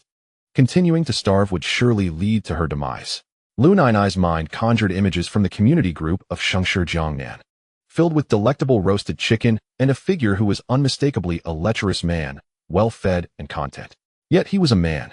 Lu Nainai found it unacceptable to barter her youthful body with a stranger for food. However, she was even less inclined to fade away quietly in this desolate corner. Resolutely, she retrieved her phone and opened WeChat. In the community group, discussions about the trading market were unfolding. However, she possessed nothing of value to exchange for food, no medications, no cigarettes, and no spirits. As she scrolled through the chat history, Lu Nainai encountered images of sumptuous meals, along with a message regarding the acquisition of mutated fruit. She was momentarily taken aback and turned to gaze at her balcony, where a thriving pothose plant flourished. Its once diminutive leaves had grown to the size of a palm. Yet, what captivated Lu Nai's attention the most was a singular red fruit nestled among the leaves, resembling a ripe plum with its smooth skin. Why would someone seek to acquire such a thing? Filled with curiosity, she recalled that this fruit had been growing for several days. She had contemplated consuming it.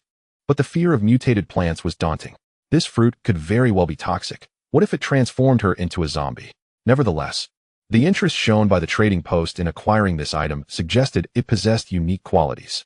Summoning her resolve, Lu Nai rose and approached the balcony to pluck the red fruit. It emitted an alluring fragrance, and as she licked her lips, she ultimately refrained from eating it.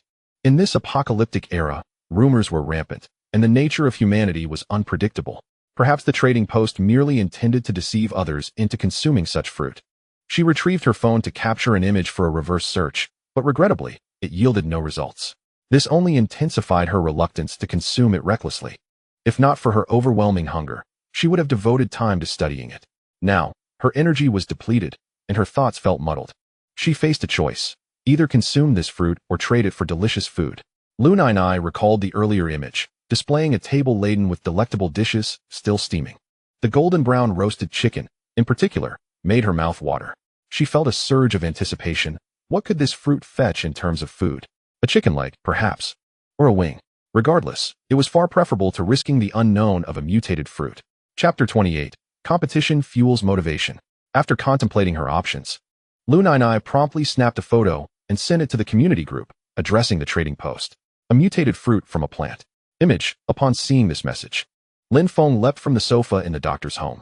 Someone had indeed found a mutated fruit and was willing to exchange it for food. None other than the bare lowly Nai, whom he had been monitoring.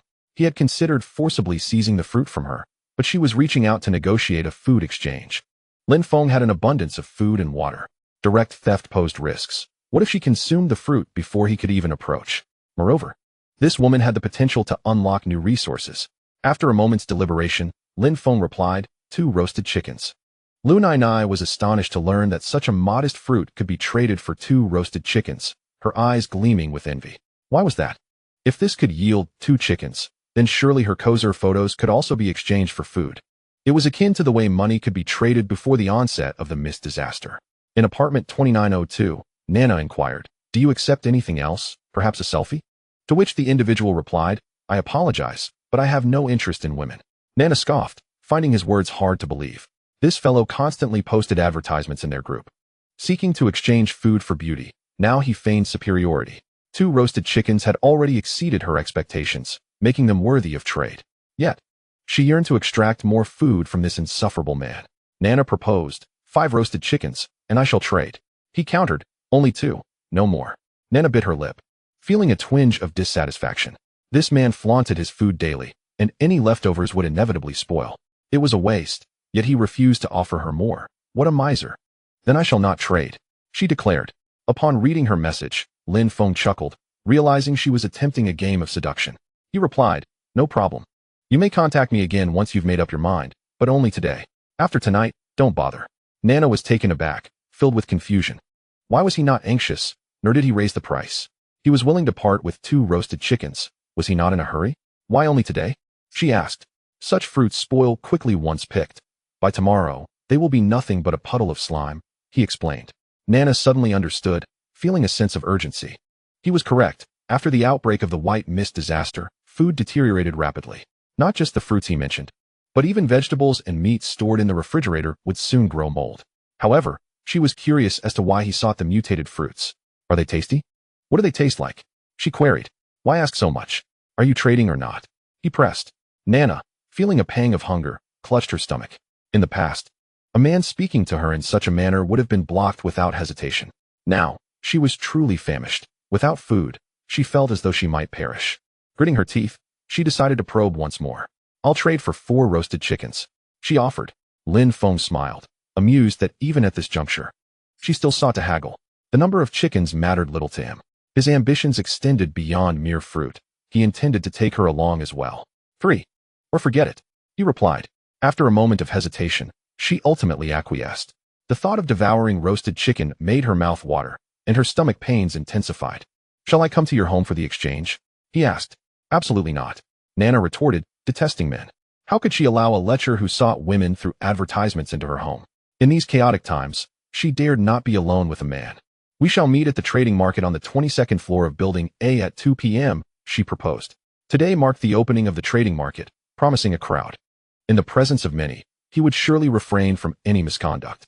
As for the location of the exchange, Lin Feng was indifferent. But should the trade fail, he would simply resort to force. As fate would have it, he, too, wished to visit the trading market, perhaps to uncover other treasures. After satisfying their hunger and thirst, they agreed to reconnect in the afternoon. With his phone set aside, Lin Feng resumed his efforts to pry open locks in search of supplies. During his absence, Zhang Sueki and Li Bing fidgeted restlessly, too fearful to venture outside, left to pace anxiously within their home. The absence of a reliable companion instilled a sense of dread. What if a mutated creature were to invade, or worse, an intruder forced their way in? Should Lin Feng fail to return, they would soon face starvation. Both women were fraught with anxiety. Although they shared a bed at night, they were not particularly familiar with one another and lacked common interests. Now, with Lin Feng missing, they found themselves seated on the sofa, staring blankly at one another. Zhang Sueki held a particular disdain for those without jobs or in menial positions. In her eyes, Li Bing resembled a leech when in the company of Wang Tao, contributing little beyond mundane household chores, akin to a parasite. It was your inadequacies and uselessness that led Brother Feng to abandon us. Li Bing was not one to be easily intimidated and immediately retorted. One may eat indiscriminately, but one must not speak carelessly. Brother Feng favors girls like me, innocent and naive. Zhang Sueki scoffed. You're already engaged, yet you still feign innocence? You're the loudest at night. I've even been awakened by you. I was merely cooperating with Brother Feng, Li Bing protested, but before she could finish, the sound of a lock being turned caught their attention. Both women sprang to their feet, fear etched on their faces as they turned towards the door, apprehensive about who might be entering. At that moment, Lin Feng pushed the door open and stepped inside. A wave of relief washed over them as they rushed towards him, tears brimming in their eyes. Their benefactor had returned unharmed, and joy engulfed them. Lin Feng produced several roasted chickens, along with 3 remaining steaks from the super warehouse, as well as frozen meatballs and duck he had collected that day. Zhang Sueki, ever obedient, took the vegetable basket from his hands. I shall prepare the meal, she declared. Go ahead. Half an hour later, a sumptuous feast was laid out. The flavors are delightful, Lin Feng remarked, his satisfaction evident. Zhang Sueki beamed at this affirmation, casting a smug glance towards Li Bing. Wretched girl. Li Bing silently cursed, feeling a pang of anxiety. What skills did she possess in comparison to her rival? Lin Feng observed the unspoken tension between them, but refrained from intervening. A little rivalry among women was of no concern to him, as long as it did not hinder his enjoyment. Moreover, competition fostered motivation. He retrieved a red fruit from the super warehouse and handed it to Zhang Sueki. Your cooking is commendable. This is a reward for you. Consume it. What is this? Chapter 29. Perfect Form, Survival Rules in the Apocalypse. Zhang Sueki accepted the fruit without trepidation regarding its potential toxicity. If Lin Feng truly wished her harm, he would not resort to such elaborate measures. This fruit, imbued with special powers, promised to grant abilities upon consumption. Zhang Sueki's eyes sparkled with excitement, her heart racing with anticipation. She had never anticipated that Lin Feng possessed the fruit of extraordinary abilities, nor did she ever imagine that such powers could be derived from mere consumption. There was absolutely no information available online regarding this phenomenon. She had always believed that only a select few fortunate individuals were graced by the heavens to awaken such powers. Zhang Sueki found herself increasingly intrigued by Lin Feng. The fact that he could casually bestow the fruit of abilities upon her suggested that there were perhaps many more to be had. This thought filled her with exhilaration. Li Bing, on the other hand, was consumed by jealousy, her anxiety intensifying. She realized that she had to take action. As the mist lingered, more and more people faced hunger. The number of enchanting vixens traded for food by Lin Feng would undoubtedly increase. In such a scenario, what place would remain for someone as unskilled as herself? Li Bing was determined not to be cast out, facing not only hunger but also the threat of unpleasant men and mutated flora and fauna. Additionally, she observed that the exterior of the ability fruit resembled the fruit she had plucked by the elevator that day. Could it be that consuming the fruit of a mutated plant would grant her extraordinary powers? She felt as if she had missed an opportunity worth 10 billion.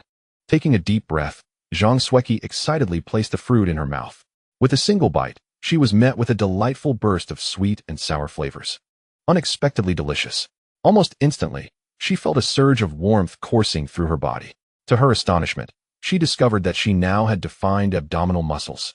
Zhang Xueqi had always focused on managing her physique and diet, never once stepping foot in a gym.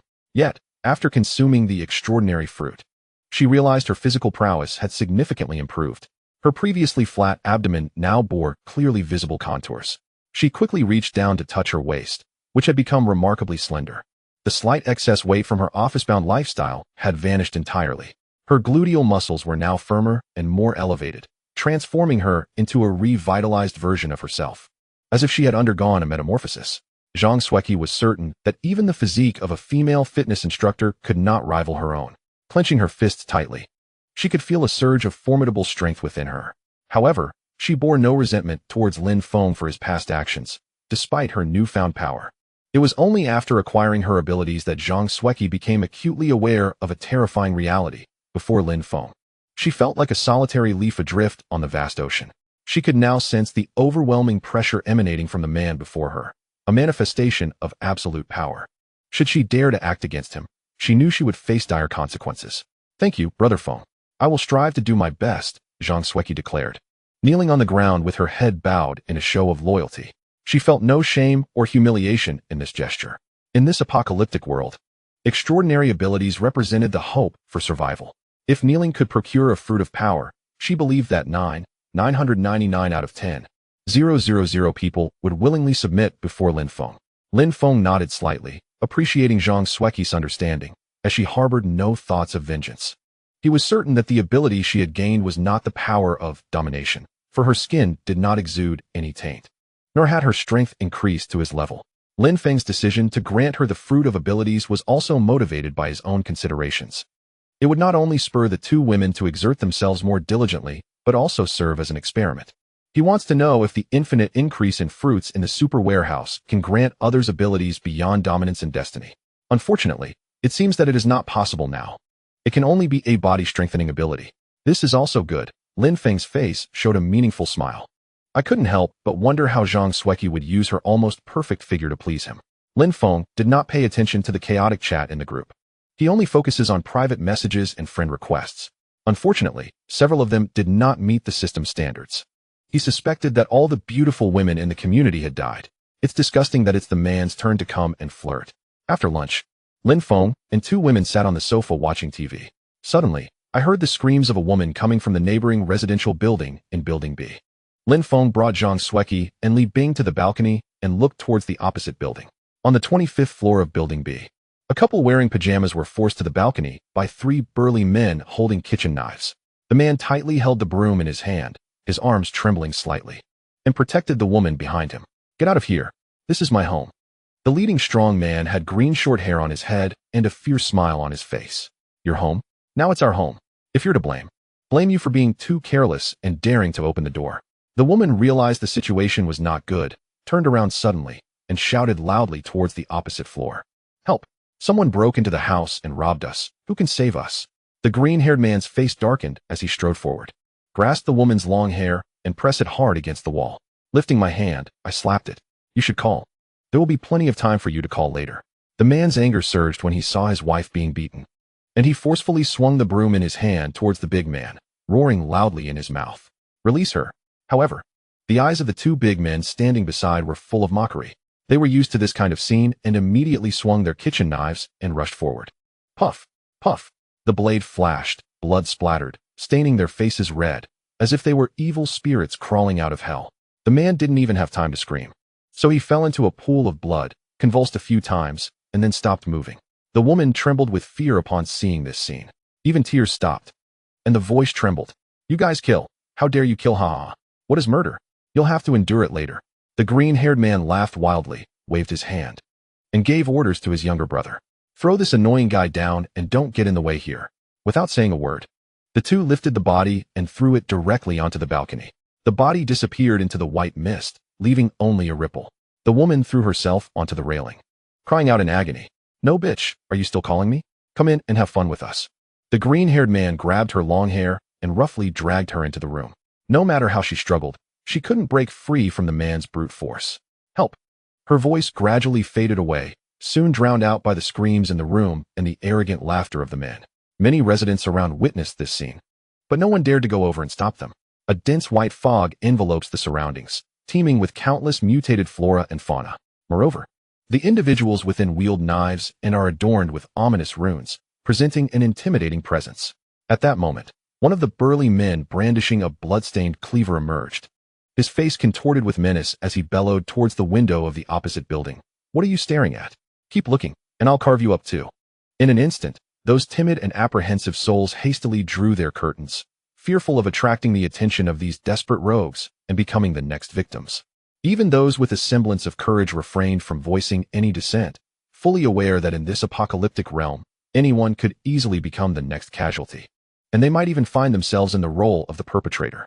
With dwindling food supplies and scarce resources, the laws of survival became starkly evident. It is either your demise or my survival. Zhang Xueqi and Li Bing stood by the window, their faces as pale as parchment, clearly shaken by the scene before them. In stark contrast to the three brutish men across the way, Lin Feng appeared almost gentle. Chapter 30. The Trading Market. A haven for the well-fed. The tragic events unfolding in Building B intensified Lin Feng's yearning for power. Only by acquiring strength could one master their own fate. His boundless resources should be his alone, rather than serving as a mere repository for others to plunder at will. Throughout the afternoon, Lin Feng neither napped nor engaged in any other activities. He merely sat on the sofa, clutching a handful of fruits, consuming them whenever hunger struck. Zhang Xueqi and Li Bing watched in fascination, their eyes wide with envy. Yet, they understood that the fruit of supernatural abilities was solely Lin Feng's to bestow, and they could neither dare to seize it nor openly request it from him. Mastery upgraded to LV3, the host's physical attributes have been comprehensively enhanced, and auditory perception significantly improved. Upon receiving the system's notification, Lin Feng patted his bulging stomach. "If I don't upgrade soon, I might just regurgitate my meal." A surge of explosive power coursed through him, granting him the ability to discern even the faintest sounds. He could hear the breaths and heartbeats of Zhang Xueqi and Li Bing nearby, and even the subtle rustling of ivy as it climbed the exterior walls of the balcony. Should he encounter an enemy ambush, he would be able to detect any minuscule sound in advance. At that moment, Lin Feng noticed the hushed murmurs reverberating within Building A. As the trading market they had just discussed was officially commencing, and the corridor buzzed with activity, a rare moment of liveliness. Chen Hao, accompanied by Lu Jie and Su Xiaodong, arrived at the 22nd floor corridor with the primary objective of gathering intelligence regarding the well-fed haven discussed in their group. They arrived precisely at 2 o'clock to find a considerable gathering of people. The collective mood was dismal. Each individual appeared lethargic, their faces pallid and gaunt, clearly suffering from recent starvation. Many donned masks, not only to avoid recognition during transactions, but also as a precaution against contagious diseases.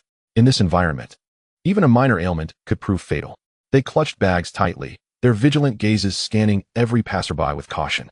Those in need of exchanging goods place a piece of paper or a board before them, detailing the terms of their trade. A box of unopened Pepsi for a bit of food. I possess food, but I will only exchange it for cola.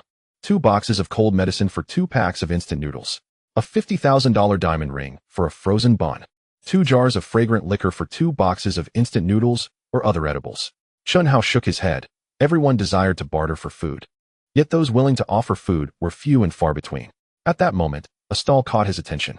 The vendor was an elderly man with hair and beard completely white. Though his skin bore few wrinkles, he appeared remarkably weathered. On the board in front of him, a line was written in chalk: 1 pound of pickled vegetables for a box of table salt. As this was one of the rare stalls able to exchange food, and with generous offerings, many lingered before the old man. However, no one remained for more than 2 seconds. The pungent aroma of the pickled vegetables was overwhelming, reminiscent of excrement. Moreover, despite being labeled as pickled vegetables, the chunks were considerably larger than usual. Many onlookers speculated that these were likely pickled from mutated plants. Who would dare consume such a thing? Someone muttered under their breath and quickly departed. Chen Hao approached to join the spectacle.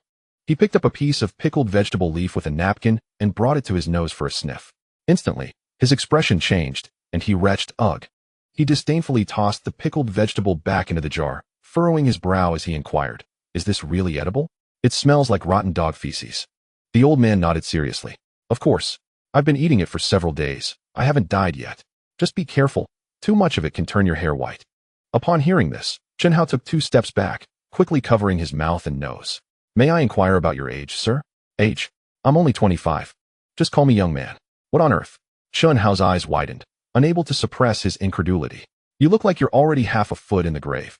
The old man shook his head helplessly, letting out a sigh. We're all starving. If it doesn't kill us, we keep eating. At the rate things are going, we will inevitably have to consume mutated flora and fauna. Chen Hao could not accept such food. Besides, he possessed abilities and had not yet reached a desperate state. He turned away and returned to Lu Jie and Su Xiaodong. The two stood at a distance, unable to bear the odor, and dared not approach. How is it? Lu Jie asked, covering her nose. Chen Hao shook his head, his face reflecting disgust. Don't even mention it. That pickled vegetable smells worse than feces. Who would dare consume it? After more than 10 minutes, the residents who had been hesitating, upon seeing the continuous stream of messages and photos in the group chat, could no longer contain themselves and hurried over. The crowd in the trading market grew denser, transforming the previously tranquil atmosphere into a cacophony. Here, some were shouting to haggle over that meager amount of food, their faces flushed with excitement.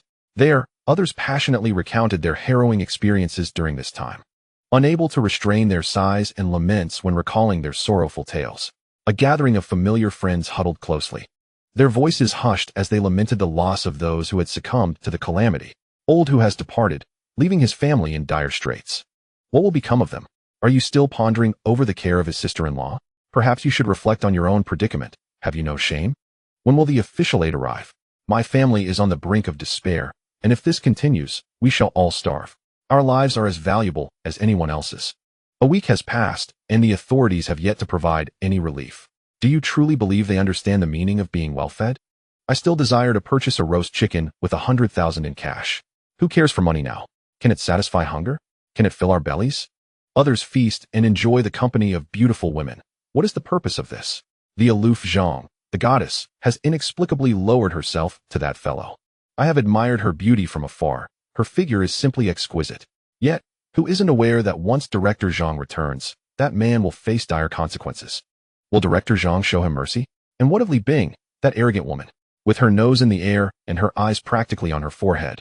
Now that food is scarce, she too must submit. I wonder where her fiancé has gone. If he learns of this, he might be infuriated beyond measure. Do you think the wealthy and the officials will return? Certainly, mutated flora and fauna cannot compare to sturdy ships and powerful cannons. We are in an era of technology. We still possess artillery and nuclear weapons. Chen Hao wandered through the crowd, discreetly searching for sources of sustenance. However, his countenance grew increasingly grim. The residents possessed far too little food to barter, and the situation was far worse than he had anticipated. Those who had provisions would not part with them unless they were in dire need of something in return. What remained were merely soft drinks and alcohol, along with the unpalatable pickled mutated plants. Chapter 31. Why don't you just go and rob?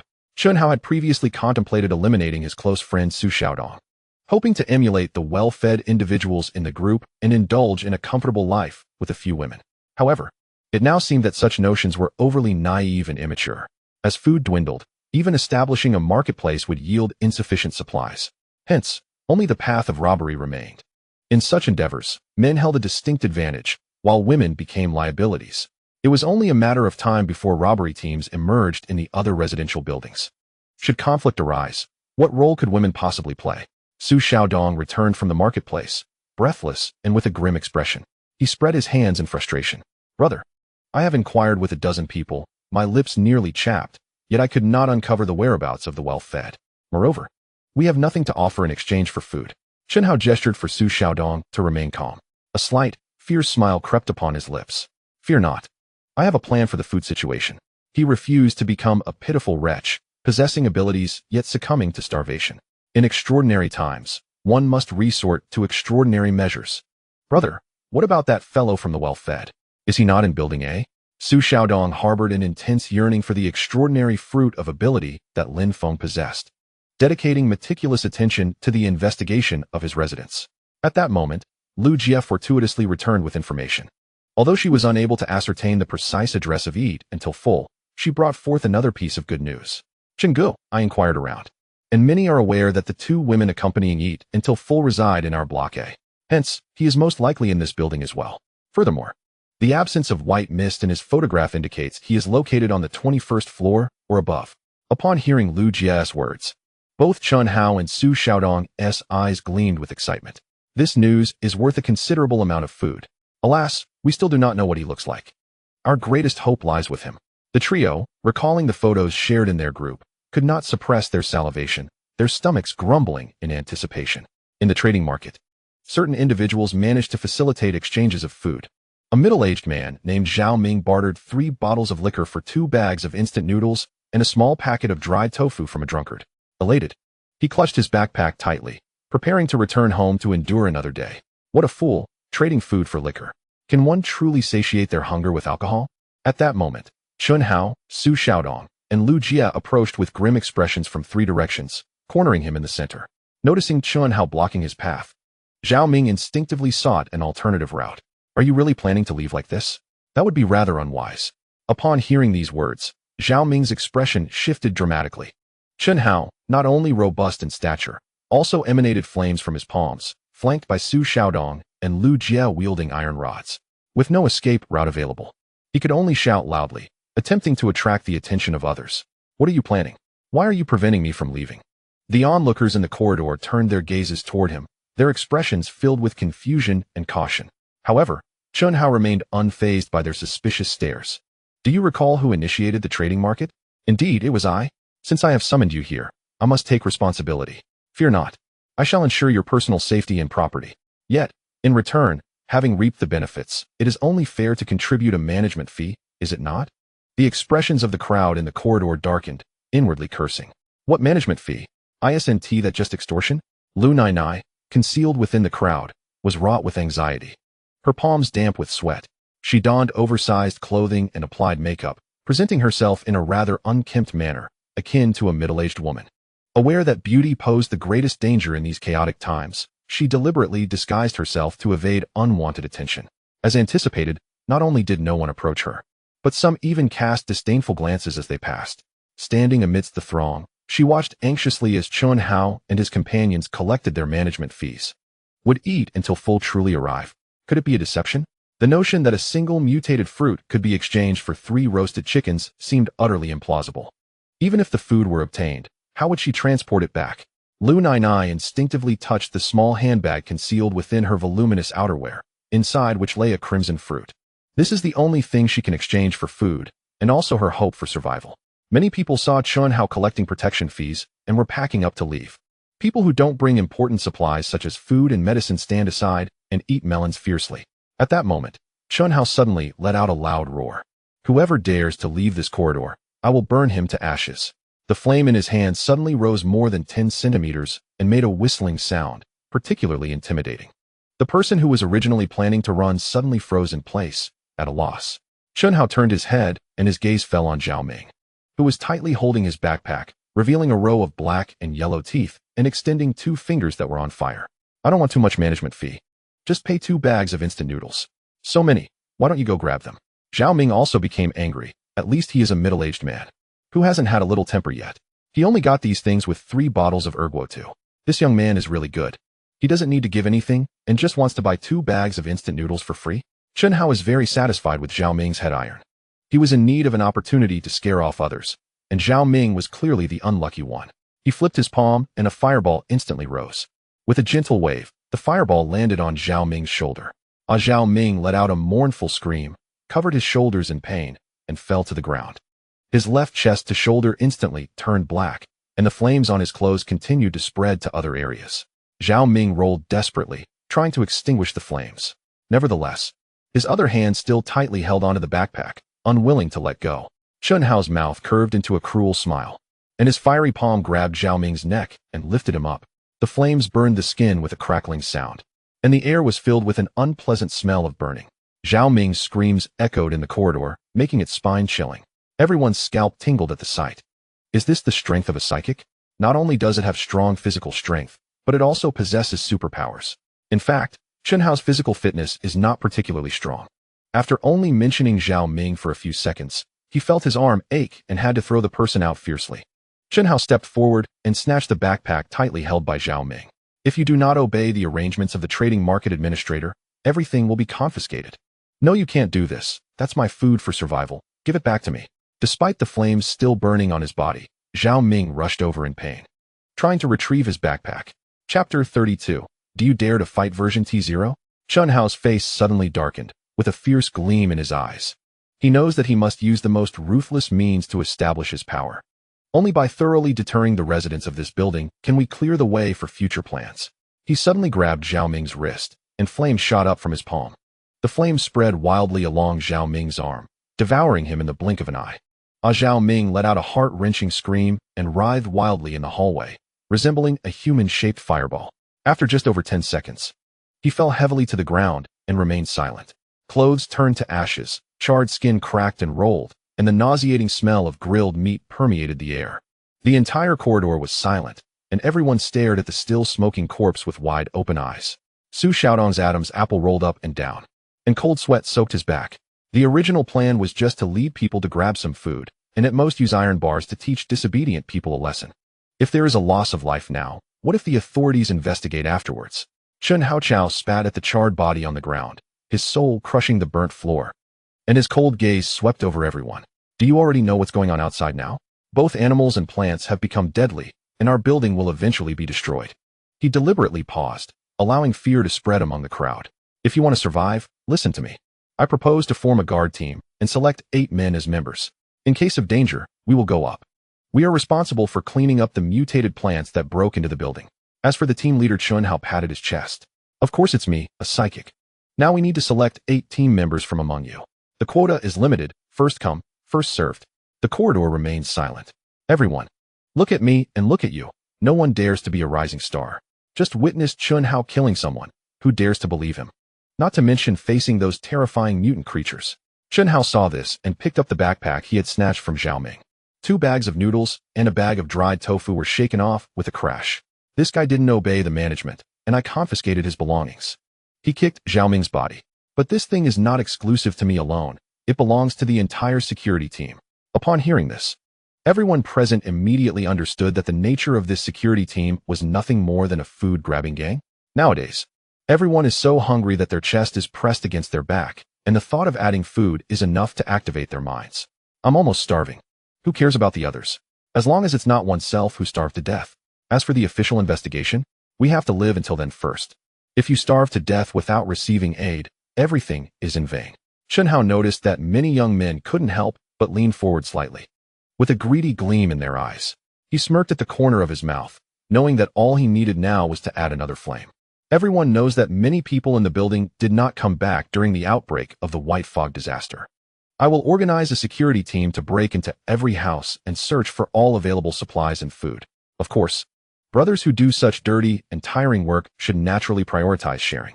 As soon as these words were spoken, the eyes of the person who was still hesitating immediately lit up. Joining the security team can rightfully pry open the door and search for food. Everyone no longer wants to endure hunger. The bait thrown by Chun Hao is really delicious. However, women and elderly people who are alone at home are no longer willing. Because the security team only accepts young and middle-aged people, they do not receive any benefits, but others can receive supplies. That's someone else's property. Why should it all belong to you? Exactly. To divide, the entire building must be divided equally. Respect the elderly and love the young. The elderly and children should eat first, and then it's your turn as young people. The loudest voice among them belonged to elderly Sue. Grasping her grandson with one hand while the other rested defiantly on her hip, she appeared as a shrew hurling accusations. As she spoke, she rummaged through her pocket for her phone, her fingers jabbing at the screen. If you refuse to share the food, no one is getting through that door. You are trespassing in private property. I shall record this and post it online, and I will call the police to have you arrested. With elderly Sue leading the charge, the other seniors quickly joined in the uproar. Yes, call the police to apprehend them. This is not merely trespassing, it is outright robbery. Record it and post it online. Once the fog disaster passes, it can serve as evidence. If you wish to pry open that door, it must be shared equally. The elderly women gathered like a swarm of agitated hens, their voices rising in intensity. More women and seniors joined the fray, fearlessly ignoring the smoldering remains of Zhao Ming on the ground. Share equally? As if we, the elderly and the children, deserve more, demanded one. And who among you is well fed? Step forward and share your provisions with us. Indeed, he flaunts his food daily. He must be hoarding plenty. Those who let the elderly and children starve, do you have no conscience? I strongly demand that the guard squad not only protect us, but also provide 3 meals a day. Chun Hao stood frozen, his facial muscles twitching uncontrollably. He had painstakingly organized the effort to pry open the door for food, yet they had the audacity to demand half of it? Wouldn't that render him a fool laboring for nothing? Moreover, with lives already lost, who would fear their threats of calling the authorities? Until official rescue arrives. All is mere talk. Chen Hao approached elderly Su with a grim countenance. Do you think I dare not act against you? Elderly Su defiantly leaned forward, spitting words in his face. Young man, dare to touch me, and I will collapse right here. You will not receive a single loaf of bread. With a swift motion, Chen Hao delivered a resounding slap, sending elderly Su spinning to the ground. Her phone slipped from her pocket, still illuminating the recording interface. Calling the police, are we? Chen Hao flicked his fingers, and flames engulfed the phone. Anyone else? The hallway fell silent. Who would dare show their face after witnessing him strike an elderly woman? The previously boisterous elderly women now shrank back in fear like startled quails. Suddenly, elderly Su's grandson began to wail, his face streaked with tears and snot. Grandma, you died so tragically. Uncle and auntie, avenge my grandma. The surrounding crowd recoiled as if from a plague, desperate to avoid being implicated by the child's outcry. Without hesitation, Chen Hao kicked the boy away, sending him flying. Crying for your grandmother, are you? Scream again, and I'll toss you down the stairs. The child trembled in terror, biting his lip in silence, huddled in a corner, shivering. Chen Hao scanned the crowd with a cold gaze, satisfied to see their compliance, and clapped his hands. With the troublesome matter resolved, it was time to recruit more. The guard squad would enlist 8 more able-bodied individuals. The slots were limited, first come, first served. He indeed wished to gather more companions to raid the neighboring building for supplies. However, upon reflection, the abundance of individuals amidst a scarcity of provisions presents its own set of complications. Su Xiaodong, eager to assert himself as a subordinate, promptly raised his hand. Brother, I volunteer. Excellent. What is your name? Su Xiaodong. It was evident to all that this was a self-directed performance, yet someone had to take the initiative. Soon enough, the remaining 7 slots were filled. Su Xiaodong, accompanied by his entourage, boldly commenced the collection of management fees. Chapter 33. Is it not commendable to be a pure-hearted warrior? Chen Hao's gaze was icy as it swept across the throngs within the trading market. Everyone must pay, otherwise, I shall send my men to pry open your doors tonight and seize your belongings. At this declaration, the market erupted in a chorus of lamentations. Captain Chen, I have but this single loaf of bread. Please allow me to keep a morsel. Brother Su, these ibuprofen tablets are life-saving. Might you spare 2? These are mine. On what grounds do you seize them? Please, no more violence. Take what you wish, but spare me. The entire corridor on the 22nd floor was engulfed in chaos, with the robbed and assaulted issuing cries of despair. They deeply regretted having trusted Chen Hao's proposal to establish this absurd trading market.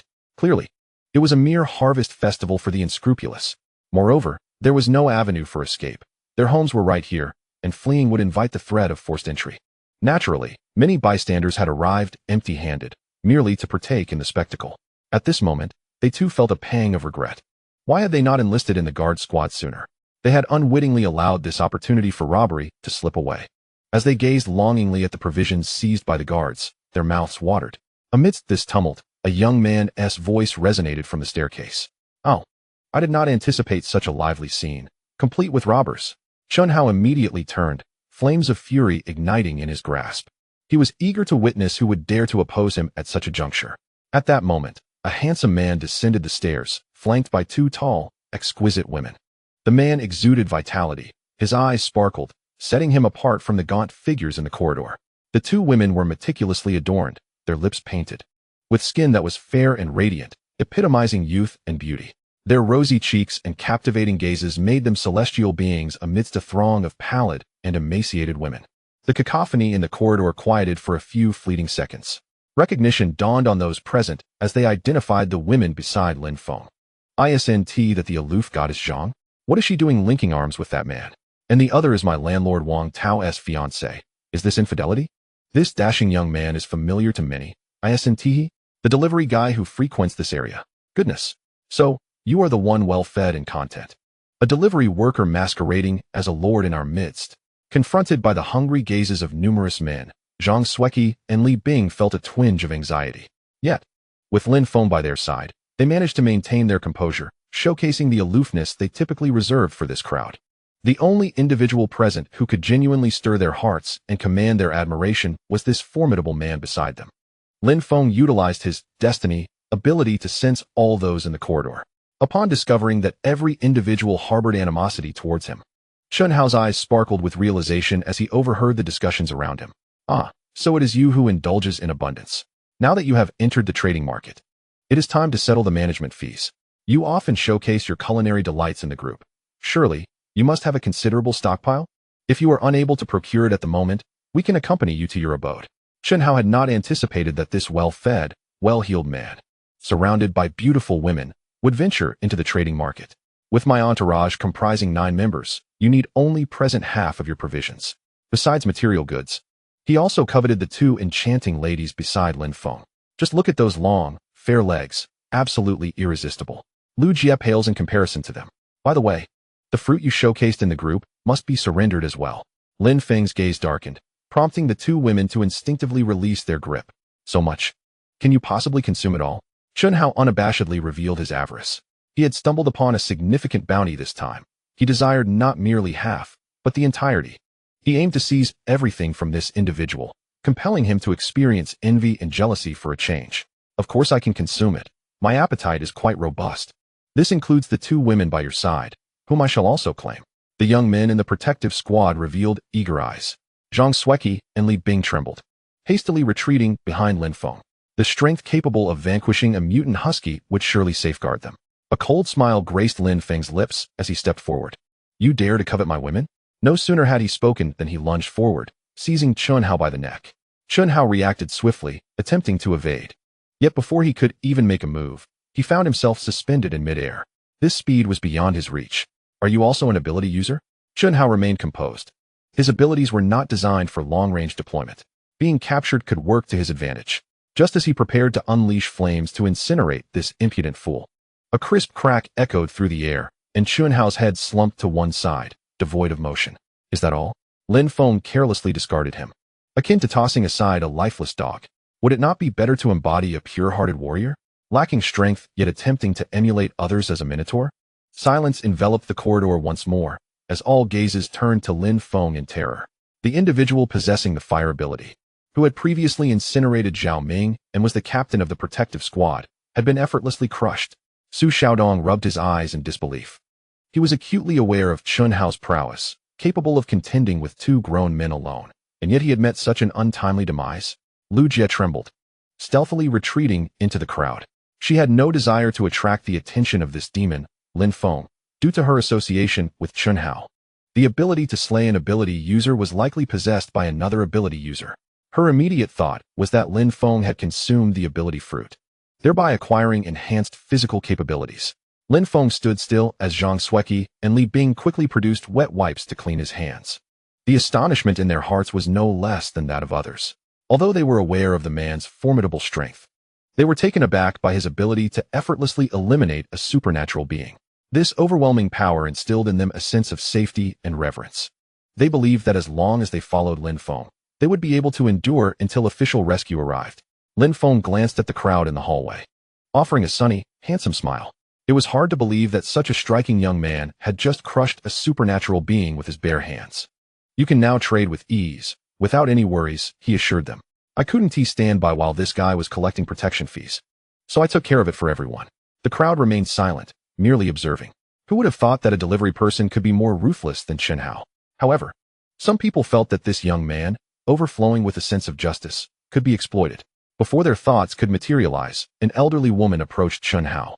Granny Su looked at the corpse on the ground, her excitement palpable. This is retribution. He deserved it. Those who dare to strike the elderly will face divine punishment. Lin Feng ignored her and picked up Chen Hao's backpack, which was filled with stolen food and medicine, quite a substantial haul. Well, these supplies now belong to me. Thank you for gathering them. Upon witnessing the valuables taken by the guards being claimed by Lin Feng, Granny Su immediately grew frantic. What are you doing? Put that down. What is it? Lin Feng feigned confusion, handing the backpack to Zhang Sueki. This is the bag you just picked up. It contains our supplies. You're old. Perhaps your memory isn't is sharp. That's Chen Hao's backpack. Lin Feng replied with a smile, showing no intention of returning it. Granny Su placed her hands on her hips, her face turning an ashen hue with rage. How can you be so unreasonable? That was clearly stolen from us by Chen Hao. Lin Feng would not indulge her. With a swift kick, he sent Granny Su crashing against the wall, rendering her unconscious. Since the items were taken by Chen Hao, why are you looking for me? Go demand them from him. A chill ran through the crowd. They had just thought this young man, brimming with a sense of justice, was easily deceived. It turned out he was another cunning individual. The items were indeed taken by Chun Hao, yet he was now deceased, crushed by Lin Feng's hands. Where could they demand retribution? In hell? Suddenly, the realization dawned on everyone that this delivery person was not a virtuous figure. However, they were powerless against him. Even the supernatural being Chun Hao had been swiftly dispatched. If they rushed at him, they would merely be offering themselves as easy targets. Consequently, those who had lost their supplies quick, "Where's my Huazi? I ask you, where has my Huazi gone?" The members of the guard, seeking self-preservation, quickly huddled together. However, in the face of the enraged crowd, they were no match and soon found themselves cornered. It remains unclear who struck first, but a sudden slap to Su Xiaodong ignited the collective fury. The angry mob surged forward, fists and feet flying in a chaotic frenzy. "No, don't hit my face, it will ruin my appearance. Help, someone might die. I was wrong. I surrender, can we not fight?" Those who had lost resources unleashed their wrath upon the members of the guard. The timid hurriedly fled, fearing Lin Feng might seize another opportunity. Meanwhile, the recently awakened old lady, Su, took advantage of the chaos to pilfer amidst the crowd. Lin Feng scanned the area, but found no trace of Lu Nainai. Though not particularly tall, her bountiful figure and exquisite features made her easily recognizable. Could it be that the chubby Lolihan arrived? Lin Feng's gaze swept through the throng, searching for Lu Nainai's presence. He scrutinized every woman. With just a 3-second gaze, the system would provide an evaluation. He casually glanced at a woman hastily fleeing. Chen Duo, age, 35. Occupation, unemployed. Appearance, 10 points, lacking in chest, posterior. And beauty, other, 2 points. The father of 3 children is unknown. Overall score, 3 points. Does not meet system standards. Not her. Lin Feng shook his head and turned his attention to another woman hiding in the corner. Li Ping, age, 23. Occupation, bar hostess. Appearance, 45 points, below average. Other, 1 point. Runic area up to 75. Overall score, 3 points. Does not meet system standards. Not this one either. Lin Feng slightly shook his head and shifted his gaze to a robust middle-aged woman in the corner. He suspected that the woman had applied makeup. Thus he could not overlook anyone. Lu Nainai, age, 20. Occupation, conservative cozer. Appearance, 95 points. Look at those large, fair basketballs. Other, 99 points. Disdainful of men's lustful gazes. Overall score, 98 points. Meets system standards. A glimmer of realization struck Lin Feng. The visage of this stout woman clearly could not reach a beauty score of 95. The system confirmed that it was indeed Lu Nainai. This loli had likely donned makeup, which was not surprising for a professional cozer. Utilizing destiny, Lin Feng carefully sensed and indeed discovered traces of makeup on her cheek. In such a scenario, disguising oneself was undoubtedly wise, for otherwise, she would have already attracted Chun Hao's attention. Noticing Lu Nainai hesitantly glancing in his direction, Lin Feng took the initiative to approach her, accompanied by Zhang Sueki and Li Bing. Upon seeing this fierce individual, the crowd instinctively parted, even those embroiled in disputes momentarily halting their quarrels. After all, no one wished to become the next Chun Hao. Lin Feng strode directly to Lu Nainai, his gaze sweeping across the surrounding crowd as the residents retreated, too intimidated to linger. "Leave them a spacious, undisturbed area. Have you brought the fruit?"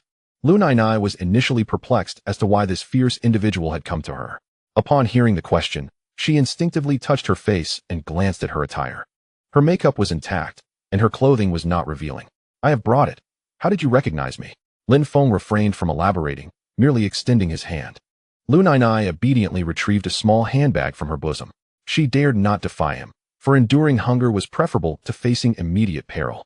Lin Feng opened the bag to reveal a small box containing a red fruit. The item was indeed correct. Zhang Sueki and Li Bing were quite puzzled. How could Lin Feng possibly be interested in a middle-aged woman? It was only when the handbag was unfastened and the extraordinary fruit was unveiled that they comprehended the nature of the transaction. It was such an arrangement, which posed no issue. They had initially feared Lin Feng's taste had deteriorated. However, the woman was rather foolish, attempting to barter the extraordinary fruit for sustenance. Observing the middle-aged woman's appearance, they felt no threat and did not dwell on it. Such a specimen should not entertain thoughts of competing for Lin Feng. Lin Feng extended his hand, and Zhang Sueki promptly handed over a backpack. Upon opening it, 3 tightly wrapped parcels were revealed. Lu Nainai caught a whiff of rich chicken aroma, and her eyes immediately lit up. She could ascertain that it contained roasted chicken. Lin Feng passed the backpack to her. Lu Nai did not attempt to renegotiate. There was no need for him to resort to forceful measures. 3 roasted chickens were a trivial matter, merely a matter of seconds. Should the other party shamelessly renege or demand additional food, he would not hesitate to show no mercy. Would you consider moving in with us? You could eat your fill every day. Lu Nai clutched the backpack tightly, shaking her head vigorously like a rattle. She was salivating yet retained her composure. I prefer living alone. Although he had reliably provided the roasted chickens, she was wary of sharing a residence with a man who exchanged food for beauty. Lin Feng was unhurried. He never forced anyone. No problem. Contact me after you finish eating. I have plenty of food available for trade. Of course. The only thing Lu Nai would have left to offer in future negotiations would be her body. 3 roasted chickens could not last long, and over time they would spoil. Allowing this woman to endure hunger would grant her a taste of the hardships of survival in this apocalyptic world. When she eventually begged for mercy, she would do so with greater willingness. Lu Nai recognized that 3 roasted chickens would not sustain her for long. Although she did not wish to cohabit with a man, it was better than starving at a young age. She bit her lip and spoke softly. Can I consider it for a while? Certainly. Where did you acquire that fruit? Chapter 35. The Bloody Corridor. Obtaining a new ability. Lu Nai, elated with her food exchange, found herself less averse to Lin Feng. Such trivial matters. She was willing to divulge. There's a mutated pot hose on my balcony. I found it among the flowers. Lin Feng nodded, withholding further information. It seems that any plant may bear extraordinary fruits. Just then, a piercing scream erupted from the crowd. Murder. Someone has been killed. Hurry, call the police, run. The throng that had been engaged in a fray with the guards immediately dispersed, each person rushing towards their homes, too fearful to linger in the bloody corridor. In the previously chaotic corner, blood was strewn everywhere. Several young men lay in pools of blood, gurgling as their life force ebbed away. Not long before, they had brazenly seized food from others under Chun Hao's leadership. Yet, in a twist of fate, their hoarded possessions were snatched away, and they even lost their lives. The corridor was in disarray. Some took the opportunity to pilfer food, while others fled in panic. Lu Nai's face turned pale, and she dared not move freely. Standing beside Lin Feng felt like her only refuge. Passers-by instinctively maintained a distance of at least a meter. Adhering to the survival principle of the apocalypse, the strong command respect, Zhang Sueki and Li Bing clung tightly to Lin Feng's arm, wishing to merge into his embrace. In the midst of the chaos, old Madame Su seized the moment to steal from the crowd.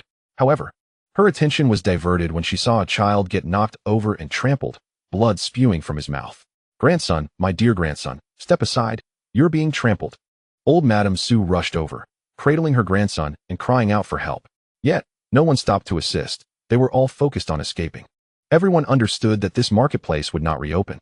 When old Madame Su looked down again, her grandson had already ceased to breathe.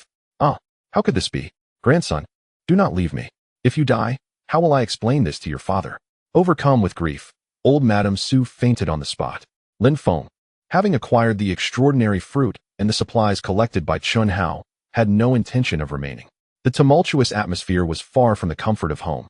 He noticed Lu Nai still standing behind him, clutching her backpack tightly, showing no signs of leaving. Aren't you going back? Lin Feng inquired, aware of her fears. During the transaction, although he had frightened many away, several had still laid eyes on her. Departing alone now would likely lead to robbery along the way. I will return shortly, Lu Nai replied softly, her fingers gripping the straps of her backpack with resolve. She vividly recalled the greedy gazes of several men lingering on her backpack as they left. Had Lin Feng not been present, it would have likely been stolen. Now, she feared returning home, anxious about being followed. Lin Feng chose not to meddle further. He was not a gallant protector. Without delay, he led Zhang Sueki and Li Bing into the elevator. Soon, the corridor fell into silence. Among the pools of blood lay several bodies, growing cold. There was also the unconscious old Madame Su alongside her deceased grandson. The air was thick with the nauseating scent of blood, causing Lu Nai's stomach to churn. She remained rooted to the spot, her body trembling uncontrollably. Reflecting on the recent events, she longed to retreat home and never venture out again. Yet, her rational mind cautioned that acting recklessly now would be even more perilous. After waiting for approximately 10 minutes, and confirming that the corridor was indeed deserted, Lu Nai cautiously took a step forward. She held her breath and tiptoed her way home. Fortunately, she encountered no one along the way and successfully returned to her abode. Upon entering, she immediately locked the door, neglecting to set down her backpack, and collapsed onto her bed. Gasping for breath, Tears streamed down her cheeks uncontrollably. Being inherently timid, she usually opted for conservative costumes and cosplay to avoid attracting trouble. However, today's events were far too horrifying. First, Chunhao had brutally burned a man who was trading supplies. Then, he carelessly crushed a delivery person. Following, that was a chaotic brawl, resulting in the deaths of 7 or 8 individuals, with blood staining the corridor. Lu Nai had never envisioned witnessing such a hellish scene. Suddenly, she felt a pang of envy towards Zhang Xueqi and Li Bing. These two women, merely by standing beside Lin Feng, evoked a sense of fear in others that deterred any potential harassment. Even furtive glances were cast only in secrecy. However, Lu Nai quickly wiped her tears and clenched her fists. No, I refuse to rely on men. Hiding behind such repugnant figures like them is utterly disgraceful. She resolved to preserve the 3 roasted chickens she had obtained, relying on this sustenance to endure until official rescue arrived. Suppressing her internal terror, Lu Nai eagerly opened her backpack. She retrieved 3 packages containing roasted chickens, placing 2 in the freezer for preservation. As the foil wrapping was unsealed, steam wafted into the air, causing her mouth to water. Lu Nai was astonished that, amidst this apocalyptic world, she could still savor her favorite food. Meanwhile, Lin Feng, utilizing his destiny ability, observed all of this. He had sensed earlier that beyond the white mist in the corridor, there were no other individuals or animals apart from the white tiger and the husky. Lu Nai was the woman he had chosen to unlock supplies. However, she seemed to harbor a prejudice against men. Whenever she glanced at a man, Lin Feng could detect animosity radiating from her. Although the hostility was less pronounced when she looked at him, it was still present. In a couple of days, once she had consumed her food, she would inevitably kneel before him, pleading for refuge. Lin Feng was aware that many were awaiting official rescue. To this, he could only utter 2 words, naive. A week had passed, and not only was there no rescue, not even a hint of news regarding it. Moreover, the roads were rendered impassable by overgrown vegetation, making the transportation of supplies contingent upon road repairs. It was likely that the authorities were also overwhelmed by the current situation. Lin Feng did not shy away from Zhang Xueqi and Li Bing. Instead, he retrieved the crimson fruit and consumed it. The taste differed from what he had previously experienced. It was slightly sour with a hint of sweetness. After eating, he felt a slight enhancement in his physique, along with the acquisition of a new ability. Congratulations, host, on obtaining a new ability, Instant Transport, LV1. Instant Transport. The host can teleport to any location within a 10-meter radius by expending stamina. System Evaluation. Wielding the authority of the divine, ever-changing. Lin Feng's eyes brightened as he immediately utilized it. In the next instant, he found himself in the adjacent bedroom, hearing the startled exclamations of Zhang Xueqi and Li Bing in the living room. Where's Brother Feng? Uncertain, just moments ago I was seated here.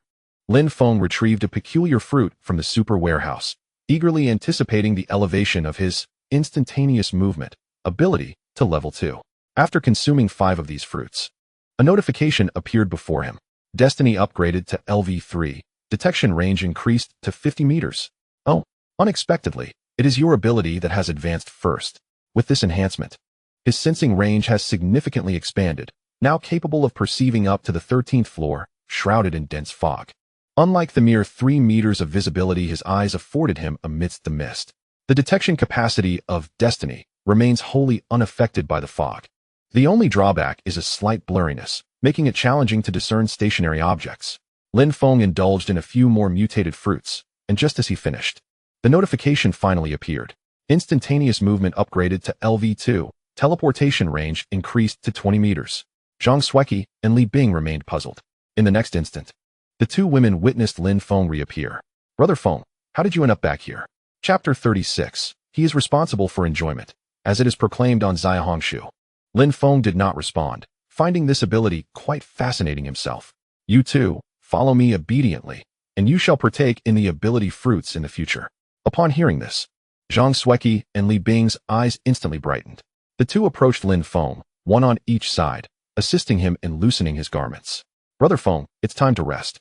Indeed, you have worked tirelessly throughout the day. Allow us to attend to your needs. Lin Feng understood the principle of rewarding after a few strokes of the rod. By allowing them to witness the rewards, he could motivate them to provide even better service. For instance, the 2 were quite proactive at this moment. He only needed to indulge in the enjoyment. Not far from the prosperous Jiangnan community, in a rental room, Wang Xiaoli curled up in bed, clutching her abdomen tightly. Waves of spasms coursed through her stomach, each accompanied by excruciating pain. Over the past 2 days, she had consumed merely 2 sticks of spicy strips, leaving her stomach emptier than air. I am so hungry, Wang Xiaoli murmured weakly. Her brother, Wang Xiaohu, had taken 30,000 yuan in cash to barter for food with the neighboring households. Her head felt foggy, and she sensed that if the hunger continued, she might perish. Struggling, Wang Xiaoli managed to lift her arm and grasp her phone. She yearned to check if the authorities had any new updates on the impending rescue. Upon seeing numerous unread messages on WeChat, she immediately clicked in. The moment she did, a surge of anger rushed to her head. At that instant, even her hunger was cast aside. She fixated on the images shared in the group, showcasing feasts of abundance. 2 wretches sat beside Lin Feng, their smiles radiating sweetness, their complexions vibrant and rosy. More importantly, the table before them was laden with an array of delectable dishes. The sight of steaming roast chicken and steak made her mouth water. Wang Xiaoli had long forgotten the taste of ordinary food, her heart swelling with frustration and rage. Those delightful dishes were rightfully mine. How dare you 2 wretches seize my food? She clenched her phone tightly, her fingers turning pale. As she incessantly raged and cursed the 2 women beside Lin Feng in her mind, Wang Xiaoli felt a deep sense of regret. Had she foreseen the impending disaster of the white fog, she would not have been so hasty in severing ties with Lin Feng. She could have waited for the official assistants to arrive before casting him aside. Moreover, it was widely proclaimed on Xiaohongshu that one should first eliminate romantic distractions before securing one's future. She had committed no wrongdoing, merely acting as any ordinary woman would. Which graduate would marry a delivery man with an uncertain future? Why was Lin Feng so furious? Did he not consider whether he was truly worthy of her? The more she contemplated, the angrier she became, her gaze fiercely fixed on the images in WeChat. She yearned to storm in and push those 2 wretches down the stairs. Roast chicken and steak were rightfully hers. At that moment, the sound of the door opening interrupted her dark musings. Sister, I'm back. The voice of Wang Xiaohu echoed from the entrance. Wang Xiaoli's eyes brightened instantly. Judging by her brother's tone, he must have brought food. She sprang to her feet, her gaze fixed intently on Wang Xiaohu's backpack. What did you buy? No one is willing to sell food for money, Wang Xiaohu sighed, extracting 2 packaged bags from his backpack. After much negotiation, I managed to procure these 2 small bags of dog food for 30,000 yuan. In truth, he had acquired 4 bags but concealed 2, intending to indulge himself. Wang Xiaoli felt a wave of disappointment wash over her. Had she truly fallen to the level of competing with dogs for sustenance? Yet she understood the current predicament all too well. Money had become worthless, mere scraps of paper. To obtain anything edible was a stroke of fortune. Must we really consume dog food? I fear the taste will be dreadful, she mused, still haunted by the images she had seen earlier. Why were other women indulging in roast chicken and steak while she faced such a dismal fate, relegated to dog food? Sister, why the long face? We should be grateful for any morsel we can manage to acquire. Without official aid, how shall we endure? Wang Xiaohu inquired. By the way, has Lin Feng reached out to apologize? Wang Xiaoli's face darkened at the mention of Lin Feng. What good is his apology? He has blocked me. That scoundrel, who once catered to her every whim, now refused to share even a morsel of food with them. The thought of being denied roast chicken ignited a fire in Wang Xiaohu's heart. However, they could not remain angry indefinitely. Wang Xiaoli opened a bag of dog food, pinching it between her fingers. It was far too hard to chew. Reluctantly, she placed it in a pot, adding water to cook it. Half an hour later, the siblings disdainfully finished a small pot of dog food. Though the taste was atrocious and hardly fit for human consumption, it filled their stomachs enough to stave off hunger pangs. After their meal, the 2 sat on the sofa, contemplating their next steps. Everything felt insubstantial. Filling their bellies was of utmost importance. In Wang Xiaohu's view, Lin Feng still represented their best hope. Others likely had little food to offer. Sister, don't you have a secondary account? Add Lin Feng back on WeChat. I believe he is too proud to admit it, but he must be regretting his decision now. If you give him an opening and shed a few tears, he will undoubtedly capitulate. Wang Xiaoli, of course, did not wish to concede to Lin Feng. Before their breakup, it was always he who endeavored to please her. Why should she bow down now? However, with only a meager bag of dog food left at home, soon she would be reduced to gnawing on a leather belt. Gritting her teeth, Wang Xiaoli resolved to pick up her phone and add Lin Feng as a friend using a secondary account. The request was quickly accepted, bringing a glimmer of joy to both their faces. Indeed, he had long harbored an intention to apologize, but men are often too proud to admit their faults. Upon hearing her brother's words, Wang Xiaoli regained her confidence.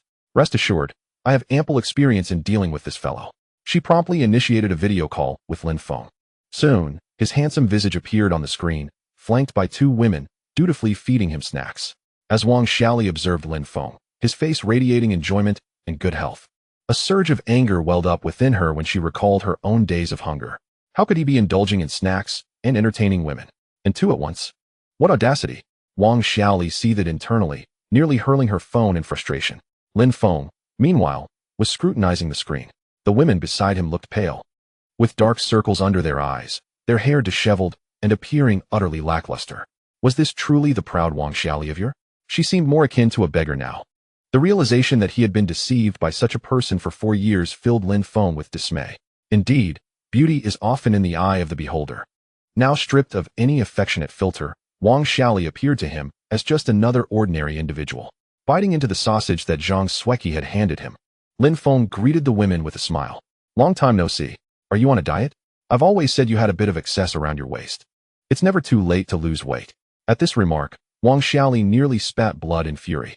This scoundrel had the audacity to belittle her in front of 2 women. Diet? She was on the brink of starvation. Lin Feng, do not overstep your bounds. Wang Xiaoli shouted in anger, her voice surprisingly assertive, perhaps buoyed by having just eaten something. Lin Feng paid her little mind, exchanging a glance with Li Bing, who promptly understood the cue and bit into a chip, offering it to him, her body leaning in closely. Lin Feng, satisfied, accepted the chip, caressing Li Bing's hair as one would a well-behaved puppy. Very good, go rest over there for a bit. We shall continue our playful battle shortly. He dismissed both women, then turned his gaze back to the screen, a cold smirk playing at his lips. Speak your mind quickly. Do not delay my enjoyment with these ladies. Wang Xiaoli watched the crumbs of chips at the corner of Lin Feng's mouth and instinctively licked her lips. At that moment, her stomach ached with a profound longing for food, throbbing painfully. Here she was, subsisting on dog food while he reveled in snacks fed to him by beautiful women. It was utterly intolerable. Resentment filled her heart as she glared coldly at Lin Feng. Wang Xiaohu, hiding in the corner, knew that Lin Feng harbored no fondness for him. He decided to remain out of sight, not wanting to disrupt his sister's plans. Observing Wang Xiaoli's rising anger, he quickly squeezed his eyes shut. Noticing the gaze of Wang Xiaohu, Wang Xiaoli was reminded of her purpose in contacting Lin Feng. She gazed solemnly at her phone screen. You have truly disappointed me. I never expected you to be such a libertine. Lin Feng took a sip of the milk tea handed to him by Zhang Sueki. Li Bing stood off-screen, using a tissue to wipe the crumbs of chips from the corner of his mouth. Do I need to report to you what I intend to do? At this point, you and I share no connection. You have no right to dictate my life. This tattered woman, let me remind you. It has been over 3 months since we parted ways. Hearing Lin Feng refer to her as an old woman infuriated Wang Xiaoli. How dare you say that to me? Do you not comprehend my feelings? We were together for 4 years, and you could not even afford a house. The breakup was merely a means to spur your ambition. I hoped you would strive for more. Lin Feng was grateful that he had already swallowed the milk tea. Otherwise, he would have burst out laughing. Keep spinning your tales. I am all ears. Zhang Sueki offered him another piece of pork jerky. These snacks were scavenged from the neighbor's house. How does it taste, Feng Ge? It's decent, but not as good as the steak we had for lunch. Wang Xiaoli watched the pork jerky, swallowing hard. Witnessing the interaction between Lin Feng and Zhang Sueki only fueled her anger. Wretched woman, that should have been my food. Wang Xiaoli took a deep breath, suppressing the fury within. Lin Feng, I do admit I bear some responsibility for our breakup. Yet, do you not have your own faults? Look at others' boyfriends. Who isn't driving an Audi or a Mercedes? You, on the other hand, ride a tiny electric scooter delivering takeout. What kind of ridiculous job is that? Have you ever contemplated how we would live after marriage? What if we have children? Are we to allow them to start out at a disadvantage? Furthermore, you must consider my position. I work in a government institution. When others inquire about my husband's profession, can I possibly say he delivers takeout? Lin Feng was nearly amused to the point of laughter. This woman had resorted to invoking children as a trump card, clearly starved for attention. Let us not digress. I have one question. Why did you transfer all the money from our joint account the day before we broke up? Wang Xiaoli had withdrawn over 100,000 yuan, money that was meant for their wedding. During their relationship, she had not saved a dime, yet upon leaving, she took everything. Lin Feng was so furious he began to prepare legal documents. However, before he could finish, the disaster of the white fog struck. When it came to this matter, Wang Xiaoli opened her mouth, hesitating for a few seconds before she began to argue. How can you be like this? You never cared about money back then. You earn money just to spend on me, right?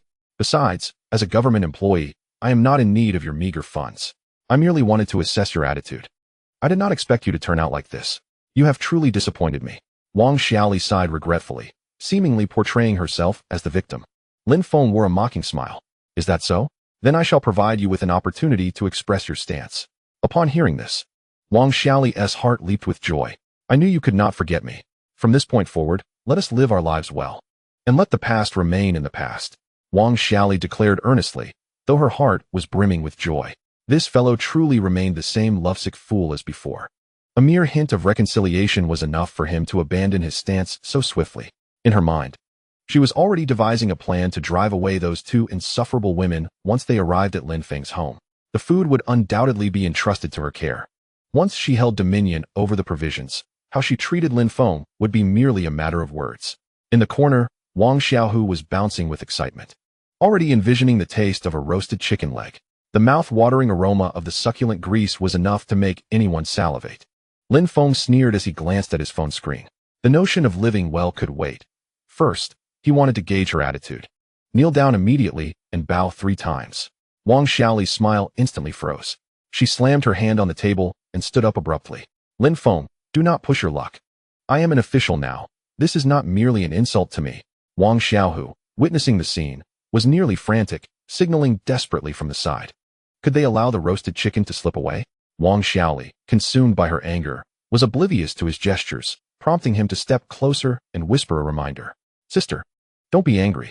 First, stabilize him, and then we can have our fill. Upon hearing this, Wang Xiaoli felt torn. The facade of pride paled in comparison to the gnawing sensation of hunger. She certainly did not wish to endure another episode of stomach cramps.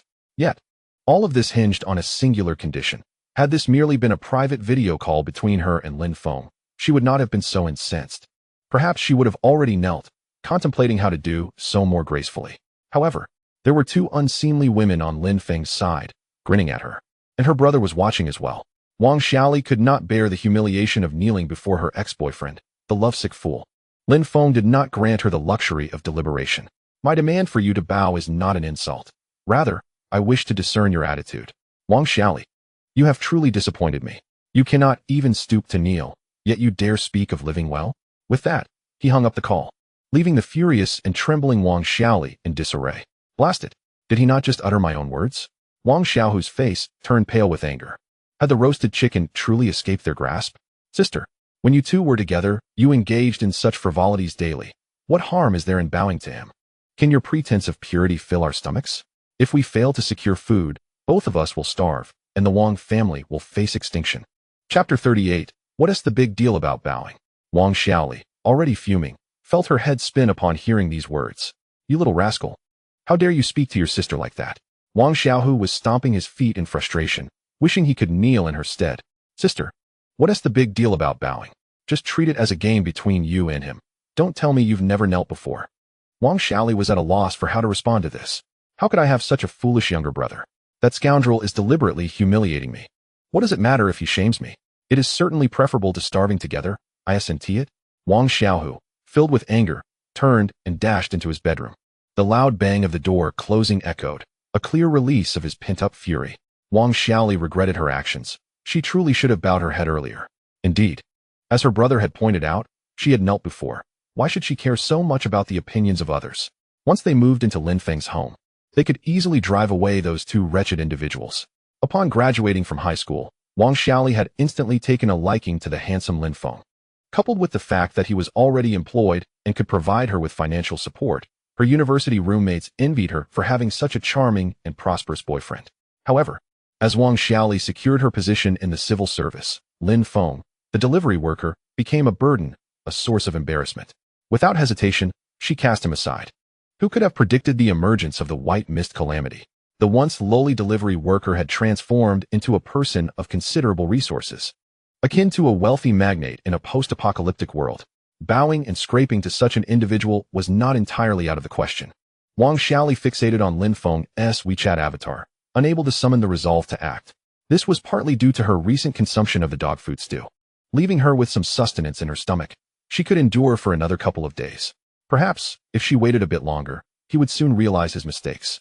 After several hours of playful banter with Zhang Sueki and Li Bing, Lin Feng's presence unexpectedly materialized in the room downstairs. The homeowner had not returned, and their belongings had been taken when he forced the lock. The rooms above the white mist had been thoroughly ransacked. Now, he set his sights on an abode shrouded in mist, devoid of inhabitants. Upon reaching the 21st floor, the room was steeped in fog. Visibility reduced to less than 3 meters. However, his level 3 destiny ability enabled him to sense activity within a 50-meter radius. Lin Feng swiftly collected all visible items within the room. The super storage was vast enough to accommodate everything, and to leave space unutilized would be sheer folly. Essentials such as food and medicine were taken without hesitation, along with unopened condiments like oil, salt, and monosodium glutamate. He even gathered items like condoms, contraceptive pills, and shampoo. Home appliances, furniture, snacks, and beverages were all packed away.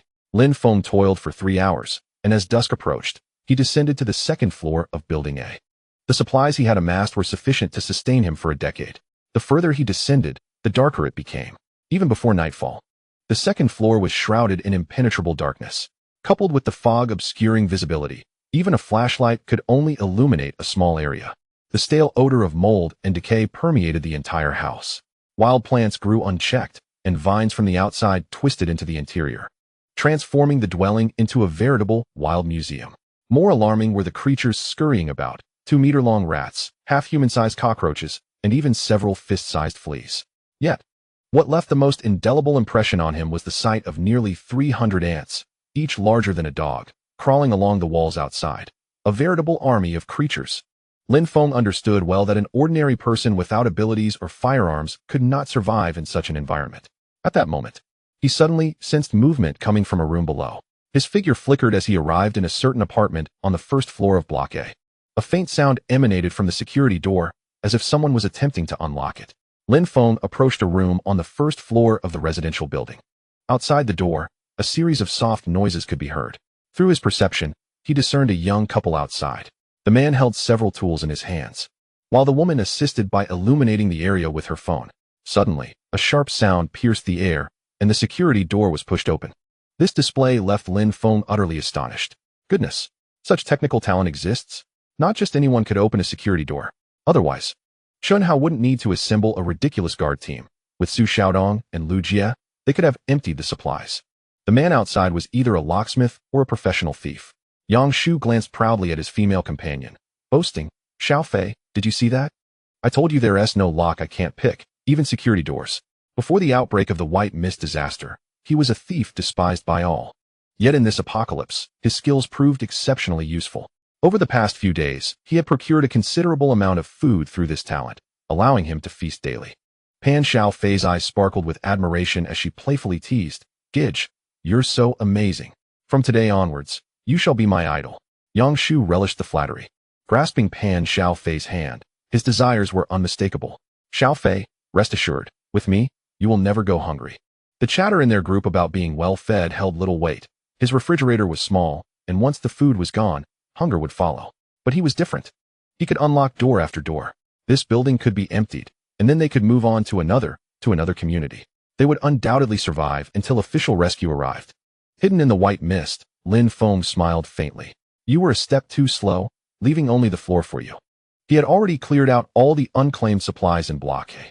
Pan Xiao Fei, aware of Yang Shu's gaze, quickly withdrew her hand, blushing as she lowered her head.